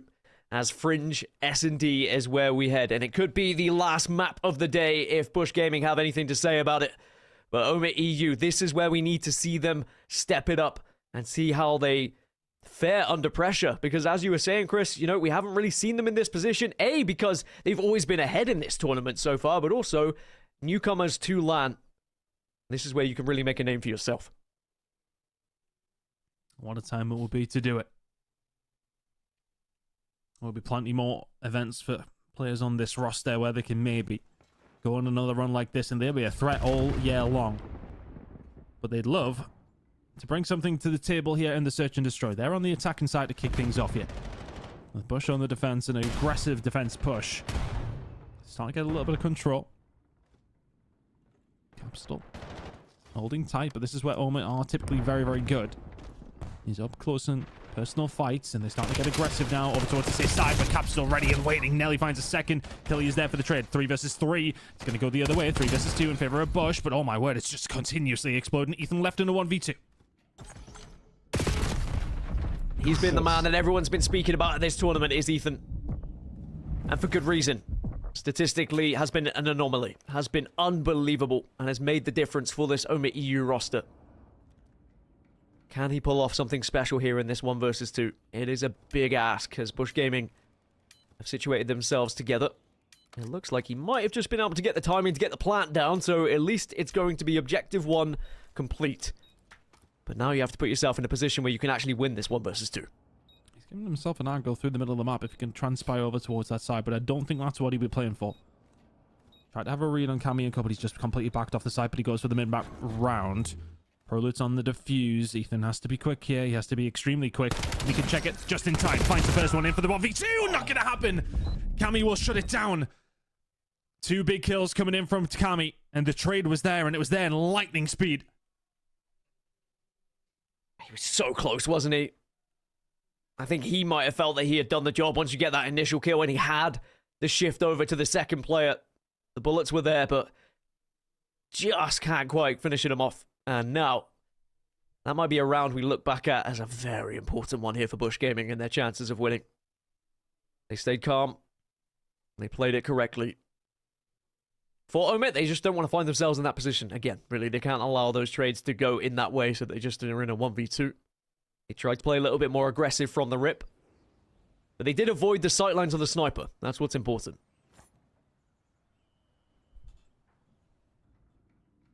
Attacking side now for Bush. DK scouting out. A lot of pressure coming through the middle of the map. Onto Ethan, actually, as he's going to have to back on down. Kelly holding tight, shoulder in front. Abe should be dead to rights here, and is. Yeah, Kelly deals with it. Nade just to maybe get him out of dodge. And it will. He needs a little bit of backup here. He's getting very aggressive. No information gained off the utility. More than enough gained off the vision that he just got for 2 players around the corner. One player through the middle of the map, though. That is going to be Proloot. He's found a way through, so OMIT now feel the between a rock and a hard players. DK was supposed to be covering mid-map, did not. Now Kelly under some pressure here as well. Trying to get the spray through. Hoping you can connect through the metal. Tries again. Obviously gets a couple of hit markers, but not able to finish off that kill. And it is just patience at the moment from Bush Gaming as they get their opener, but then comes trade on the other side. 2 versus 2.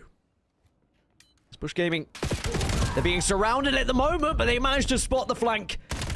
And now they find themselves in a 2 versus 1 again, and they succeed as Bush Gaming make it 2-0 here. And this is when you start to get a little bit nervous if you are OMIT.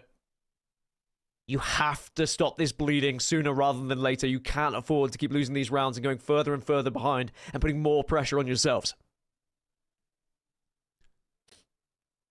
The opportunity was there. That's a first blood that comes through for the side of OMIT. But they do not capitalize on.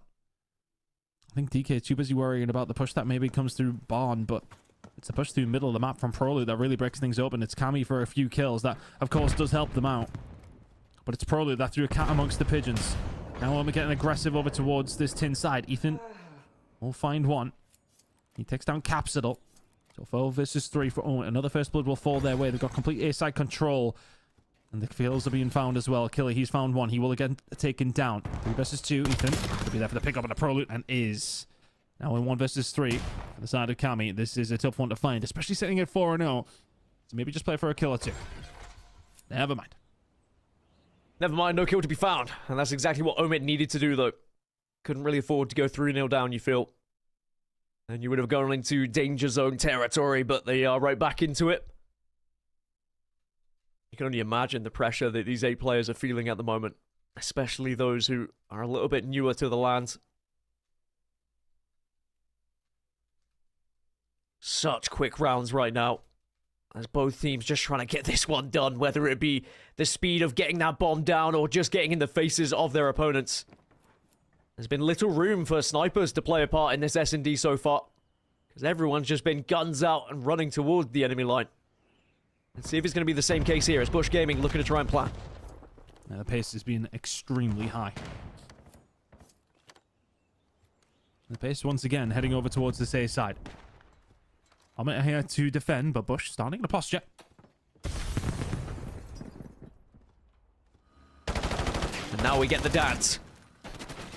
So who's going to be the last one standing at the moment? It's currently just traded off shots. No one actually connecting really with anything, but that's going to allow the flankers to reposition. There's going to be a big fight that's going to happen in middle as well. First trade goes in favor of Bush, but it's going to be answered back. And now OMIT down to just 2.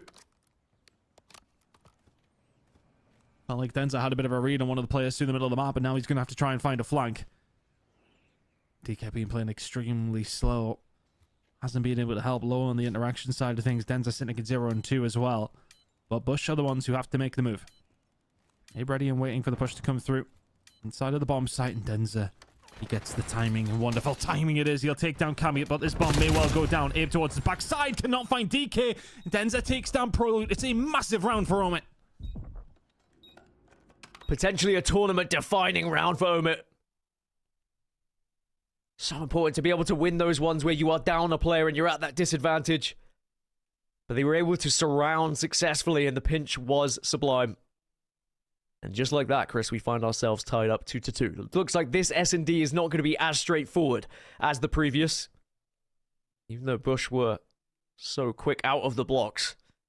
I wonder if the pace will slow down a little bit the further we get into these rounds and the more nerves that start to be applied to these guys.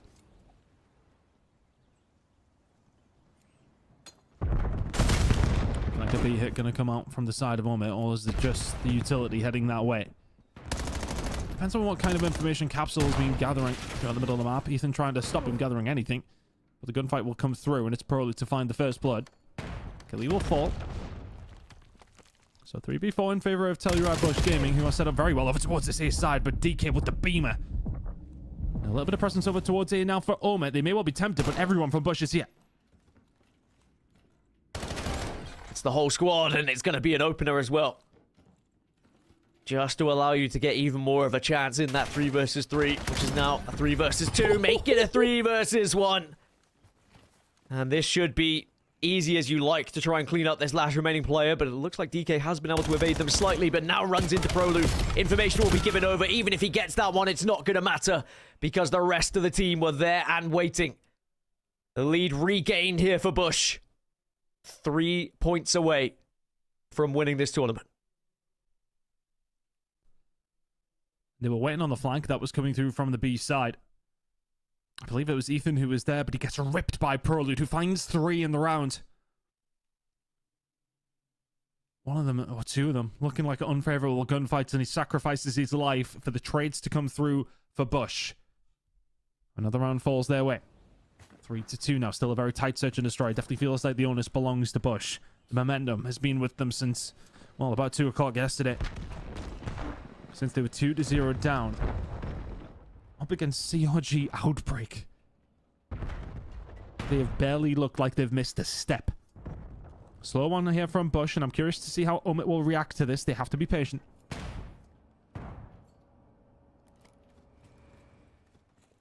And patient they are. Might not be the same case for OMIT, though, as they just try and have a little sneak peek, see if they can gain some info. And they do find the info, and they do find the first kill. Abe goes down. So now Bush Gaming gonna have to try and do this as a trio. Certainly not going to be easy, especially with the positions that OMIT currently find themselves in. I think they're kind of waiting on Prelude to maybe try and get something going, and that's why OMIT are sitting so passively. These flanks have been so difficult to deal with, but he will get taken down. Denza finding a massive kill on a Prelude on the flank, and, well, Bush know they need to get moving.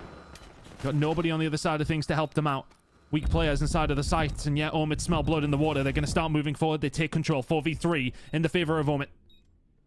3 of them on the site as well. 1 defusing straight away. Can anyone pop in and deny? Or is it just going to be as clean as that? It's easy as you like.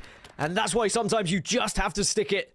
Maybe learning from some mistakes that we saw earlier of people just not jumping on that bomb quick enough. And we're all tied up 3-3.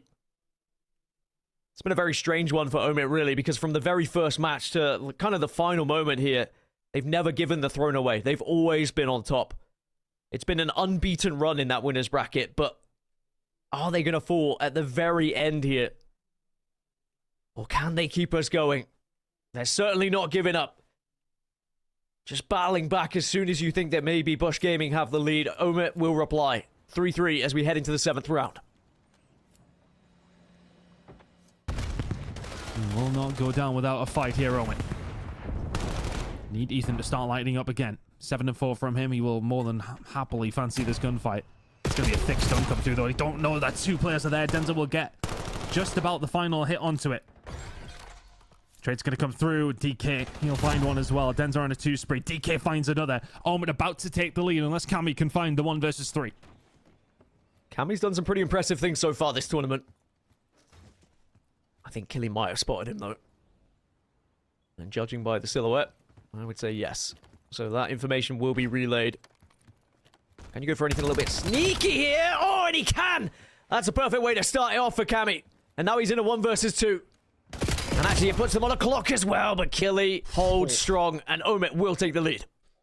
To give him the opportunity to even find that gunfight in the middle of the map. Over the wall was nice. And then Killy actually with the confidence to chow that anyway. Still some smiles on the other side, but this was lovely from Cammy. He still got it. Man's been around for a very long time. Proving that here in Challengers, he can still very much hang with some of the most crack kids in the game. Let's see how they go, though. OMIT now into the lead in the search and destroy. Really important they were able to get one of their attacking rounds going their way. Sometimes can be extremely difficult here. And Bush Gaming just being very patient. Look at this. They're so far back on the map. And actually, it's allowed OMIT to press up. Killy is going to be in prime position to potentially pick up several here, but it is just going to be a trade out. It's only the 1 in the end. But he would have relayed that to everyone else if there were 3 people right there. So that's going to allow a little bit more map control on the side of OMIT. Honestly, I don't hate that. The trade comes through. It was always going to be difficult to find more than 1, but the fact that he finds 1, that's okay. Information gained. Pushes Bush away from that A side. Not confident with it. A rare occasion where we're going over towards B, and Ethan has just been caught with his pants down. 3 versus 2 now for Bush. They have the numbers. And they're pulling OMIT around. 30 seconds to go. Looks like A hit's going to come on through. DK can't find the shots in the middle of the map. He's going to be suppressed. He's probably letting everybody firing their way over. DK may just have a look at this very, very quickly. He's going to try and stop them from planting the bomb. Prelude's behind it. Gets his head down. Can't find the kill on Abe. Denza now left in a 1 versus 3 and done. Bush manipulate the map and manipulate OMIT so well to tie things up. It was a must-win round, especially when you had that advantage as well. Just catching Ethan on that cross was huge for them. Could have all gone wrong if the bomb planter had been taken down there, but just ducking at the right time. This is going to be a nervy ending to this S&D for both squads. And knowing what's on the line here. Bush Gaming so close to completing this miraculous run through the lower bracket. And OMIT just trying to keep this tournament alive for themselves.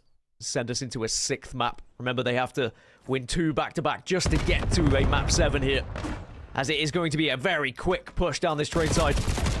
And straight into it, but it's going to be straight into Bush Gaming, who managed to get the first. And they're finding some more as well.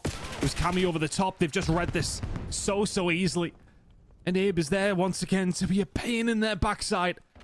He finds another 4v2 for Bush. This is looking very much like grand finals and championship point for Bush. One more round for Bush Gaming. And what would solidify one of the most historic runs that we've seen in any Challengers Open. All the way from losers round 1. They find themselves now on championship point. Truly has been an incredible story to follow here for these guys. But they're still not quite there yet. What do they have? Can they do it here in the last? Oh, we need to find back-to-back rounds to extend this grand final. Cammy has just been so present for Bush. So consistently. Finding important picks. Aggression out of OMIT. I don't think you're expecting this of your capsule, but the nade. Oh, the nade will sting. Trophy system there. Oh. Doesn't find the information, but neither do OMIT. So retreat back over towards this B side. OMIT, gonna have to be ready for this. It's a 4-stack over towards B. Smoke goes down to try and get the bomb down as well. Haven't found anything just yet. Do they get amongst it? Yes, they do. And it is going to be the first going in favor of OMIT. And is that just going to put them at 6s and 7s? But no, there's going to be the response. It's 3 versus 3. Bomb tries to go round from behind, and you are going to be able to catch one. If you can get another, this might just be it for them. Bush Gaming, they will manage to do it. They stared elimination in the face every round of the lower bracket, and they turned the greatest survival run into an unforgettable championship. What a historic moment it is for Telluride Bush Gaming. They finally get one. So many occasions that they have come close. So many occasions that they've looked like they may be just being a step away. But it is Bush to get one over the line in dramatic fashion. They were 2-0 down and losers round 1 after the bracket reset. And they find 7 series in a row with no lives remaining. And Bush are your champions here in Atlanta. What a run that is. It will go down in the history books. But more importantly, it is going to be the sweetest taste for those boys. Think about the run that they've had. Not only the fact that they've done it from losers bracket. Think about that moment where they were against FaZe Falcons. Screams in the face of them as they lost it. But then they get their revenge in that lower bracket run as well. It has had sprinkles of absolutely everything here, Tom. It's been a brilliant tournament, and what a win. And for that support that they get from the organization as well, that's got to mean a lot to those guys. What a win that is for the Bush organization. Incredible. I mean, so many different players that found that performance and found that extra gear when they needed it. No more so than Cammy in that final series. Abe was popping up everywhere. Prolute was going off. Capsule may have almost actually had a quiet game, but he was a huge reason as to why they made it.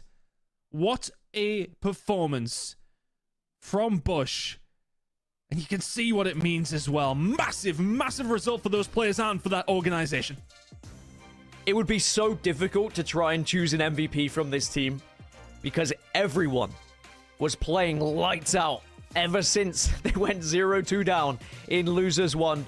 Whether it's Abe on the flanks, whether it's Capsidor in his 1vx moments, whether it's Cammy with an 11 spree at one point, or Proloot just doing so much damage game after game. They all played their part in what has been a historic victory. We have to, of course, give credit to OMIT EU, who still had an amazing tournament. They looked so clean going through the winner's bracket. But at that final hurdle, they will fall. But it is still a very respectable second place for them. It's going to be a memorable grand final. It's going to be a historic one as well.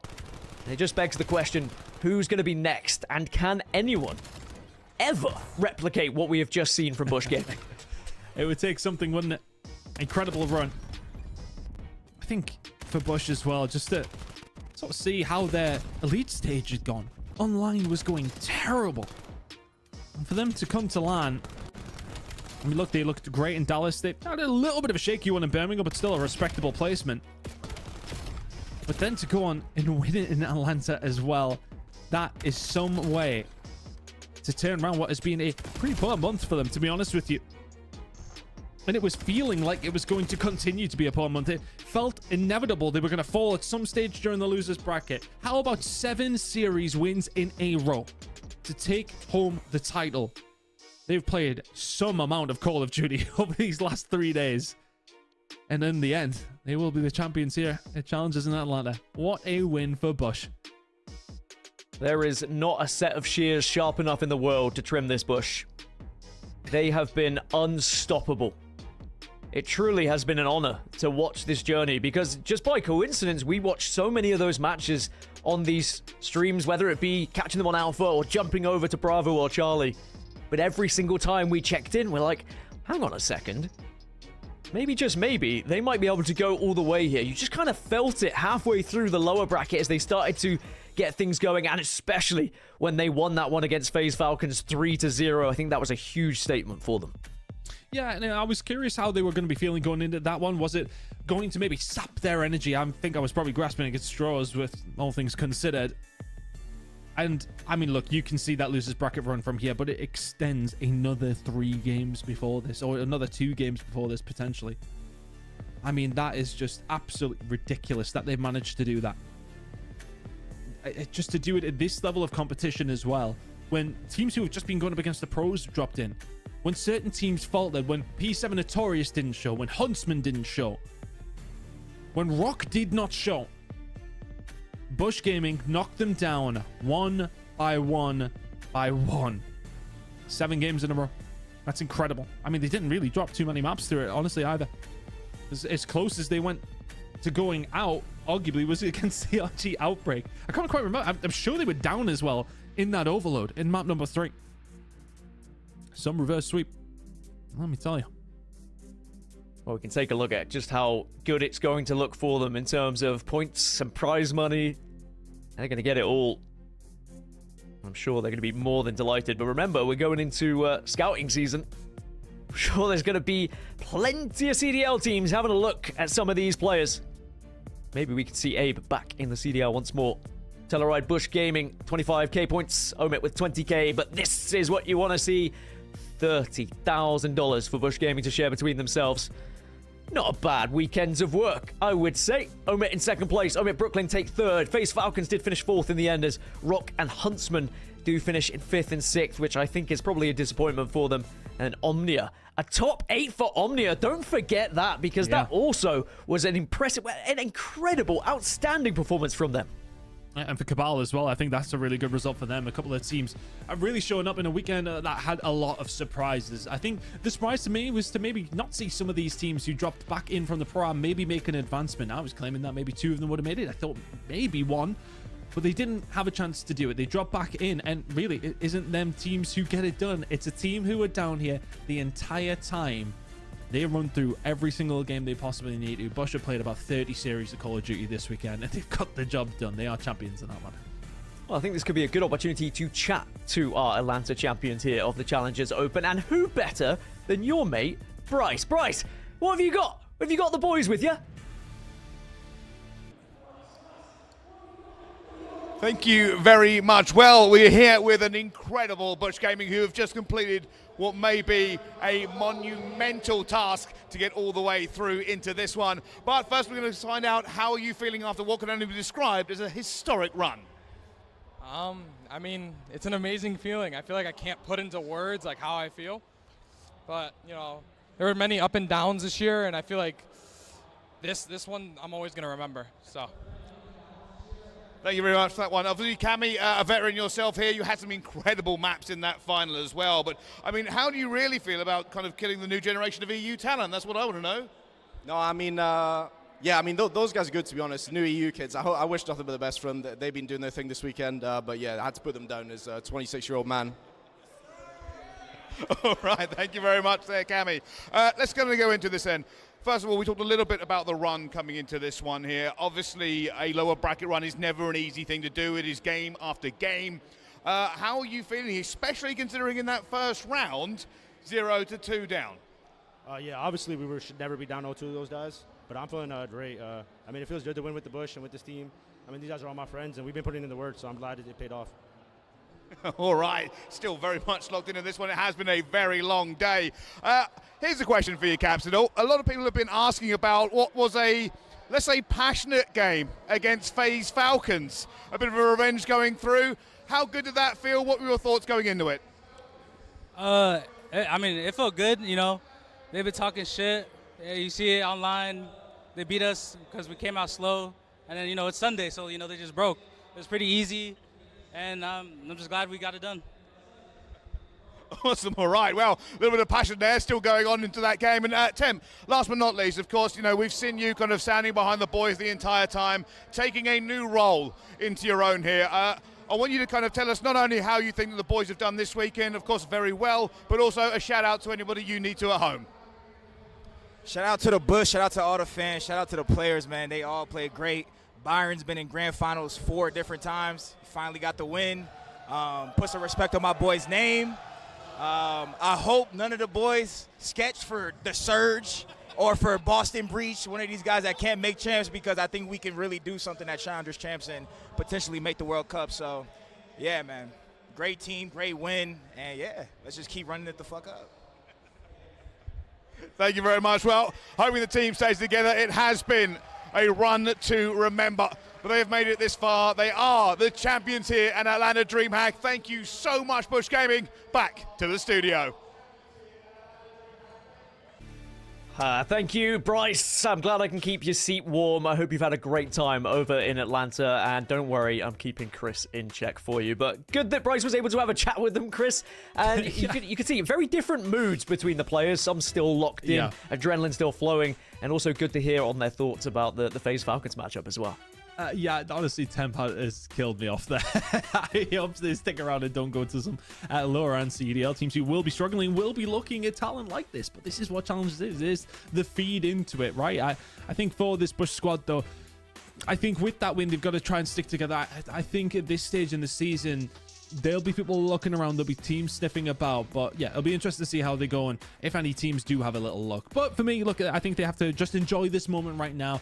Yeah, again, for Prolutes, to get his first win is incredible, to be honest with you. It kind of slid by me a little bit, and he just didn't seem phased, not even one bit, to be honest. So happy enough by all accounts, but yeah, Bush thoroughly deserved wins, and nice to see the boys feel happy about it. Well, it's, as you say, a deserved victory and certainly a historical one, as was really put into fashion from Bryce in that interview as well. And I don't know if they truly know how historical that was, and maybe they won't know until a few years go down and we're still waiting for someone to match that kind of run. That's how impressive it has been from them. Like I said, I don't think this is just a record that you can talk about in Call of Duty, but esports in general. I'm sure there's going to be a lot of articles written all over social media about how well they have performed. It's going to feel good, and as you said, I hope they do stick together.